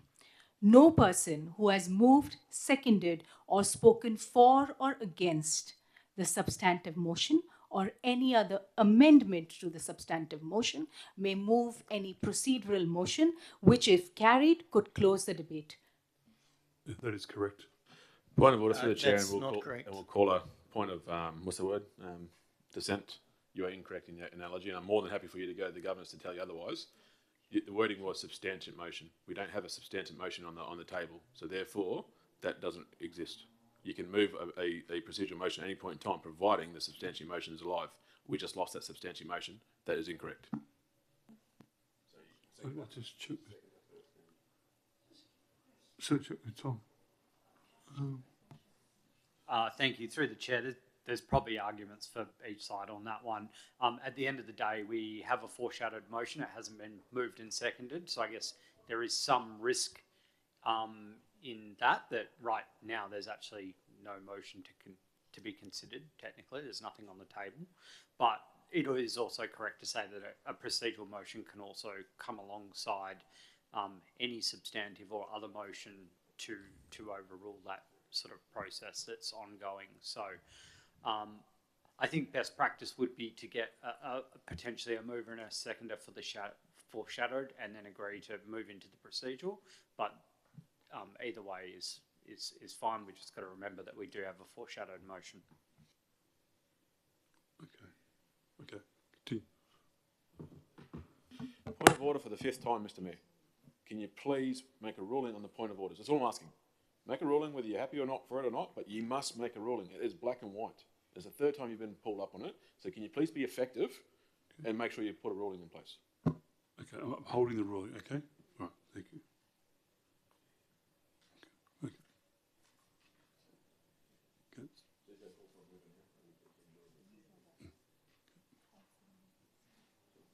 Yep. So a remover on that motion? Yeah, it's at microphone, sorry. This is to move alternate recommendation or alternate motion number 2. I'll just double checking. Yes, it is. That was the foreshadowed motion. Yep. Thank you. So I'd like to move that. Thanks.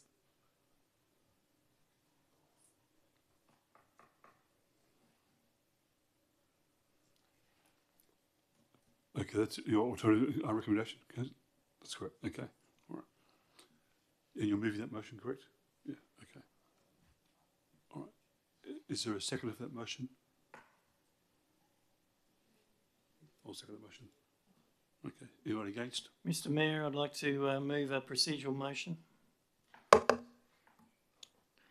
12.1D, that the motion be deferred.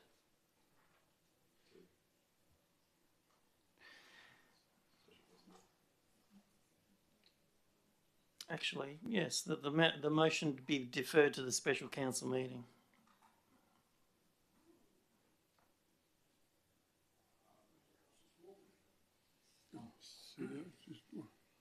Or the council can decide on that, whether it would like to do that or just defer it to the next OCM. Either one. Defer to the next OCM. I'm happy to defer it to the next OCM. Yeah, okay, I'm going to defer to the next OCM on the 28th. Sorry, through the chair, Yep. we've received a notice for the special council meeting. Yep. That sets out the purpose of that meeting. Yep. At this time, this matter doesn't fit that purpose, obviously. So we go to the next might ask whether ordinary you council refer meeting. to a meeting that this doesn't fit within the purpose of, and it might be therefore the ordinary council meeting. On the 28th. What's the minimum time frame to set your purpose for that special council meeting? I believe it's 7 days, am I not correct? 20th was the date that was suggested. We haven't even... No. To set a standard, I'm sure it's 7 days, so I'm sure... Advertise. Yeah. Yeah, but so what's the time frame to set a standard for this special council meeting is what I'm asking. It's 7 days. There isn't. It's about the publishing of an Publishing. agenda and providing councillors with enough notice to attend the meeting. Special council meetings are designed for very urgent matters, obviously. We're out ahead of this one, but we do have a signed notice, so we are moving through the process of providing public notice on that tomorrow, and we have a draft agenda as well. But yeah. Okay, thanks, Tom. Okay. Okay, so we'll defer it to the next OCM at the current, yep, okay. Yep. Councillor Blanco? No, Mr Mayor, I would like this put to the council at the earliest possible time. Okay, we'll make a recommendation, okay.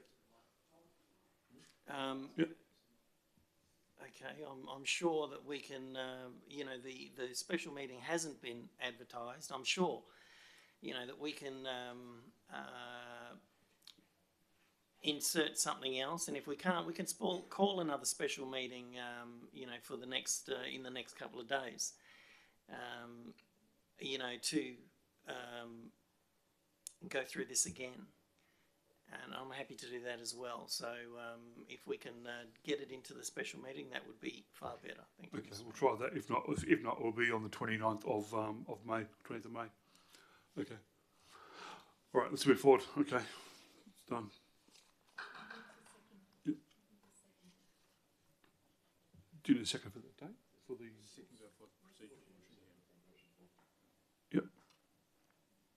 So Councillor Blanco is moving the motion to move it. And Councillor Christian seconded it. Okay, thank you. Is anyone against the motion? No, motion's passed. Done. So we're going to move the to an ordinary today. Right, let's move on to 12.2.1. We have also recognised before us that requires a simple majority vote that Council 1, receive and note the 2025 Town of Port Hedland Childcare Needs Analysis, and 2, prioritise the support childcare expansion efforts as a core strategic objective, recognising its vital role in the regional economic capacity. And 2, refrain from the Town of Port Hedland commitment advocacy for an increase in childcare placement in accordance with the priority of Town 4 of the Town of Port Hedland's advocacy statement. And 4, advocate partnership with government and industry leaders. Can I have a mover, please? Thank you, Councillor Richardson. Have a seconder. Thank you, Councillor Rebello. Is anyone against that motion? Mr. Mayor, I am. Okay, Councillor Christensen. Right, yeah. I think it's been pretty clear by the sentiments provided by community members through a number of surveys and a number of scorecards we've had over time that childcare is a very big concern within the community.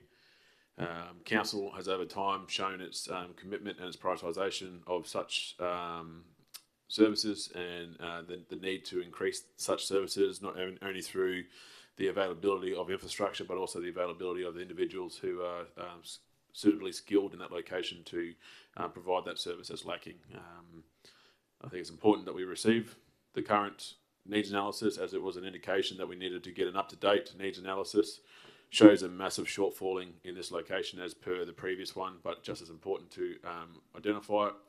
I think it's prudent on us to reaffirm any commitment we've made in the past. So short of not understanding where councillors are going to be a little bit apprehensive about putting this through, I'll be interested to see. So again, I've said what I need to say. I think it's very important that we get this over the line. On the same note, we'll leave my closing statements to the rebuttals of what is raised during the other side of the debate. Thank you, Mr. Mayor. Okay, thank you, Councillor Christensen. Councillor Rebello.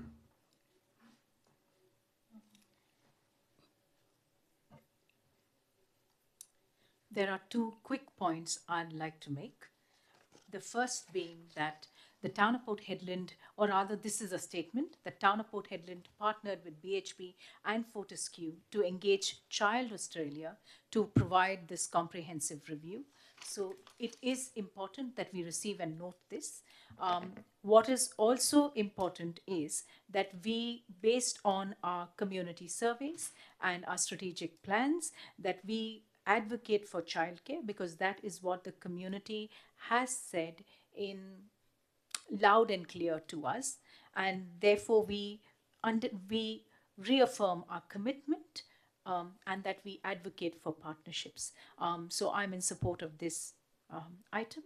That's all I'd have to say. Thanks. Thank you, Councillor Rebello. Anyone against? Yes, thank you, Mr. Mayor.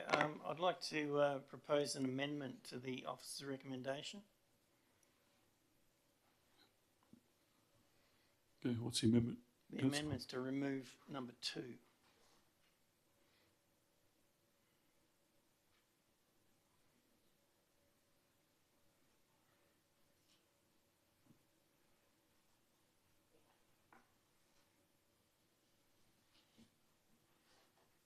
Is that right? Can you remove? Just remove it, yeah, just remove it. I'm happy with the rest. Is there a second to remove that?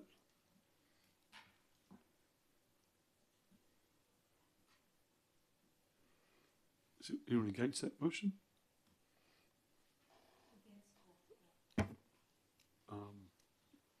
Moving number 2, Councillor Blanco wants to remove it. The seconder, which is Councillor Butson. Asking anyone else who wants to.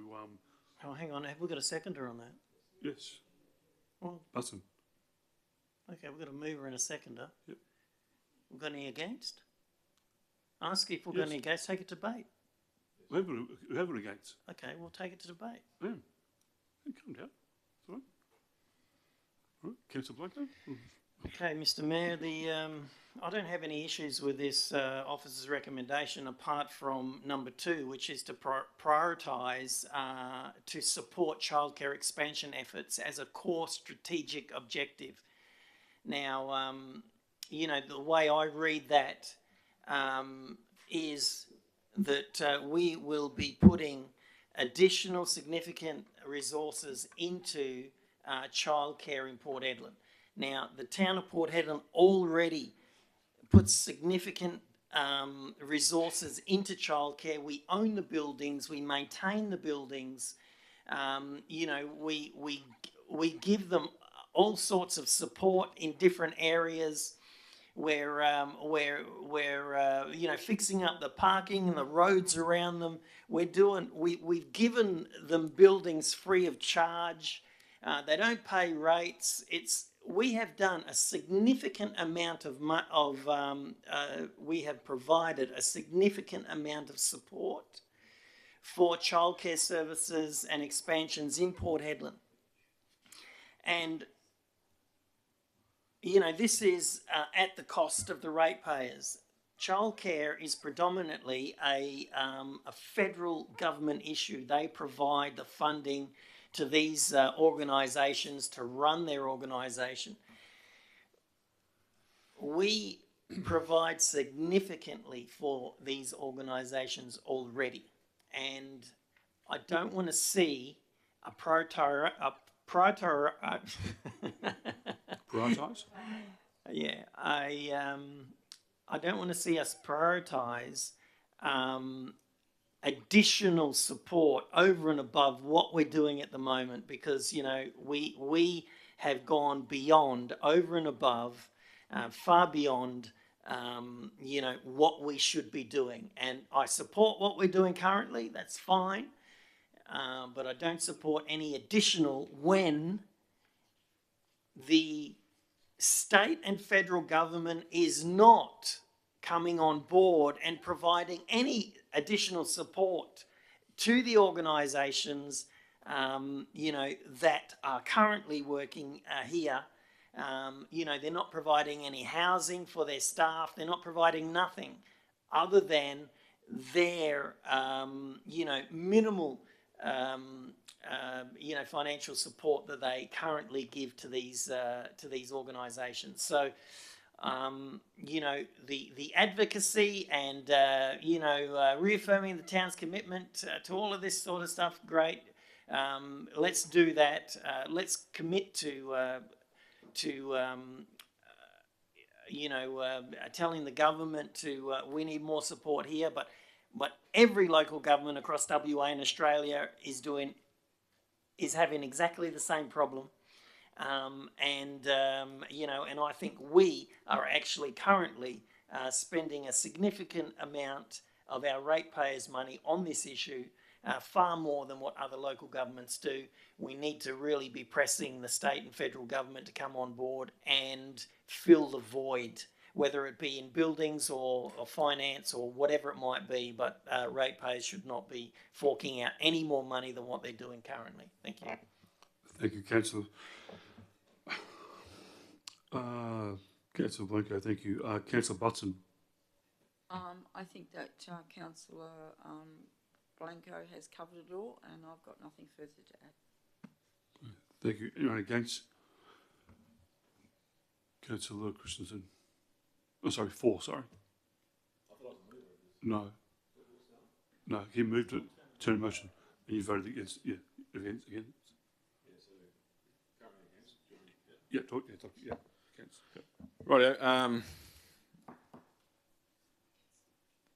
Interesting how minds can think alike. I raised this at the briefing session with a similar sort of mindset. I think it's it was changed actually a few times in good pickups, but I'd like to suggest, and I guess it's the wording, and this is, I guess, interpretation. What's important to understand, interpretation can be different. I don't read it as supporting financial funds to anything. Again, and I try and draw reference to our current strategic community plan, where it states that our role, and we've got 6 clear roles from this organisation, which is to be 1, an advocator, 2, a facilitator, 3, a provider, 4, a funder, 5, a partner, and 6, a regulator. So, to your point, so I fully agree. I think you can look at it and say, okay, the town of Port Hedland has already been a pretty big funder in that area, more than some. You can say that we've partnered, which we have, with other organisations. So the way I look at this is it allows the opportunity for the administration then to prioritise and reaffirm the other roles that we suggest that we commit to, being the facilitator of conversations.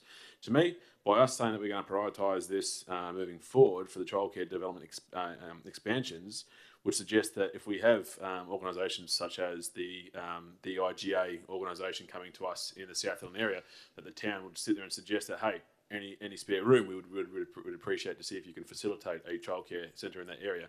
any other developers that come online. It would be a conversation to go, hey, our priority is this. Can you help us to cater for or provide opportunity for further development or further expansion of our childcare facilities or placeholding for people? So me personally, I don't see it as a prioritisation to spend more money than what we currently are. It's purely just prioritising our support for childcare development within inside of our region where available and where appropriate. So I'm personally happy to leave it in there on the proviso that, again, that's what it stands for and that's what we've been instructed during that meeting. That's what it was intended for.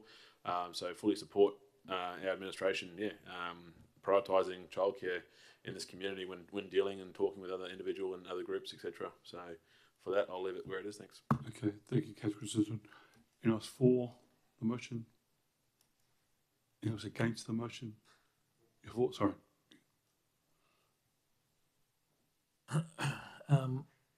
I share the same concerns as Councillor Blanco with regard to prioritising. It does sort of carry a connotation. I want to accept what Deputy Mayor Christensen said, that the prioritisation doesn't come with a budgetary priority, but certainly this needs to be a priority. There's no doubt about that. But I'm just certainly nervous about the wording around it. I mean, it's a priority already. If the wording, I'm a little bit confused by the wording, to be honest. I'd rather it not there. It's not taking it out doesn't take away from the fact that it is a priority. It's just for me that I am nervous about. I've seen this come back a few times with Rosenau's with the 3 million, and it's sort of been asked to go to 4 million when they don't get their funding. So I get nervous about the funding aspect of it. That's my only concern. Thank you, Councillor McRae. Anyone else for the motion? Anyone else against the motion? Yes, Councillor Bello.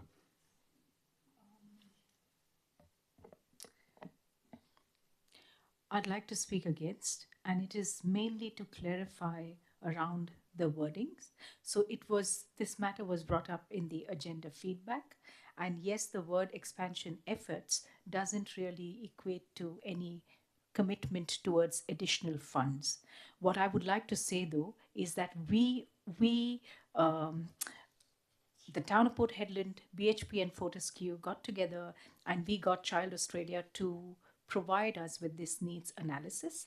I would also like to take our members of public as well as those online and also remind council, because I feel like the intention is pretty much the same around the table, but just to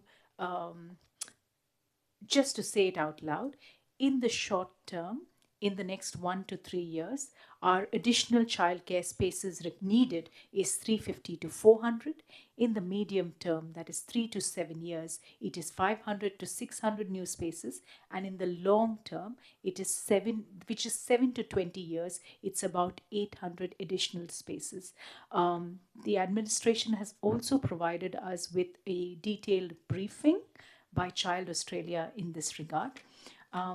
There's another point I'd like to make. So Rosenauer's application for grant funding, here we stand by the money that we have committed to Rosenauer's, but the further application of 3 million was rejected. That grant funding was rejected, and what we are trying to do here, not just with Rose, but all with the other new childcare developments as well, is to say that it still remains our priority as a town. So we would support the expansion efforts. In no way we are saying that it is any additional funds. So this is something we have clarified internally. And so I would say we stay with the original officer's recommendation, because I feel like that is the intention around the table. There is no additional commitment of money. It is just that it is to prioritize it in terms of saying that it is still something that the town would advocate for and prioritize, and we have set aside money towards it, but nothing additional. There is no commitment towards additional spends. That's a clarification which we've already got. I would request for everyone around the table to just support the officer's recommendation. Thank you. Okay. Thank you, Councillor Bello. Anyone else for? Anyone else against? Councillor Blanco. Thank you, Mr. Mayor. Well, we've got some clarification that 2 does not mean any additional funds be spent on childcare over and above what the town already spends, which is significant in my opinion. So I'm happy with that. And if the motion doesn't get up, I will be coming back to what councillors have, stated in this item when we get another item to say that we need to be giving millions of dollars to another provider of childcare in Port Hedland. Just for your information, we had a report come to council in 2019 about childcare spaces when I was mayor, and it was a really big issue back then when people were screaming about the lack of it was actually industry that was screaming about the lack of childcare spaces. And that number, the report that came back to council in 2018, 2019, that number was 400. So, here we are in 2025 and a report that's come back to council, 350, 400 spaces. So we haven't gone backwards, we haven't gone forwards, even though the town has put additional childcare services in place at the TAFE and given buildings away to other providers in Port Hedland. So anyway, I'm happy to leave it there and we'll see how it goes. But, clearly I was not happy with the wording around that in number 2 because, it suggests to me that, we need to prioritise to support childcare expansion efforts. So how are we going to prioritise that expansion efforts if we're not going to provide funding for it? And are we going to provide buildings? Are we going to, how are we going to create that expansion effort and put it in as a core strategic objective? So anyway, as long as we agree that there's no extra funds going, I'm happy with that. Thanks. Okay, thank you, councillor. Now put it to the vote. All those in favour of the motion? All those against? 3 casting vote, also vote against it. Thank you.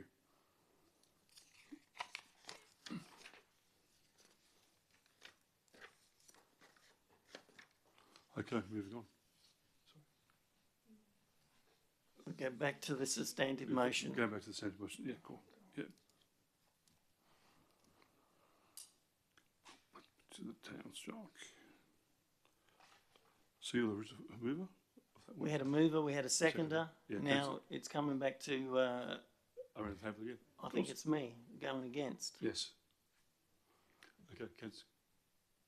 Is that correct, Mr. Mayor? That's right. Councillor Christensen moved it, Rebello seconded it, and you against it. Okay. Yep. So again, Mr. Mayor, I don't like the wording of number 2, but I have got clarification now from a number of councillors that number 2 doesn't mean monetary or financial support in expansion efforts, which I'm happy with, considering the extensive role that the town has played in spending ratepayers' money on childcare, in our town. And we've done a significant amount of work in this area, and we've paid out a significant amount of money. Now, the advocacy issue, should be pushed, obviously, and the main players in town, the 4 majors, if there's an issue with childcare places, they're the ones that really should be putting their hand up and creating a situation that allows their employees to attend childcare centres that they run and that they pay for. you know, to support their employee base in the town.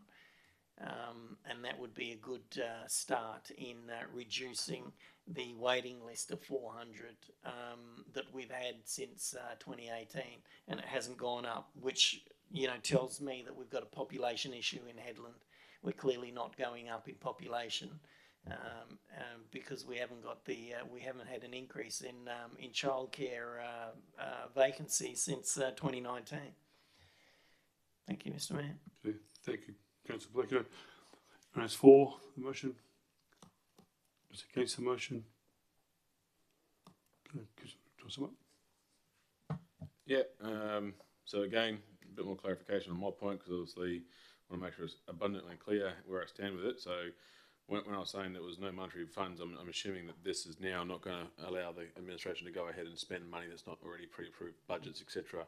Not saying that they will not ever come back to us with opportunity. I still think there's still room for opportunity to be provided to us as a council, because again, you don't know what you know until you know. So again, making it very clear that yes, this is right now not pre-authorising or preconditioning any more spend than what we currently provide, and that was the gist that I got, and happy to be corrected by administration at any point in time if that was incorrect. But again, I think it's important, like all council has said here, that it's a vital service to this community, and it's lacking. So very keen to see this space grow to help alleviate some burden to our young families throughout our community, and yeah, we wish to see what will come to fruition in the near future. Thank you, Mr. Mayor. Okay, thank you, Councillor Christensen. We'll now put it to the vote. All those in favour of the motion? Motion is carried, absolute majority. Thank you, councillors.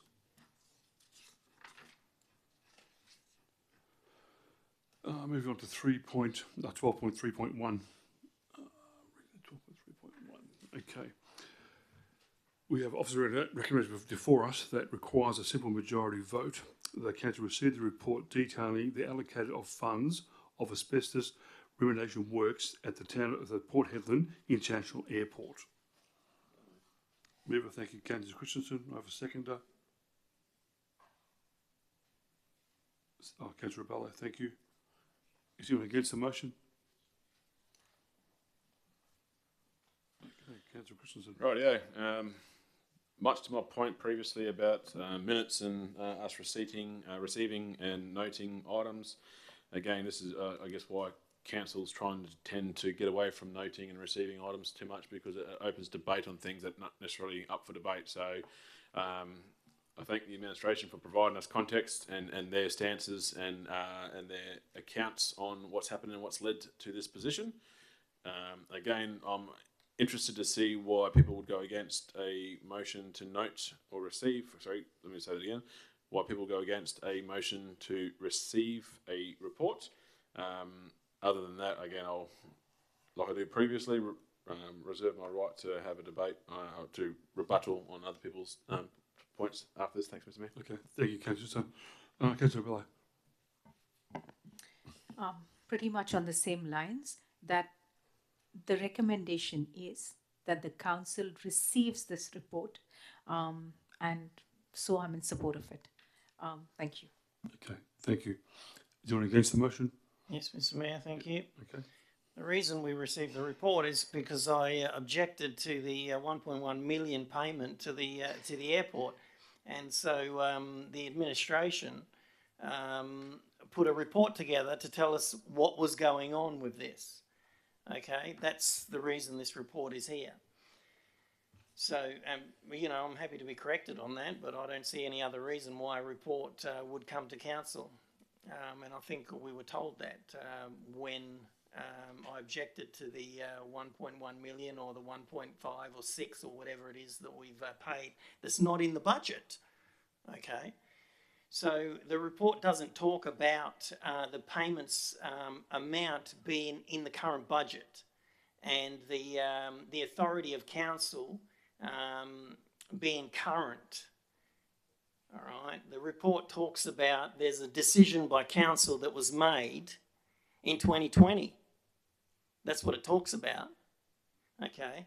And the council has been told that the Act allows the administration to pay the amount through 6.8.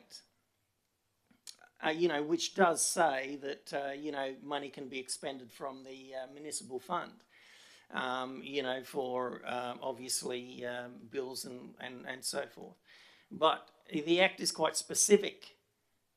So, my interpretation of the financial, or the 6.8 in the financial terms is that the authority was not there to pay the 1.1 million and the other 600,000 in previous months, right?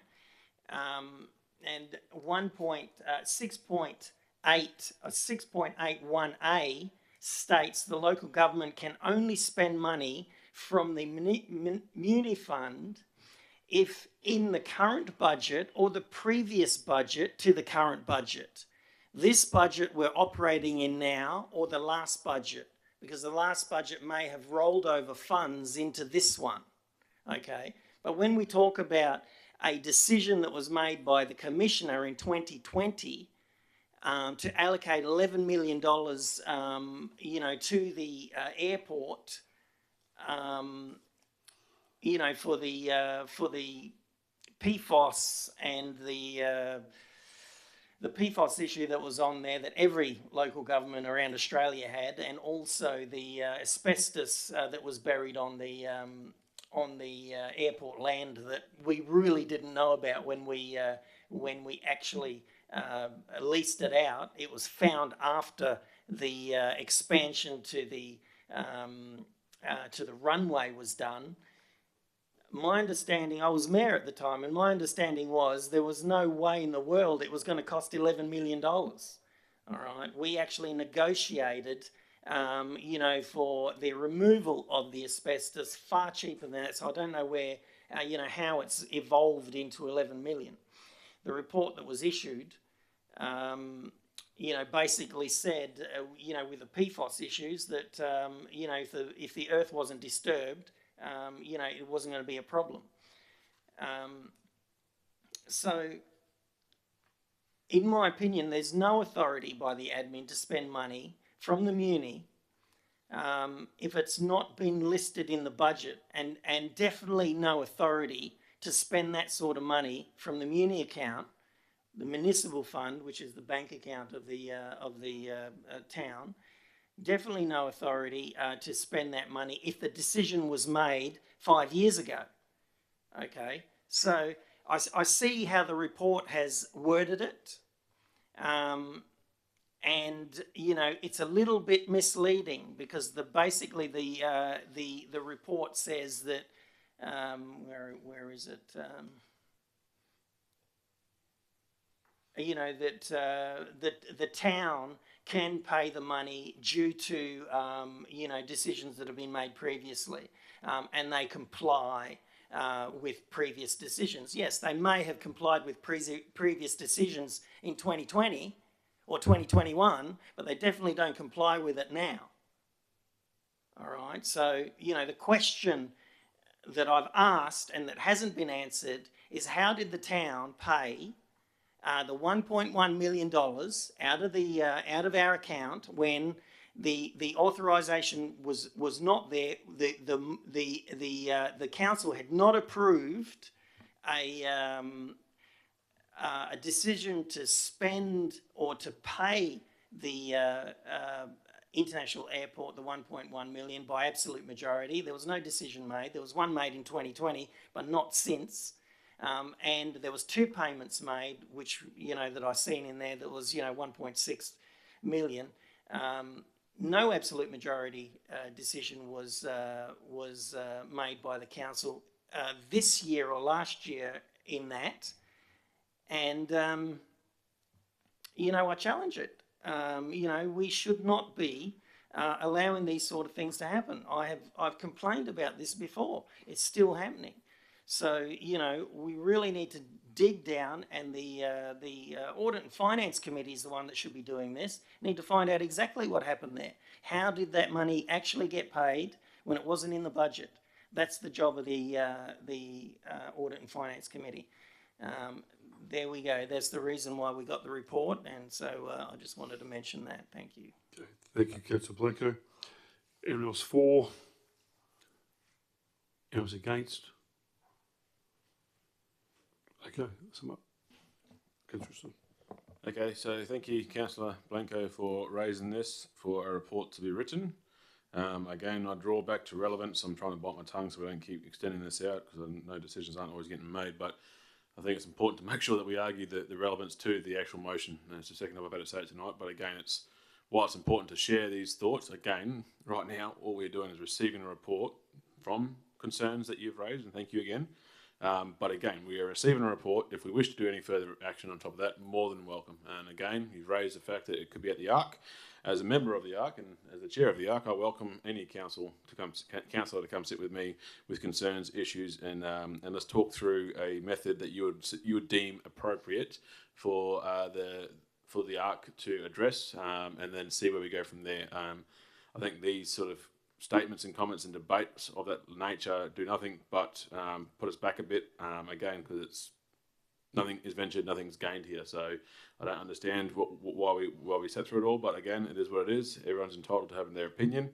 Again, I will openly welcome yourself to come and talk with me and discuss what you may wish to do further with the help of this report, and as likewise with any other councillor present today. So other than that, I think it's onus on us to receive it because, again, it's a good indication of what's happened in the past and for us to verify at our own leisure, and we can do what we will with it. So thank you, Mr Mayor. I'll leave it at that. Okay, thank you, Councillor Christensen. Okay, now put it to the vote.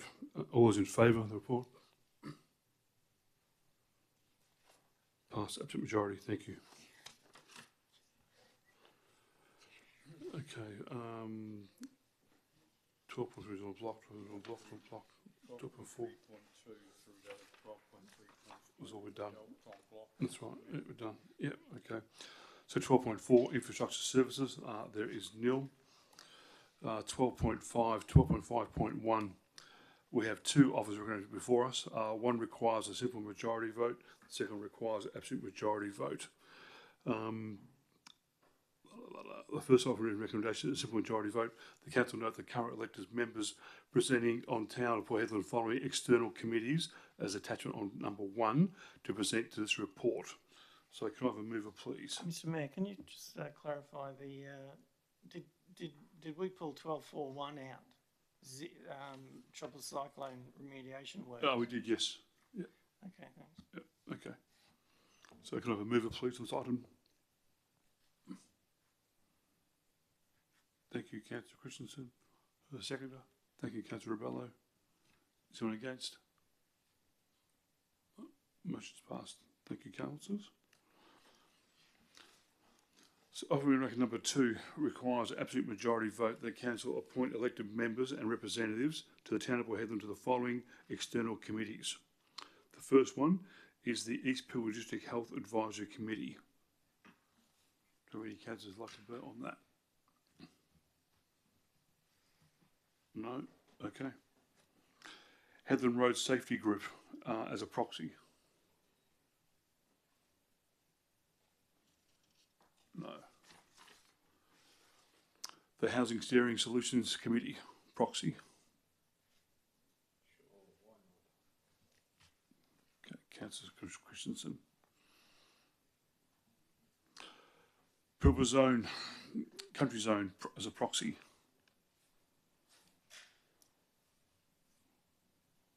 No. The Regional Aviation Consultant Group as a proxy.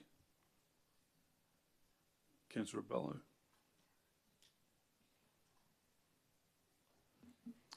Walgett Road was, yes. I've seen 2 hands up. By the process, we put down all nominations. Sorry, I didn't see it. Sorry. Yeah, okay, I didn't see it, sorry, okay. I missed you, sorry, sorry, McRae. All right. We have 2 people, so go to the vote on that one.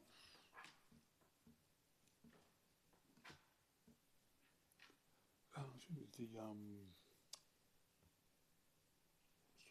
got the votes for that, or we actually put the names down, so we did last time for the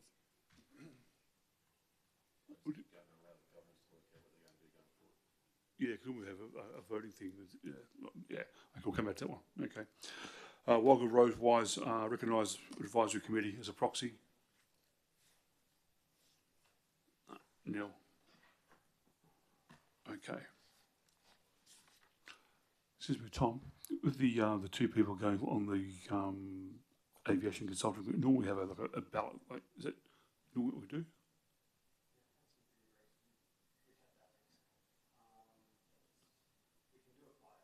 Right.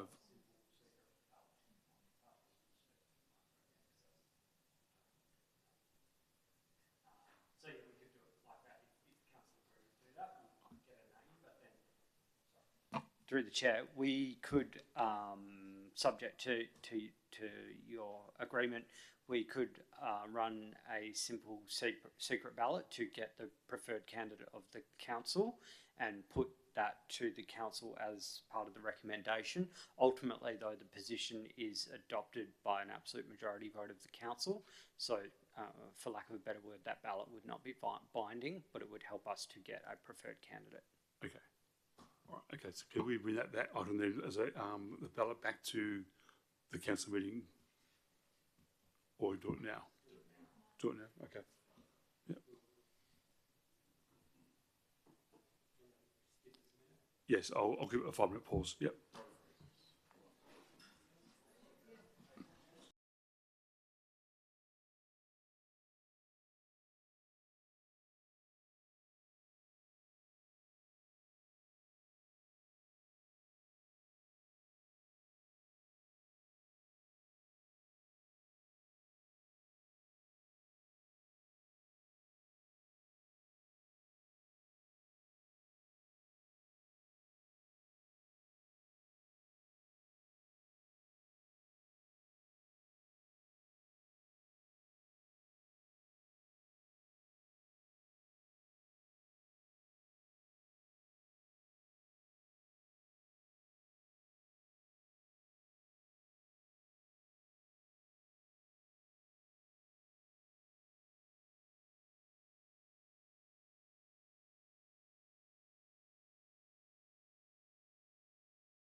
Okay, CEO, can you please read the ballots for the proxy for the Regional Aviation Consultant Group between Rebello and Councillor McRae, please?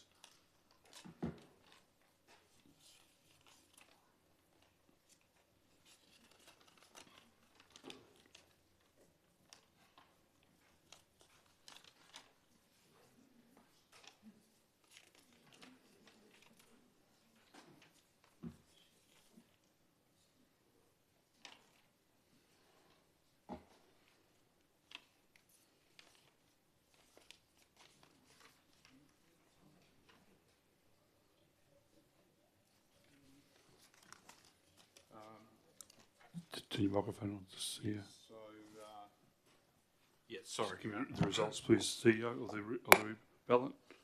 Okay, so there are 4 votes for Councillor McRae and 2 for Councillor Rebello. Okay. Okay, so Councillor McRae is now on the proxy for the aviation group. Okay. Sorry? Oh, yeah. Yes. Yeah. And before we move into it, Mr. Mayor, if you don't mind, I've just realised that the top one isn't a proxy location, and I think it's important to have the council representation on the Health Advisory Committee, so I'll put my name downstairs. We don't have anybody else, if you don't mind. On the Health Advisory Committee? Okay. Sorry. My suggestion was I just realised that the East Pilbara District Health Advisory Committee is a actual position on the board, not just a proxy. Yep. So because we didn't have anybody, I'm happy to put my hand up and add another one. What's another one? Yep, thank you. Okay. Yeah, the Pilbara Health. Yeah, so Councillor Christian's going to go on, and Adrian's going to be proxy. Okay. Yep. Okay. Yes, they are. Yep. Okay, so now I need to move it in a seconder. Yeah, okay. So a mover, Councillor Christensen on those things. Seconder, please. Thank you, Councillor. Okay. Is anyone against the motion? Motion is carried, absolute majority. Thank you. On through, yeah. Okay, item number 13. Later on, there's nil. Item number 14, motion approved. Later, there's nil. Number 15, matters which may be closed to confidential matters. I move a motion to close the council meeting to members of the public as described in section 5.23, number 2 of the Local Government Act 1995 to consider a confidential item on number 15.1. Can we close the doors, please, and cut the live stream? Yep, move. Thank you. Yeah, I moved it. Yep, you seconded it. Okay. Anyone against? Okay, motion's passed. Thank you.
Okay, welcome back, ladies and gentlemen. We'll now read the decision on the council of the confidential item on 15.1 town debtors.